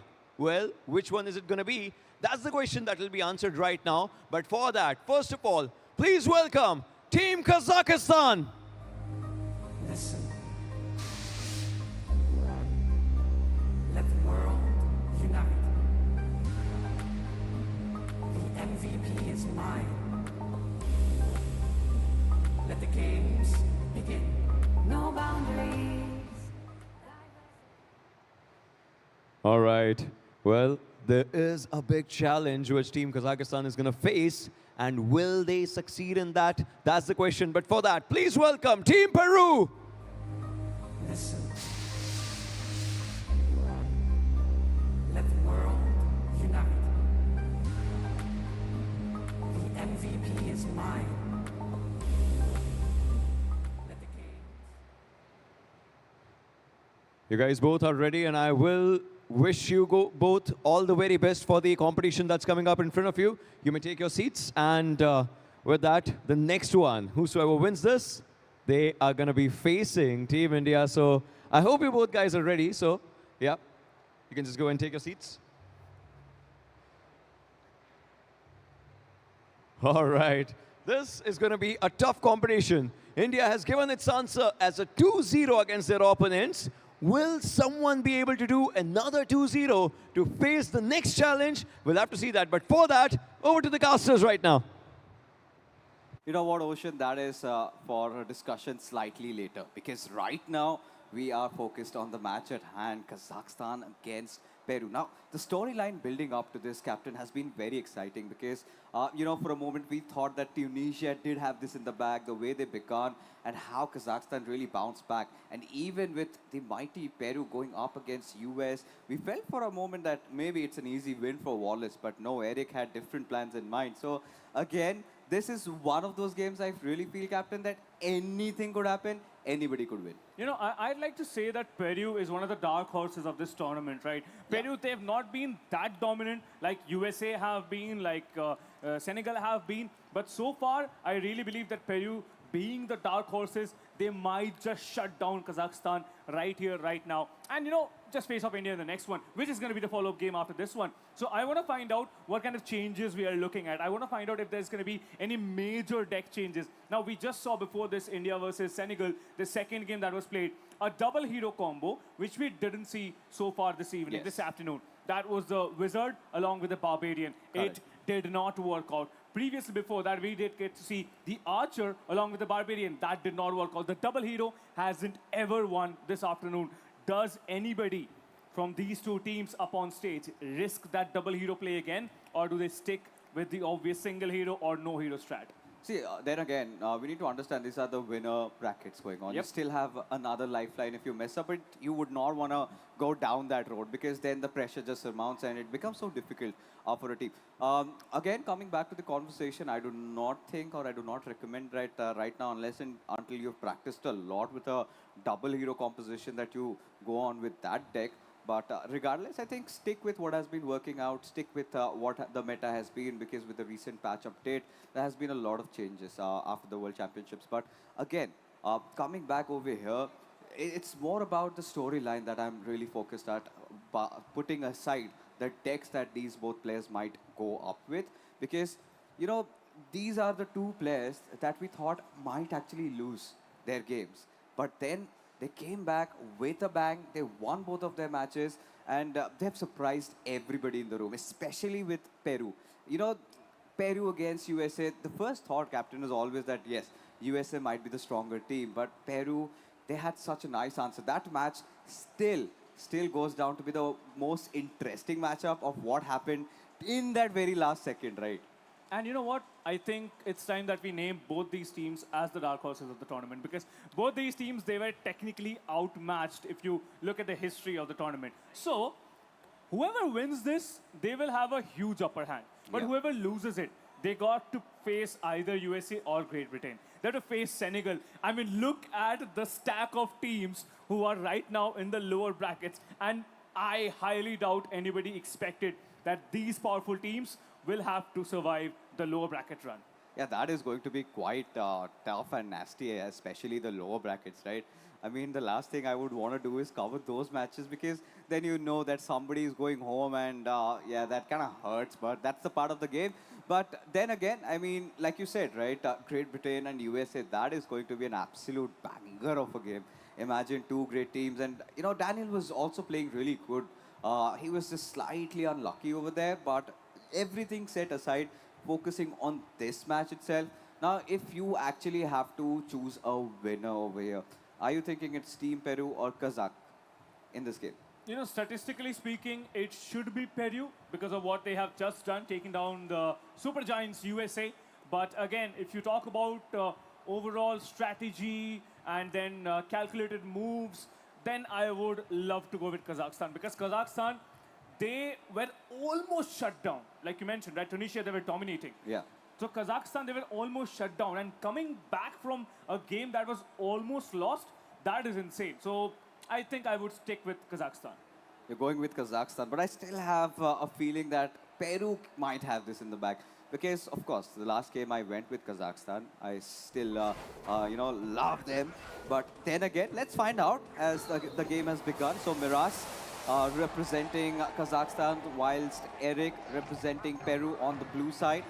And he is going to begin with a Giant Skelly, a response of a Goblin Heart by Miraz. We know that Miraz loves to play tactical, he loves to play slow. He's trying to force out any mistakes. And look at that beautiful positioning, stopping the Giant Skelly at its tracks and following it up with a Wizard. Quite smart move, but look at this poison. Also being quite effective, should actually deal with the Wizard nonetheless. The battle ram again in play now. This is something that I really love to watch. The battle ram Ooh, going a hit. straight in. Yeah, big hit coming in. 1900 HP now remaining out of the 3052. So that's already 33% of that left-hand side tower gone. And if you consider the right-hand side, I would say that's another 20 to 25% gone. On the exchange, though, there has been a drop of approximately 150 HP, which is not going to be enough. The Free Spirit will do a little bit of damage control, although it's not going to be enough. Again, a follow-up will be dropped in very, very quickly. I wonder what is going to be the next move, because it has to be a defensive play. Yeah. The Giant Skelly, as the decoy, will bait out all of the fire spirits that are getting dropped down. And a perfectly placed poison yet again, along with the wizard, hero wizard. The damage being done, however, the Skelly could not reach the tower. Yeah, that is going to be slight. It should be enough to deal with this Giant Skelly. Yeah, she packs a lot of damage there, constantly pulling through, but the Graveyard also being deployed by Miko. I mean, Mirasi has been saving up for that. Somehow did survive this onslaught. Eric went to the Lumberjack, but the Furnace bought too low. And let's see what happens next. We will definitely find out what happens next. Now the Mother Witch being brought in, no doubt about it, a legendary troop. But now the last 2 minutes, the overtime begins.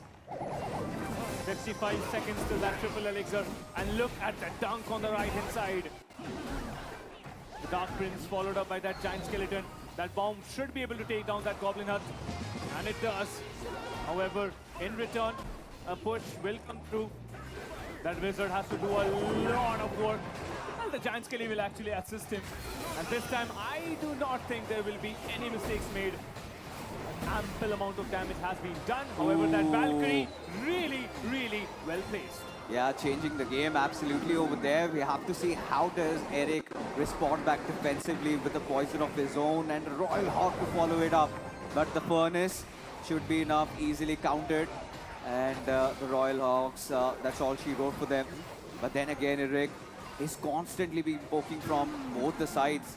A Lumberjack to follow up, and can the Dark Prince stay alive? That's the question. But the Valkyrie has been brought down pretty low. So the Giant Skelly is trying to apply pressure from the right, but look at this. This was anticipated, but a nice response coming out from Miraz, especially dropping down that hero Barbarian Barrel. And now a push again from the left-hand side is imminent. And they need to deal with this Valkyrie ASAP. But a battle ram to follow up, a chip damage on the Goblin Hut. Let's see what happens next. Beautiful follow-up on that Goblin Hut as well. Cycle through and push forward. Will shut down the push from that battle ram. The Prince locking on now, moving on forward. Will shut down that one little Goblin Tower, but the Skeleton has been so well countered. The Graveyard completely countered every time by that poison. The right inside now being pushed through. Royal Hawks moving on forward. The HP not enough for Miraz. He might just lose the game, and he will. 1,051 remaining. No time left, and this is gonna be Kyrgyzstan walking away with game number 1. I mean, the boys, Eric, he's been fantastic. Fantastic. Peru being so good in that situation.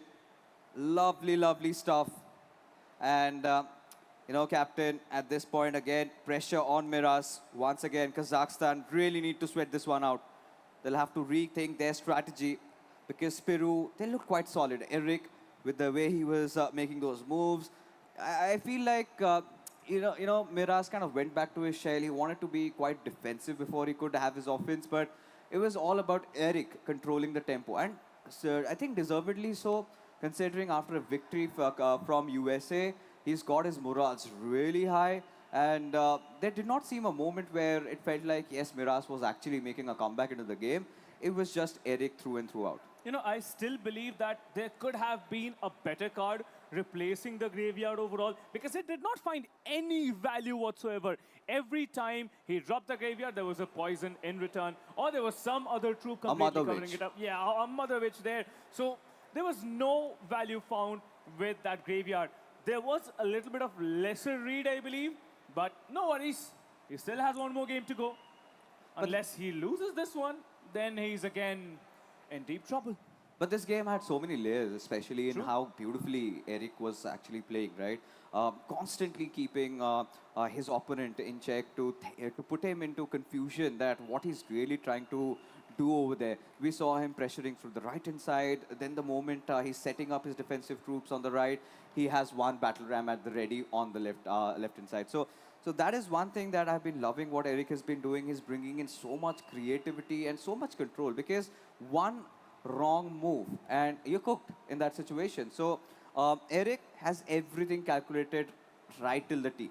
So at this point, you know, Eric's been looking solid, has been looking promising, but let us not forget the script that we have followed with Miraz, especially how he began his journey today with a loss. And then he bounced back instantly. We know he's got that within him, and I have high hopes from Miraz that Kazakhstan, they're going to bounce back in this one. Game number 2, yeah. Yeah, no doubt about it. Even I have hopes from Kazakhstan. I mean, I did pick them for winning this game.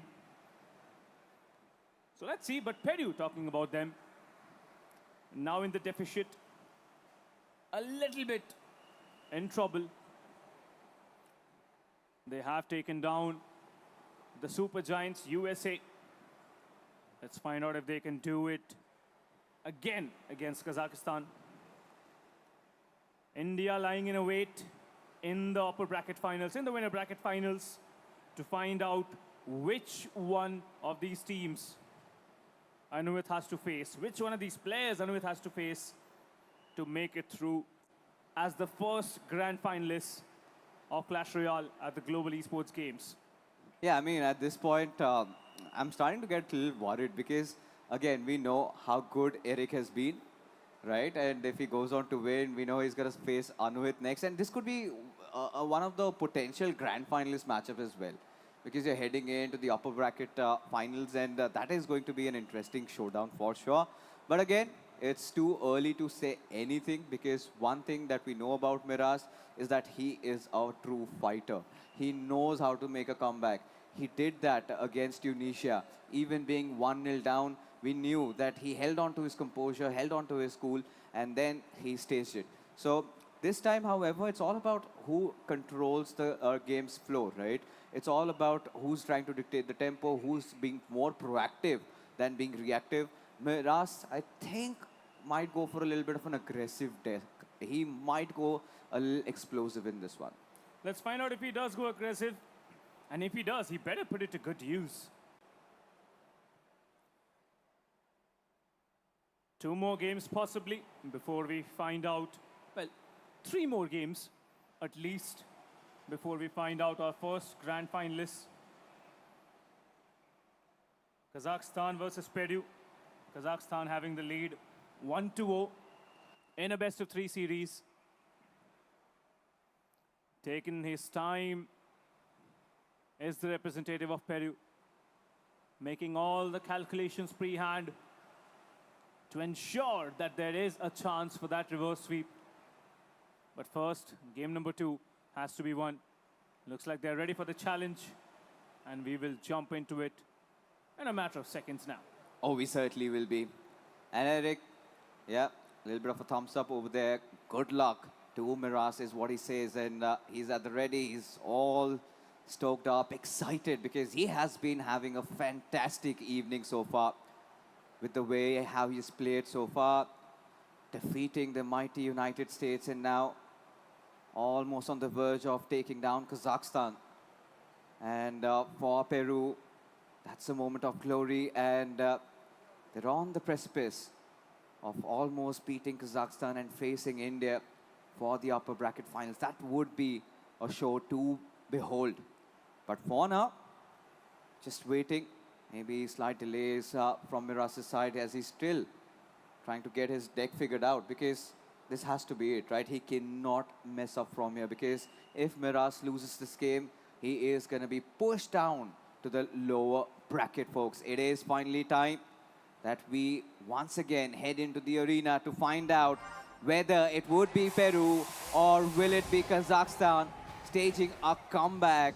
As Eric, this time, they're not delaying any time at all. But Miraz this time was well prepared, had the fireball for the furnace, and another lock committed. All right, 6 for 7. Small victory for Eric. It's a lock bait. It's simply a lock bait. I want to see what the... Oh, the mortar coming out. Yep, finally the mortar plays in. First time we've seen this card being played. And the minions also. Immediately getting destroyed. The minions will move on forward. Should be easily defended. There it is. Well, chip damage found.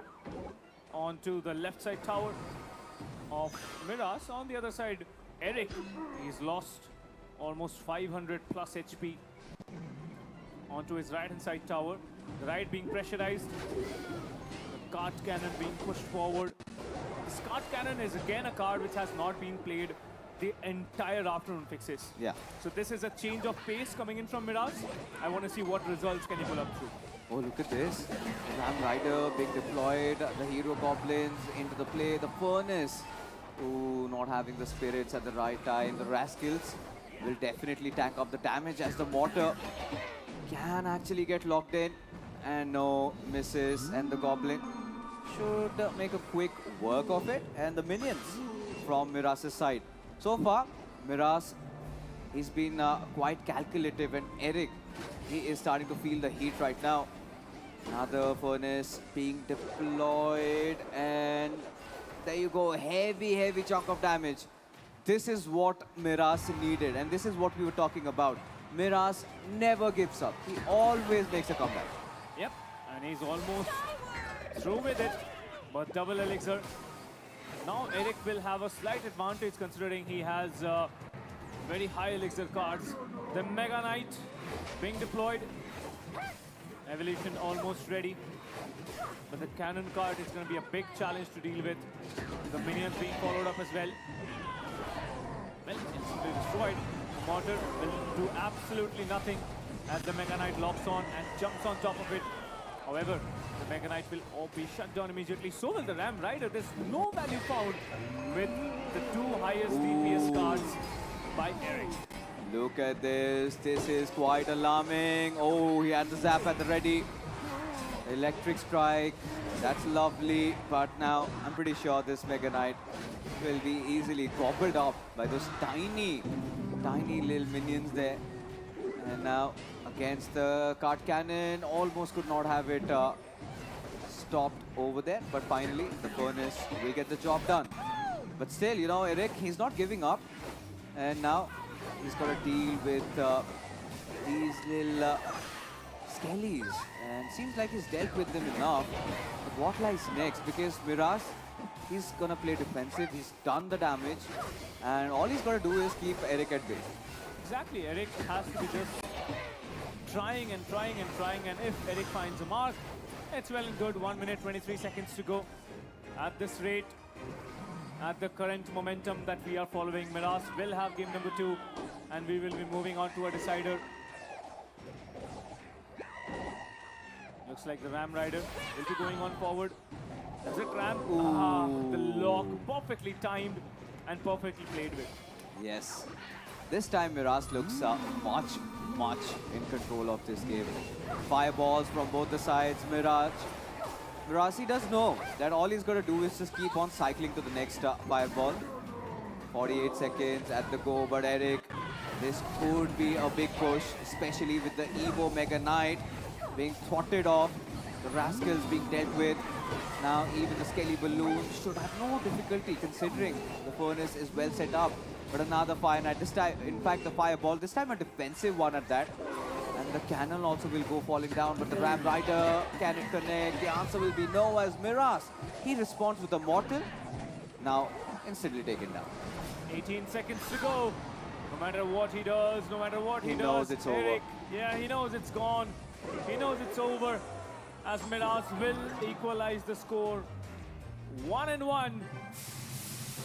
As both the teams are now tied up in this series. One more round till we find out which team will be moving on to face off India in the upper bracket finals.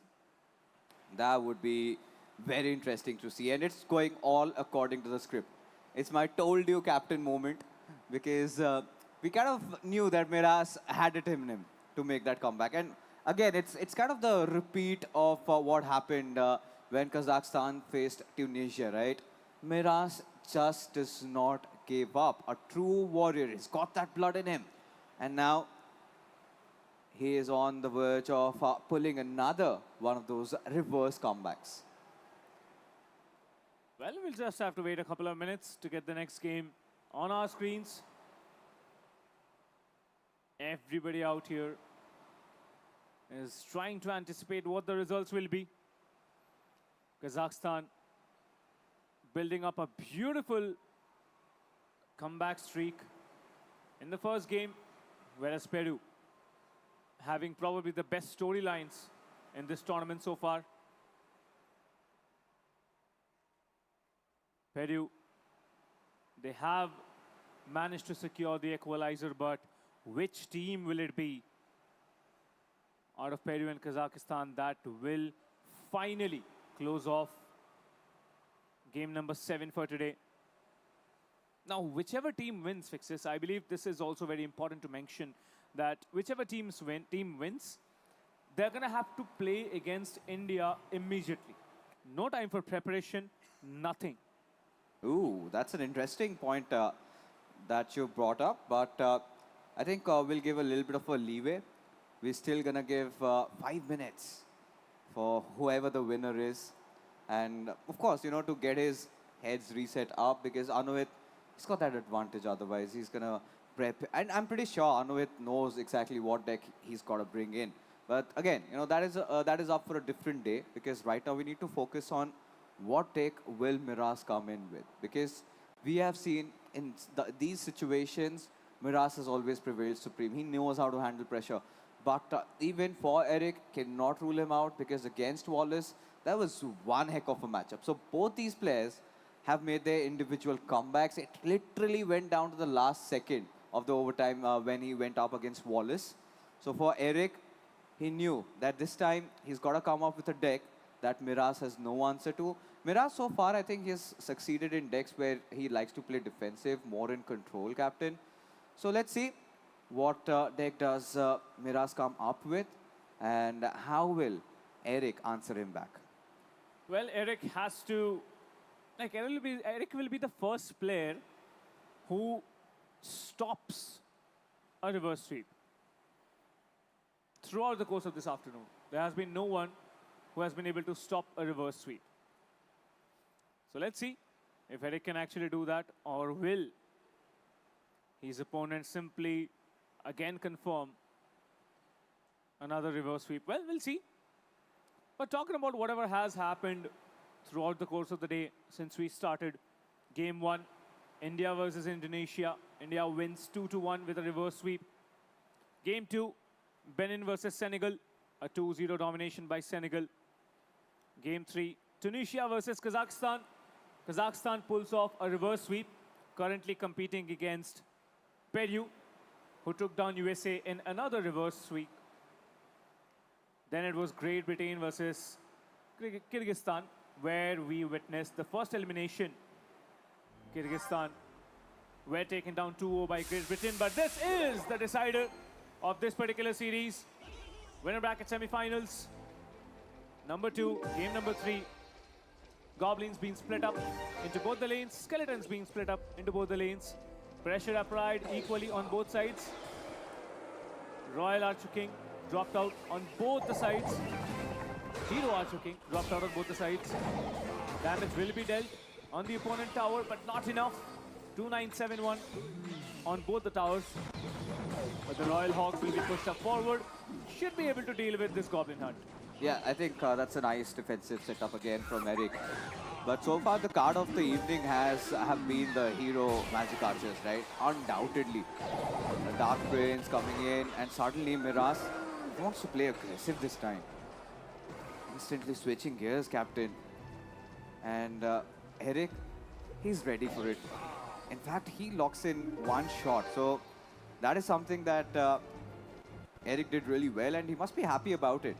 Slowly trying to chip away, as Eric this time is conserving his elixir. At the moment, the Barbarian, in fact, the Berserker just chopping down pieces of Dark Prince, but will not get enough damage. And this actually could be a nice push coming in from Miraz. Well, the Dark Prince will be taken down. But that Archer, that Hero Archer, Locked. absolute lock, and 1965 HP just remaining. That's just 60%. A beautiful drop. The Tesla will be taken down, and a counter push can now be played by Miraz. Yeah, Miraz, he's got that smirk on. He knew that There was a nice outplay coming, and Eric kind of did run out of options there. And at this point, all right, the Evo Royal Hawks coming in, the hero, Magic Archer, but that lightning strike committed by Miraz. Lovely, lovely stuff coming here. As Eric, he wants to chip through, has this tiny little Skelly, is almost getting a hit. But now, we'll follow up with an E-Spirit and the Dark Prince just galloping through from the backlines. All right, both the E-Spirits just get trading each other off. As the Berserker this time still wanting to chop through, but the Tesla is going to get the damage done, and another lightning this time has been forced out by Eric. Yeah, beautiful stuff done. But with that being said, I want to see what is the final move before the overtime begins. Looks like the Dark Prince being played out. Pushed up forward. The Goblin Hut spawning 2 goblins, which should be enough to stop the Dark Prince, and it is. But the Royal Hawks, as the follow-up, will lock onto that Tesla, immediately getting taken down. And the Royal Hawks move on forward, doing lots of damage. 1751. A counter-attack in the play. The Royal Hawks currently being stopped and not able to do too much, but still, look at the HP on Eric's left-hand side tower. 1016 remaining. Eric, he might just be in trouble. Yeah, indeed, he must be. And this is what we've been talking about, Miraz, right? He's in his element. He's him right now. We've seen him in this similar situation, even in his first game. And he did prevail supreme. A warrior by all rights. And now, this Berserker does not seem to have enough damage. I mean, at this point, Eric pretty much not pleased with the card and the value it has given so far. But it's all about how well Miraz has cycled his deck, has got his archer up, and the amount of damage he's been dishing out. The Evo Tesla Tower being deployed to see through those Royal Hawks, as this time Miraz goes in with an attack of his own. Again, the Berserkers, the Barbarian Barrels, everything deployed. And look at this. After 30 seconds, if Eric does not conjure any magic, I think it is coming home for Miraz. Well, a good hit coming in onto the right-hand side tower. 1036 damage done. But look at that. The lightning spell perfectly placed on. And that is Miraz equalizing the score. Absolutely. Not just equalizing, but taking it home. Lovely, lovely stuff coming in as Team Kazakhstan have become the winners and will be moving on to face Team India in the upper brackets. That is lovely. What a reverse comeback once again from Miraz. And hey, I'll be very, very honest, Captain. I'm not surprised at all. We have seen Miraz doing this in the past. He's done this once again. Miraz, beautiful job done. Let's see what he has got against the support of the home crowd. Team India, represented by Anuhit, is well and ready. Miraz will get a little bit of time to prepare before the upper bracket finals begin. The game where the first grand finalist is found will be played right after this very few minutes. But, Fixes, I think before we move on to that, before we move on to the next game, I think the next game probably could be a complete opposite in terms of styles being played by the players. I think this time it's going to be a very tough battle for Anuhit, if you ask me, because Miraz comes in with that idea that, you know what, I'm harmless. I kind of take that fall in the first game. But now at this point, I'm starting to feel like if it's all a ruse for him, because every single time he loses that first game, the second game he bounces back and he's too much in control of the game. And imagine, he bested out Eric, the one who took down Wallace from USA. So, I mean, it was a very tough matchup. And still, towards the point when it came down, he was just starting to spam emotes a little bit. You know, he was having fun. He was in control of the final 2 games. And lovely, lovely stuff from Miraz. You know, had it not been Anuhit, Miraz would have been already my favorite player. But now, Peru has to go back and possibly face off USA again. I mean, that's something that I think Eric can live with, considering, you've already defeated Wallace. But Daniel is, again, a very tough opponent. And, he just recently had a very convincing victory. So then again, you cannot say, I mean, Daniel at this point could also beat Wallace. And that would be a very interesting matchup. But that is for a different time. But right now, folks, we're going to be cutting short for a short little break. We'll be right back. You don't go anywhere.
Check.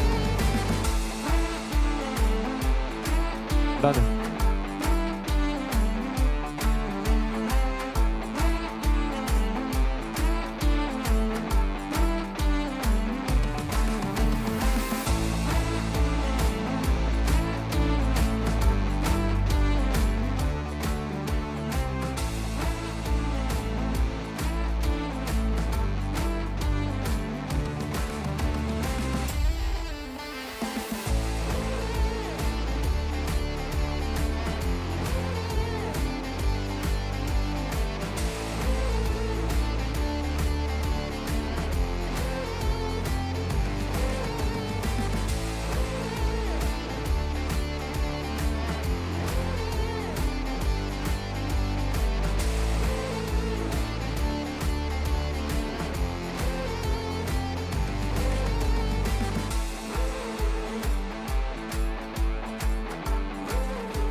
Okay, so we have seen so many amazing games for the day.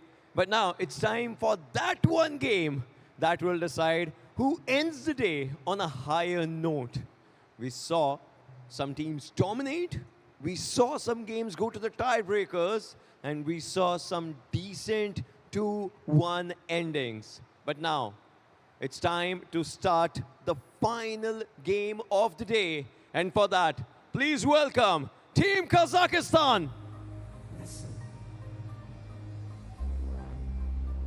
Let the world unite. The MVP is mine. Let the games begin. No boundaries, diversity, pride.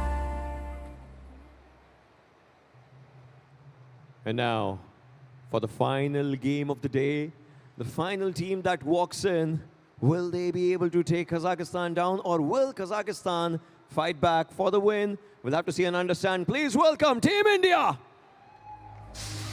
Listen.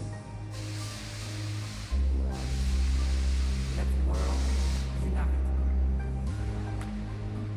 The MVP is mine. Let the games.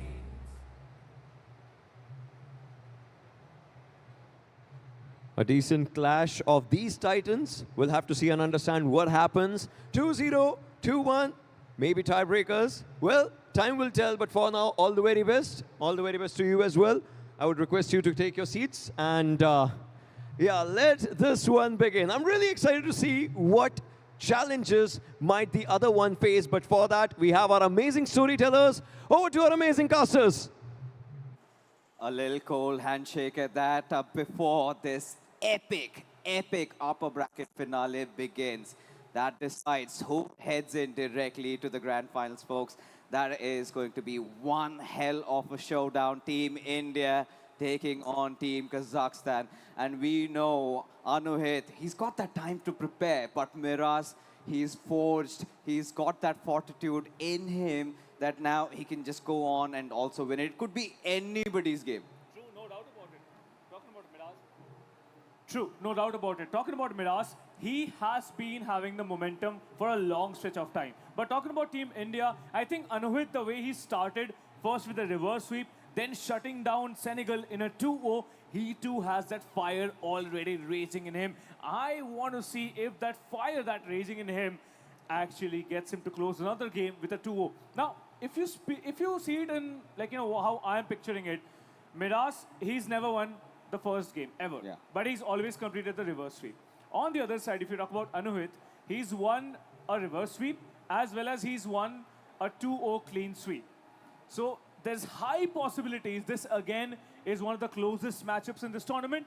But whoever wins this, there is a possibility, again, that the other team make it through the lower brackets, take anybody who comes down to the lower bracket finals, and again meet up in the grand finals. Absolutely. I mean, of course, when you've got the upper bracket finals going on, that is what is in the cards, right? You win, you get an advantage over here.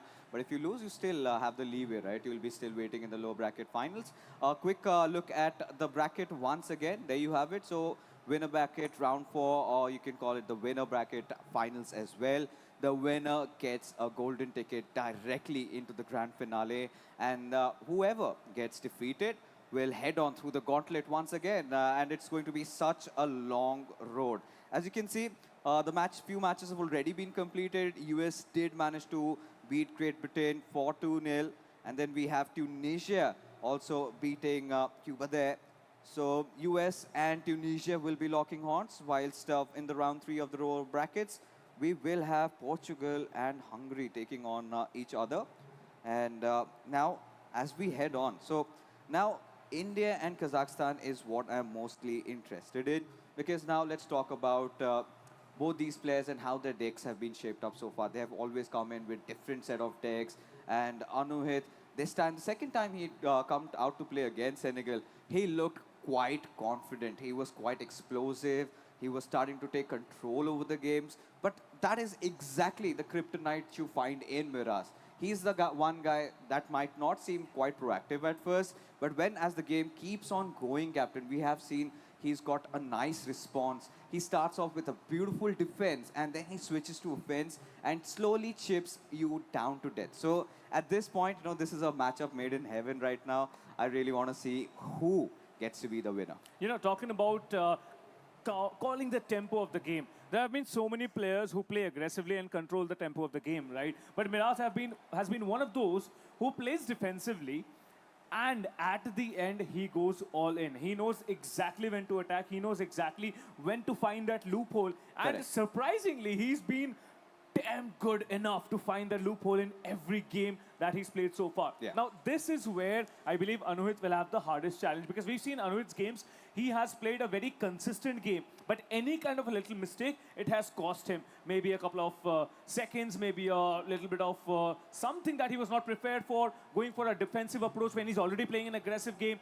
That is somewhere Anuhit has to really work on. So I believe Anuhit, if he focuses a little bit more, he can take down Miraz. But Miraz on the other side, like you said, a tactical genius and a nightmare for anybody who thinks they control the game. Absolutely. And then again, you have got two sides also, two perspectives. Whilst Anuhit did have enough time to prepare, Miraz is literally hot on his hands, right? He just walked off with a victory and instantly still sitting down to play another game. So both have their pros and cons. Anuhit, I'm pretty sure he already has his deck set up because he's been watching the games very, very minutely. He knows what deck he needs to begin with. I think going by Anuhit's DNA so far, I am anticipating him to go quite heavy on the first one, quite explosive.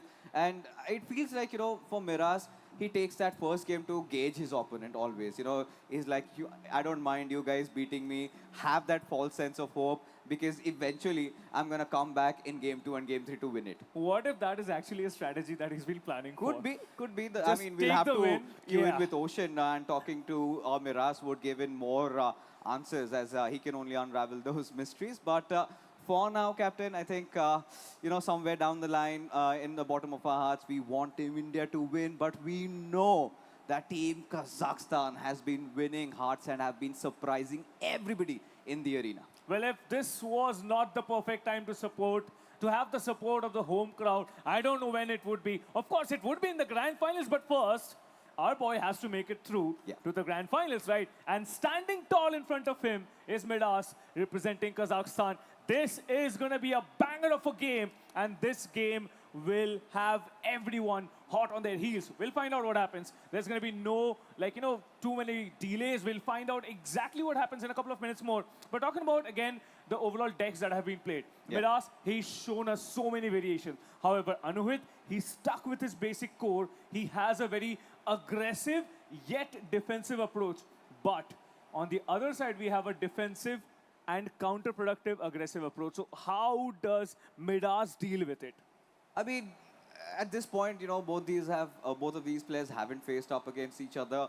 Both of them have been in situations of pressure where I think excellence has been demanded, and both have delivered. So again, like we already mentioned, right? These two, one of which will of course be a grand finalist, but the other one also has earned equal rights or equal stakes at it, because even if they lose from here, they're eventually going to go down to the lower bracket finale. So they'll have to play one more extra game. That is going to happen tomorrow. But for now, I mean, I think there's going to be a nice lead on to this, right? If you win the upper brackets, because you've got that one match advantage heading on into the grand finale. But now, ladies and gentlemen, I think it is time you fasten your seatbelts, because we are in for one hell of a ride. Team India against Team Kazakhstan is going to begin any moment now. Well, I was trying to count down and anticipate the game start, but apparently my countdowns don't work.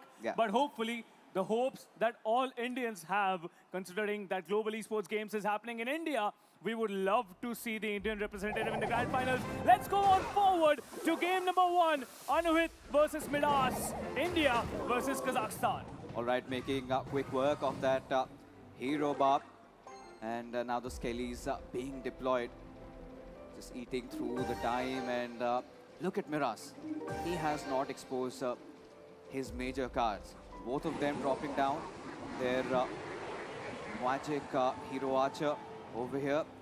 And right now, The cannon has also been deployed. Ooh, I think that was all to just bait out the King Tower, but he did not succeed at that. And he's going to have another go at it. Both of them using their minor goblins and the minor one. And this is a nice tornado actually coming in from Miraz. The King Tower is opened up and Anuit seems to be in a little bit of trouble. Yeah, he's in big trouble.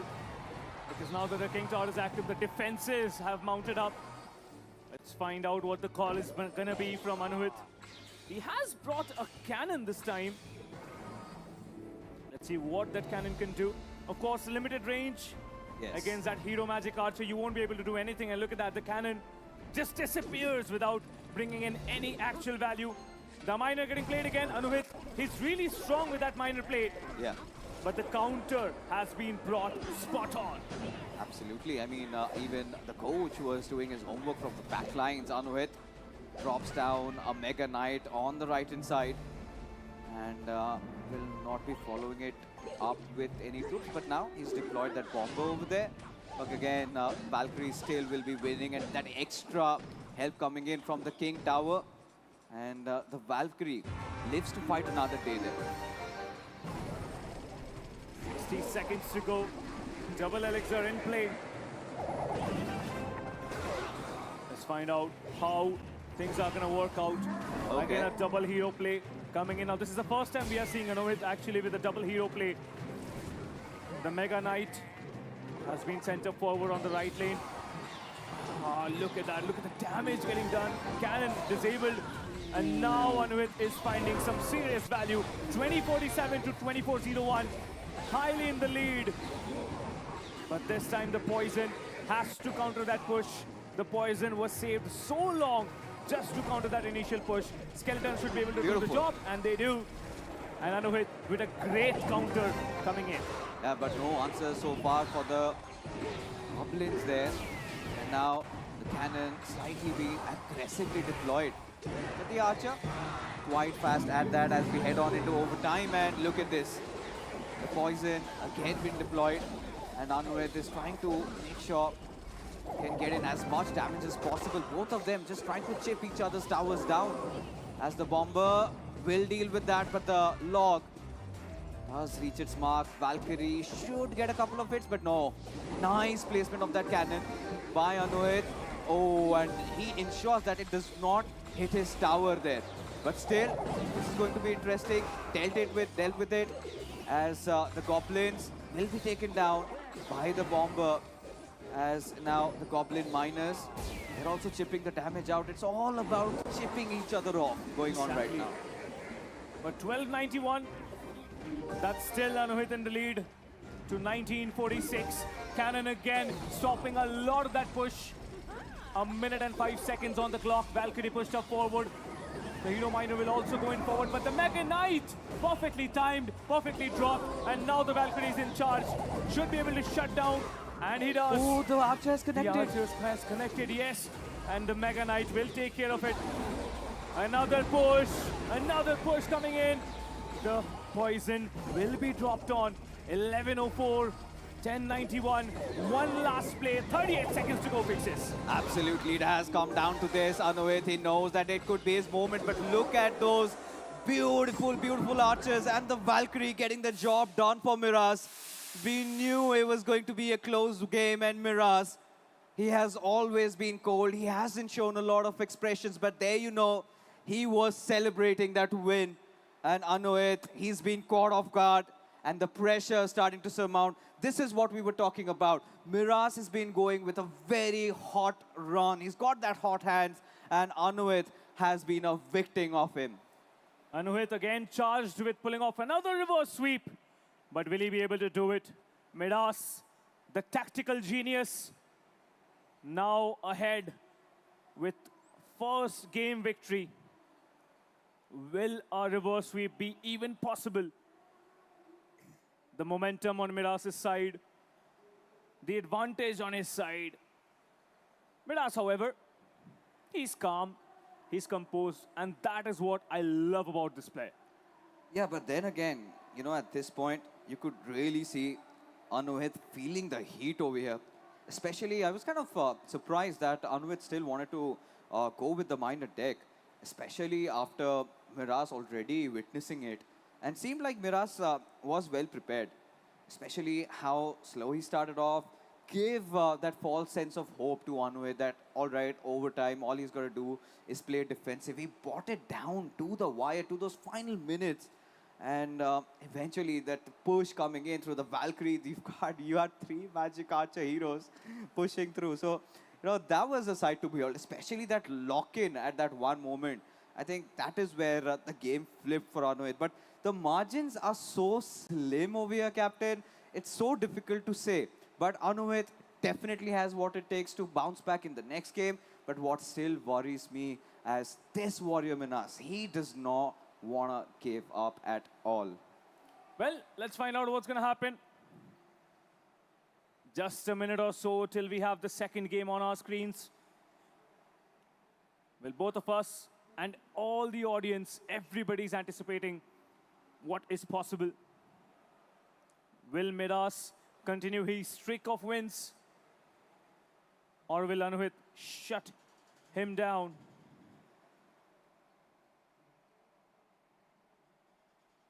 Big questions raised, high hopes. Home crowd in his support, Anuhit has to make a play. At this point, I'm starting to ponder if he's going to get the buildings to come in handy for himself. Because we know he's got a certain style of play. He's been using those troops, but maybe getting a bomb tower or maybe getting that Evo cannon up, that could really help Anuhit deal against Miraz. But this is something that Miraz has been very good at, right? He's reading his opponents, and this time, it's been a little bit of a reverse trip where Miraz has actually won his first game. So, yes. Yeah, I mean, at this point, if he wins the second one as well, that would be a loud statement to the crowd in India right now in the arena that, he's going to come for that ultimate crown, and there's no stopping him.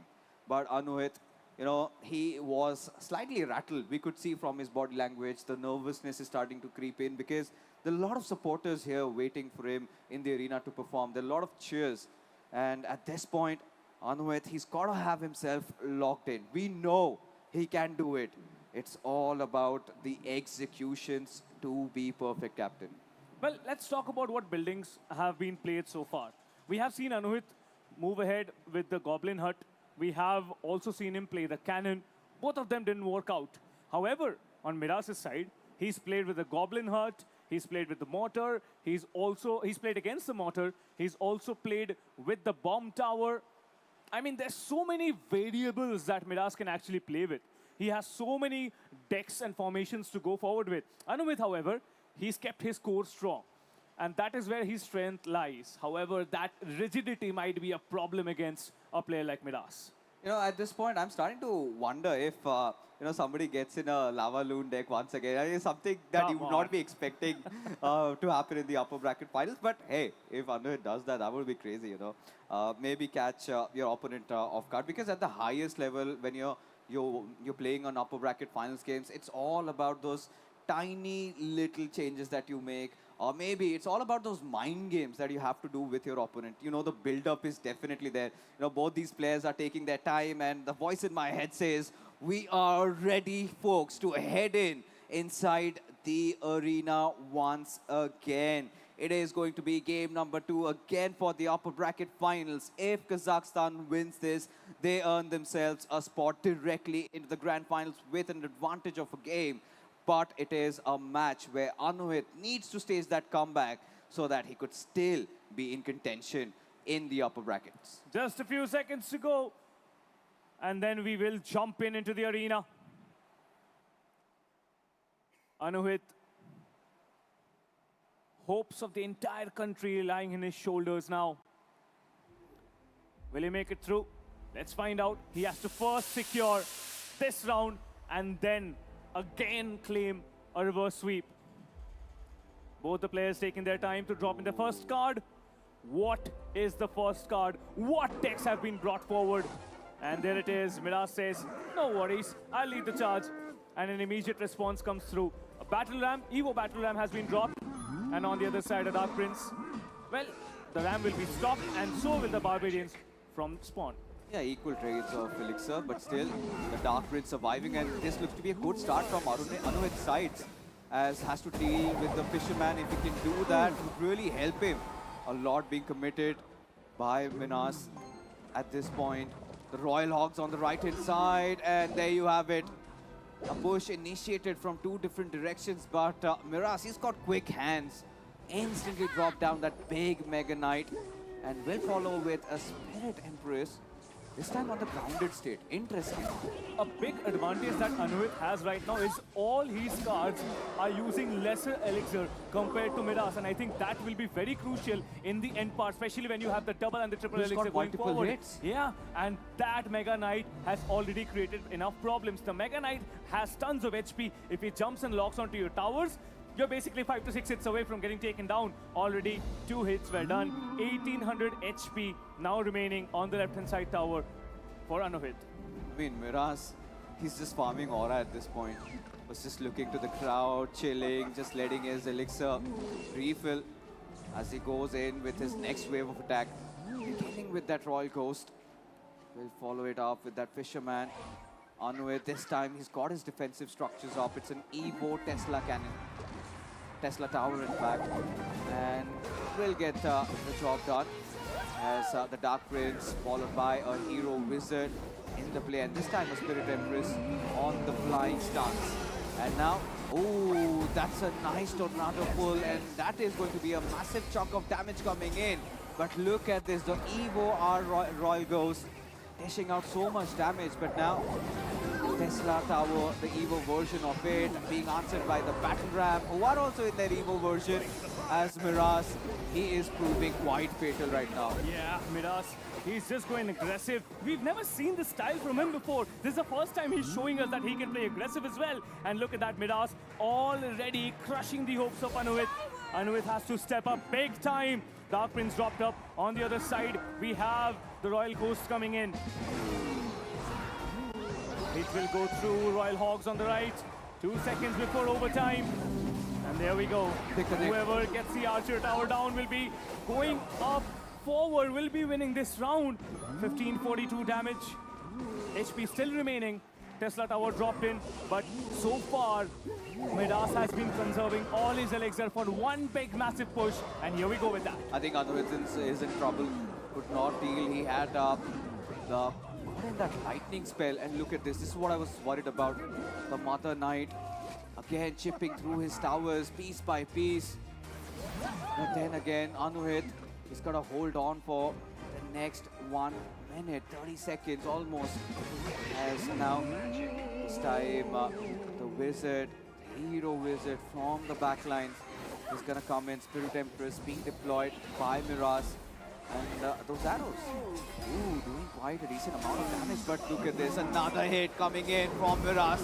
That is looking quite difficult for Anuhit as the final 60 seconds remain. But Anuhit, this time, he wanted to go for a push, but the hero buffs being present. Now the follow-up damage coming in from Miraz in the form of that Battle Ram and that Mega Knight. The big question, however, can he get a hit on those towers? That Evo Tesla definitely stalling that hit. But now the Dark Prince is going up forward. Will the Dark Prince be stopped? Yes, it has been stopped, but not for long. He's going up forward. Does he get a hit? No. 950 HP remaining. Now Anuhit is in the lead. We'll have to just wait it out for the next 30 seconds. A big push coming in.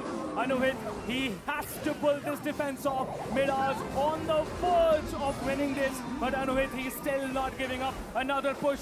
Will Anuhit be able to put that defense forward? A good hit coming in. But look at the right lane. The right path. The right tower is going down. 865. This is going to be super close. And so does the Battle Ram on the left-hand side as well. But a backhand. Anuhit, he might just do it. And he does. He equalizes the score. Or does he not? No, it was does Minas. not. It was Minas towards the end. Oh my goodness. Oh my goodness. It is a photo finish. And seems like, yes, there you have it. They have it. Oh my God. The crown did break. Still difficult. And Minas, who seems to have pulled this one off. And there you have it. There you have it. What a match it was. What a match it was. Came down to the wire. But eventually, that bottom left tower was destroyed. Anuit did get that hit, but Minas countered it back. And my goodness, Team Kazakhstan have not just won this game, folks. They have went into the grand finals, securing that advantage for themselves. How much does half a second cost you? A lot. 85 HP was remaining on that right-hand side tower. If Anuhit would have been just a little faster, he would have pushed it into the decider round. But that could not happen. That could not happen, but what a perfect ending to today's day. And this was a grand finale worthy match, but definitely the show's still not done yet, but we're done with the day. Folks, because tomorrow we have a slight update. We will be beginning the matches right from 10 a.m. in the morning. So for the people in the arena, make sure you come in early, get your friends in. But that is all from our side, because tomorrow we'll have the finale for the grand finals of Dota 2 and Clash Royale. But this is me, Fixes, and Captain Price signing off. We will see you. Till then, you guys take care and have a good night.